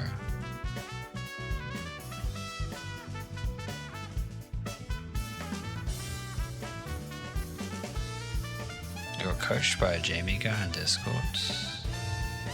It's not me, was it? Uh-huh.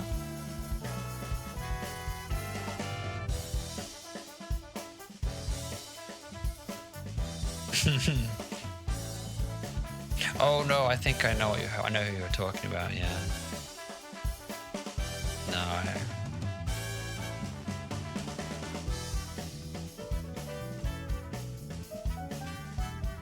yeah, I mean, that is a higher at what, conditioning the opponent. I mean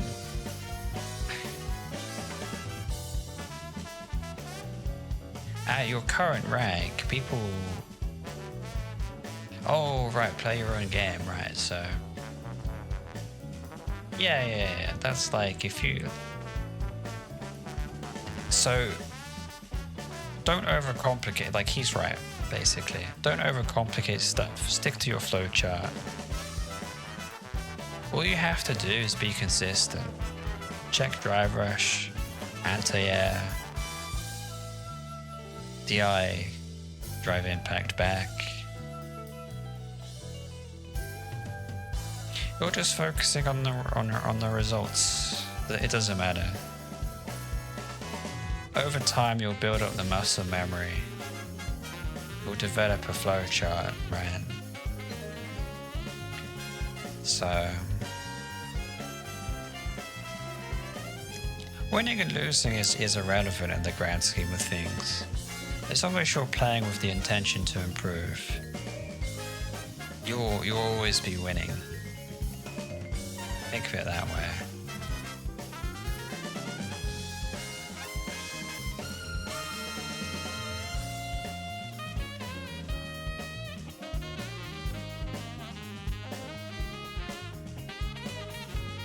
So...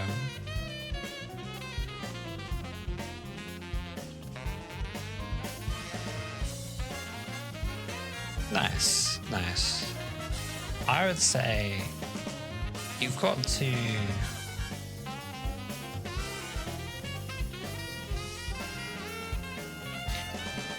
Alright, the very basic concepts is minimizing risk, maximizing reward. All of your decisions should be putting the opponent in the corner or burning them out. If you have both at the same time, perfect. Now you can snowball and win the round. I think at your low rank, you know, people will burn themselves out, they'll make mistakes.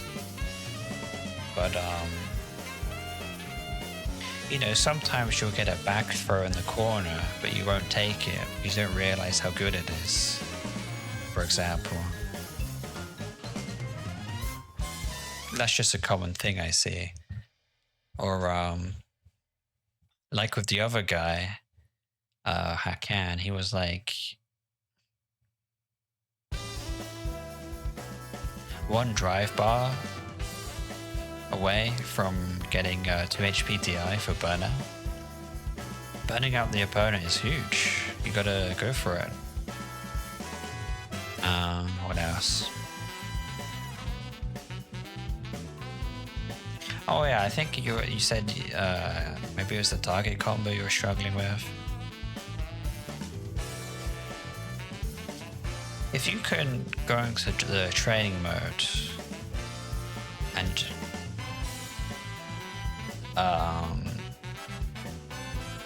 set the dummy to do wake up to RP. Oh, you had one of a replay?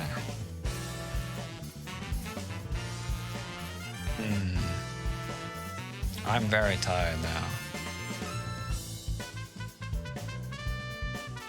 now. I was against your friend?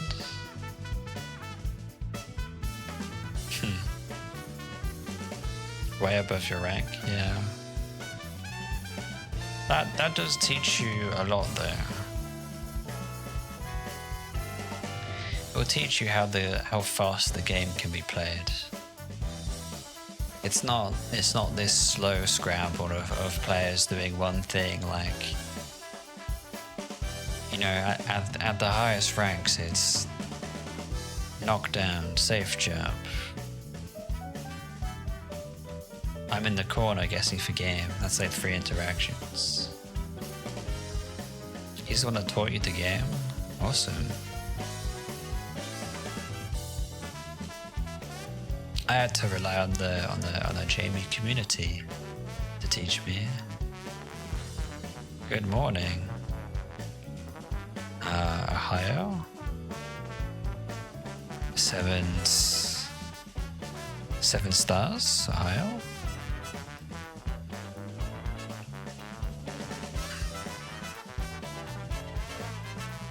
Very good reaction speeds.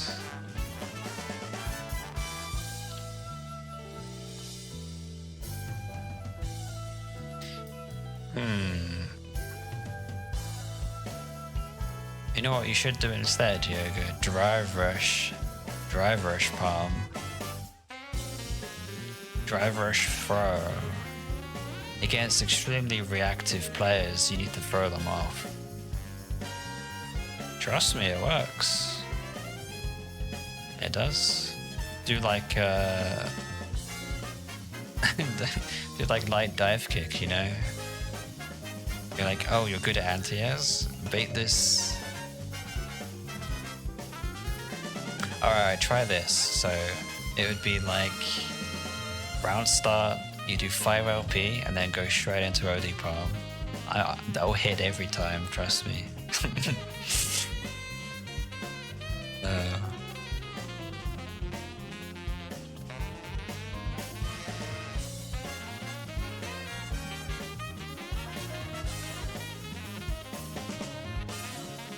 An update watch stream. Maybe.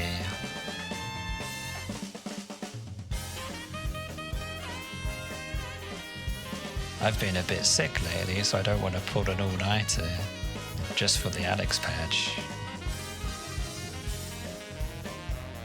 But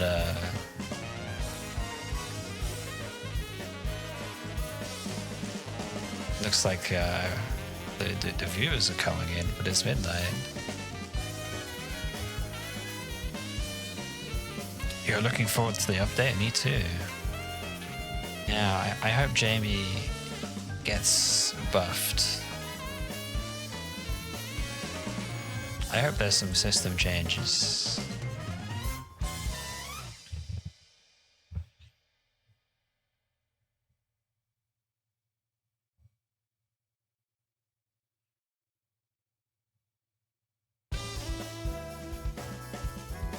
I'll have a drink after that. I don't think so.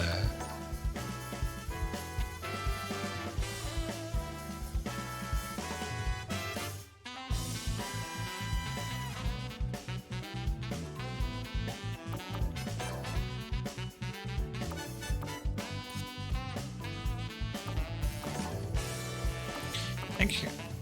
Oh, I'll just do it this way.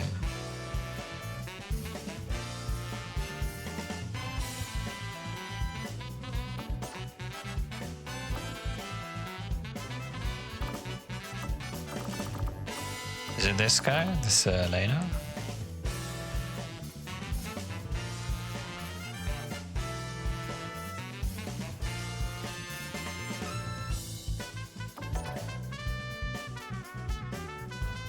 Elena does have good sort of long-range buttons. Okay.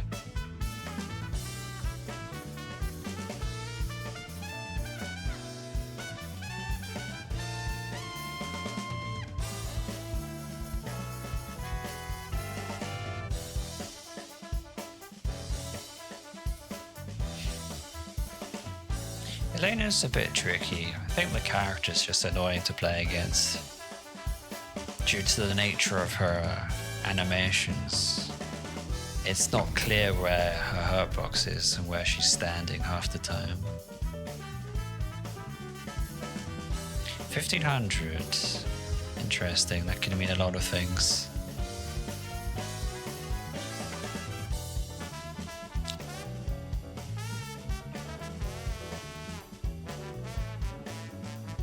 I think you can check Elena.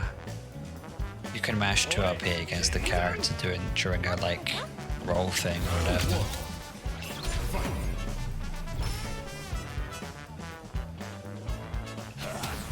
Nice. That's unfortunate.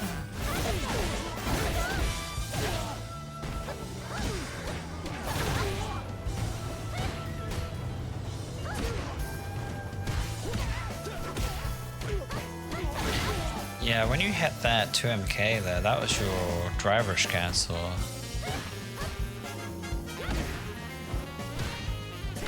This is driver's cancel Shen Xiao.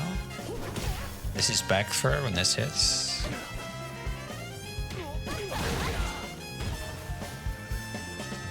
Okay.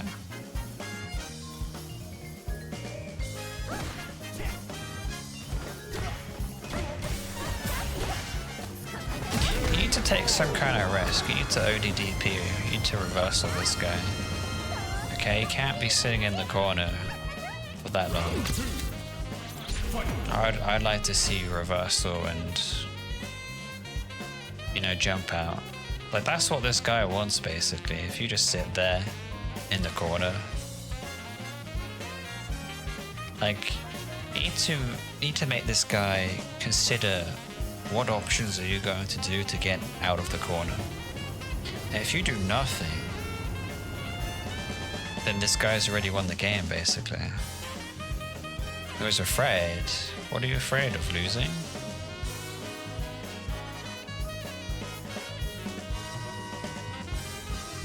Can't. Think like a winner, chicken dinner, Yoga.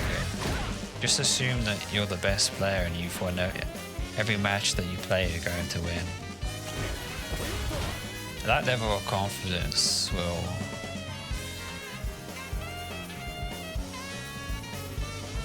be very helpful.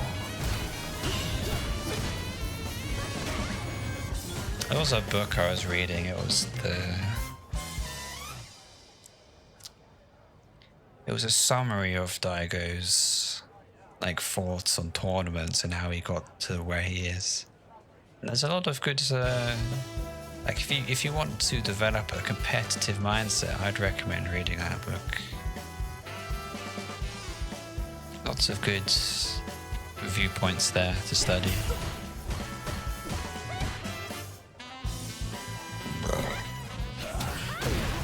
Unlucky.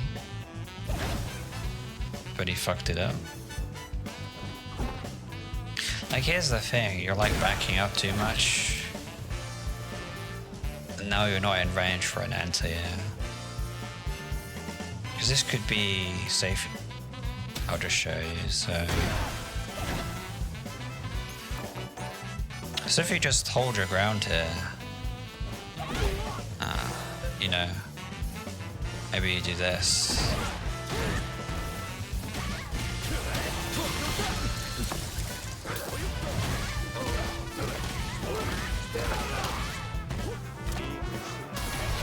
That's what you could have done off of that answer, yeah.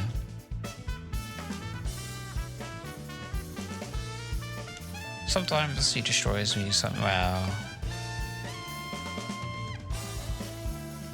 Flying is the best solution.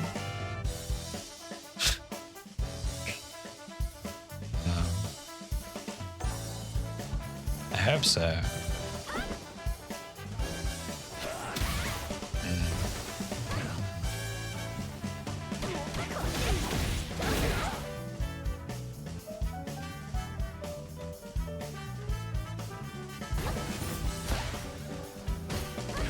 Oh yeah, that was that thing I was doing the check there. That's good. Huge punish. But you didn't kill.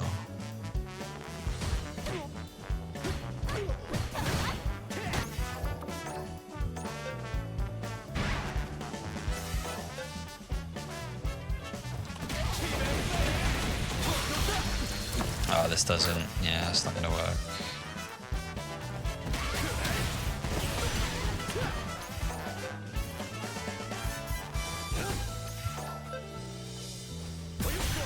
Should you have used SA3?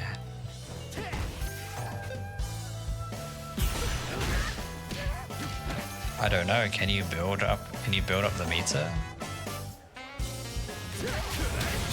I don't think you could have. It's a bit tricky here.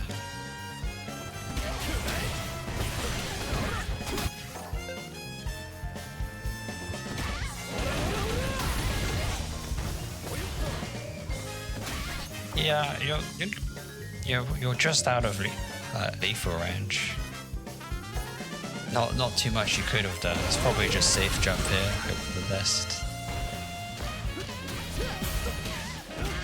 Yes, if you had SA3, yeah, it would be SA3 time.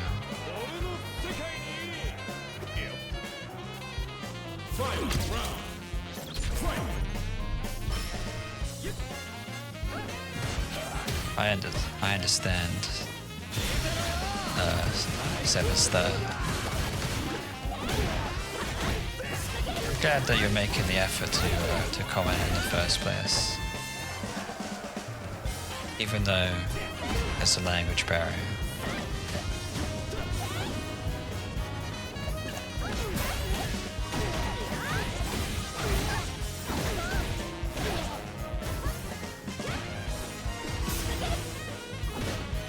This guy's just driver's cancelled, you know? This is like...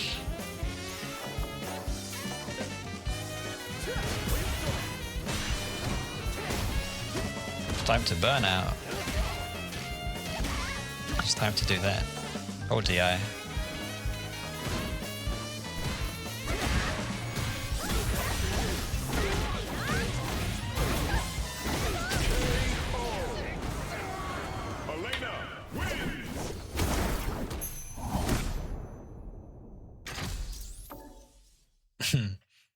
No problem.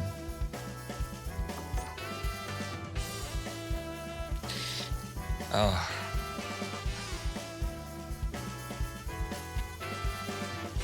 Okay.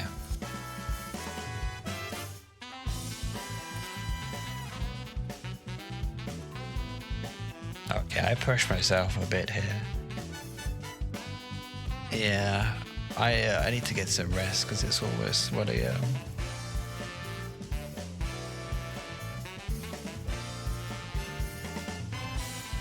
Oh, okay. I'll do one replay.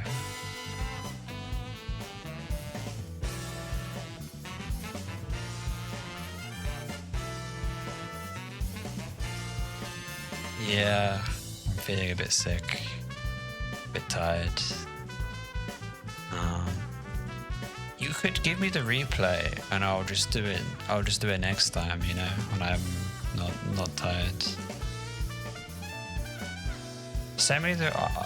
I'll save your replay for next time. I won't do it now because it's super lame. Hang on.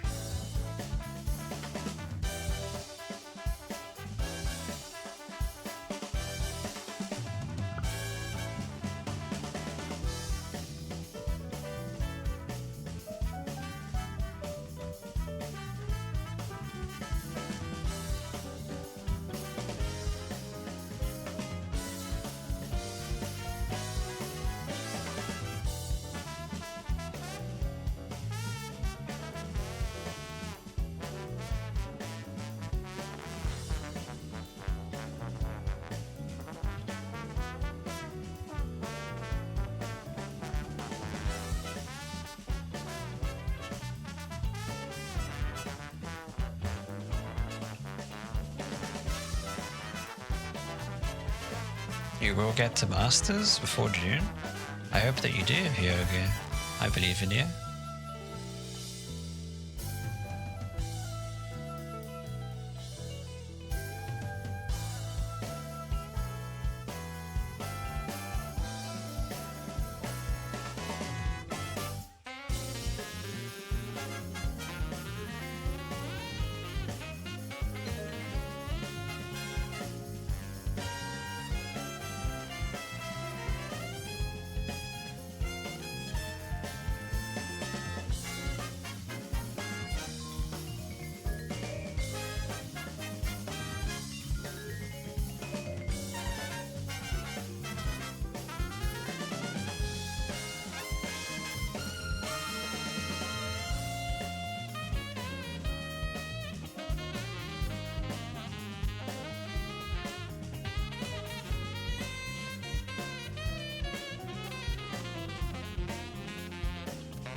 I'm using Google Translate.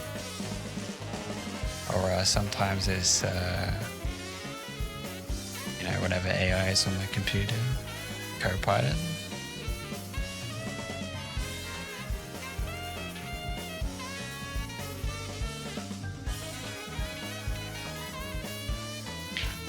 Yeah, I watch Japanese players as well. Narrow, Cafe, Tan, John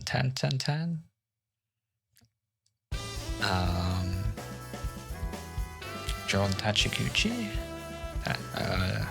might have mispronounced that. Those are players I like watching.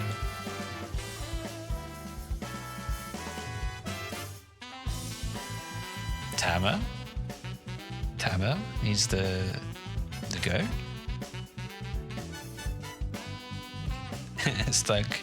He's kind of stuck in High Masters though.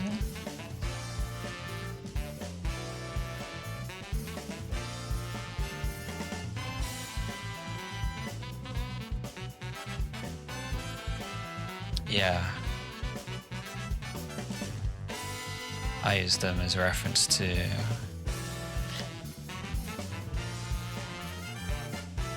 they are a benchmark.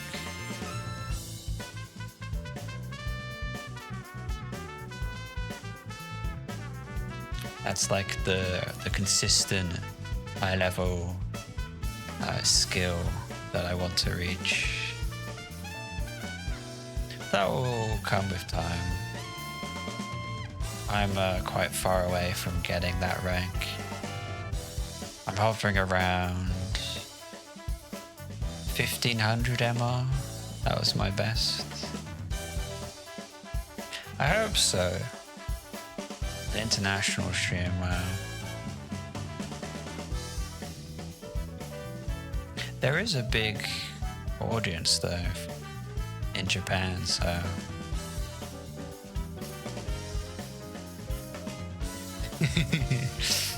yeah.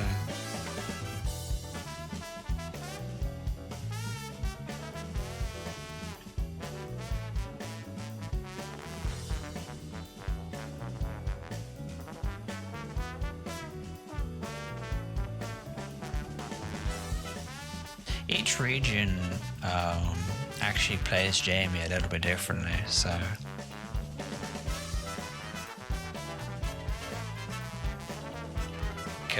kills you.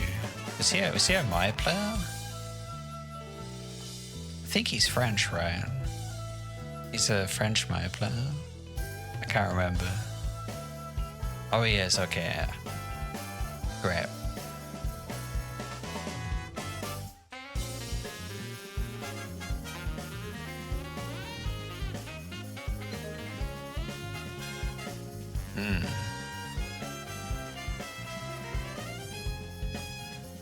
I think if I learn Dalsim, I'll study Mr. Crimson for sure. Yeah, he had a little. His Dalsim is very, very good. Yeah. Dalsim is quite fun to play, and I don't feel bad playing Dalsim. Like if I play JP, I'm like whatever. If I won, it's because I put Portal in. I put Portal on the screen, and the game plays itself. But if I play Dalsim, there is a risk of counterplay.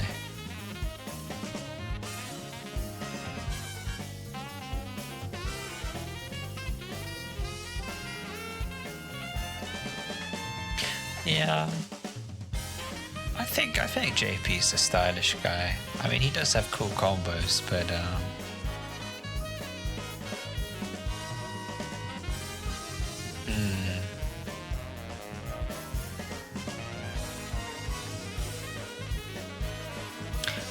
I wouldn't mind learning JP. I just feel like, I don't know.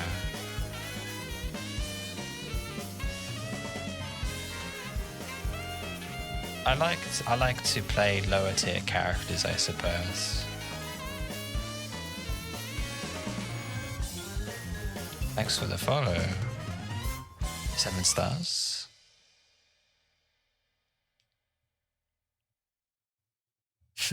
Bro, you need to sleep. That's true. Yeah, I just wanted to stay up a bit because normally, I don't know. I mean, people just come on, right, at a bad time.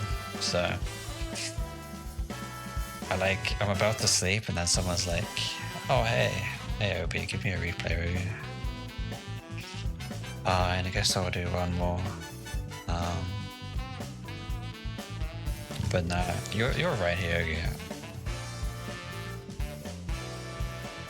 I will be wrapping up shortly.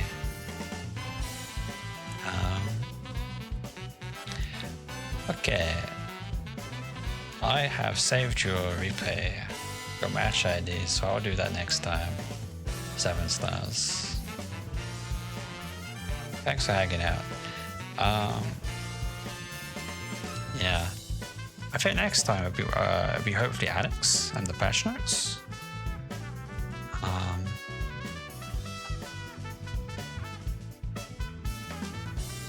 Nice. Okay, I will be going. I will be getting some rest now. Thanks for hanging out, guys.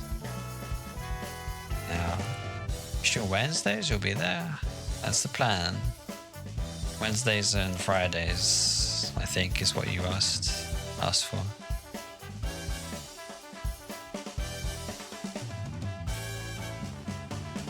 Yeah.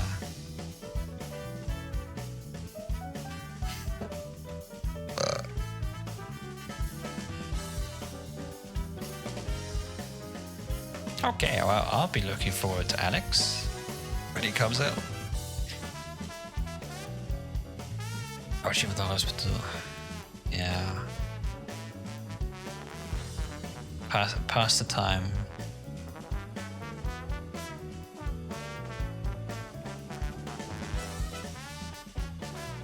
I mean, it must be a bit awkward, right? I don't know, maybe you have a book to read. Or you watch my stream, which is it's nice too.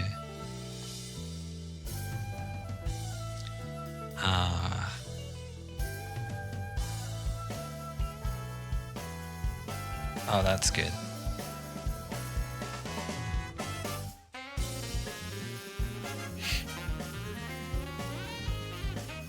Alright, hopefully we both get some good rest. Can you rest? You recover? Alright.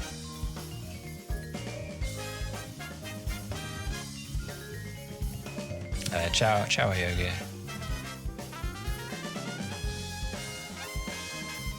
Oh. What? Yeah, I mean, I don't know.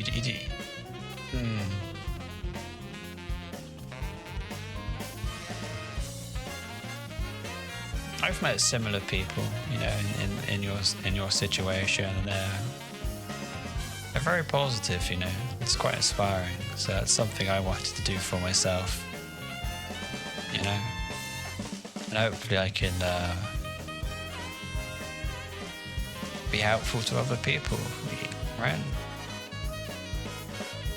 Hopefully I can see more Jamie players get better and prove that Jamie is actually quite good. He's not as bad as people think. All right.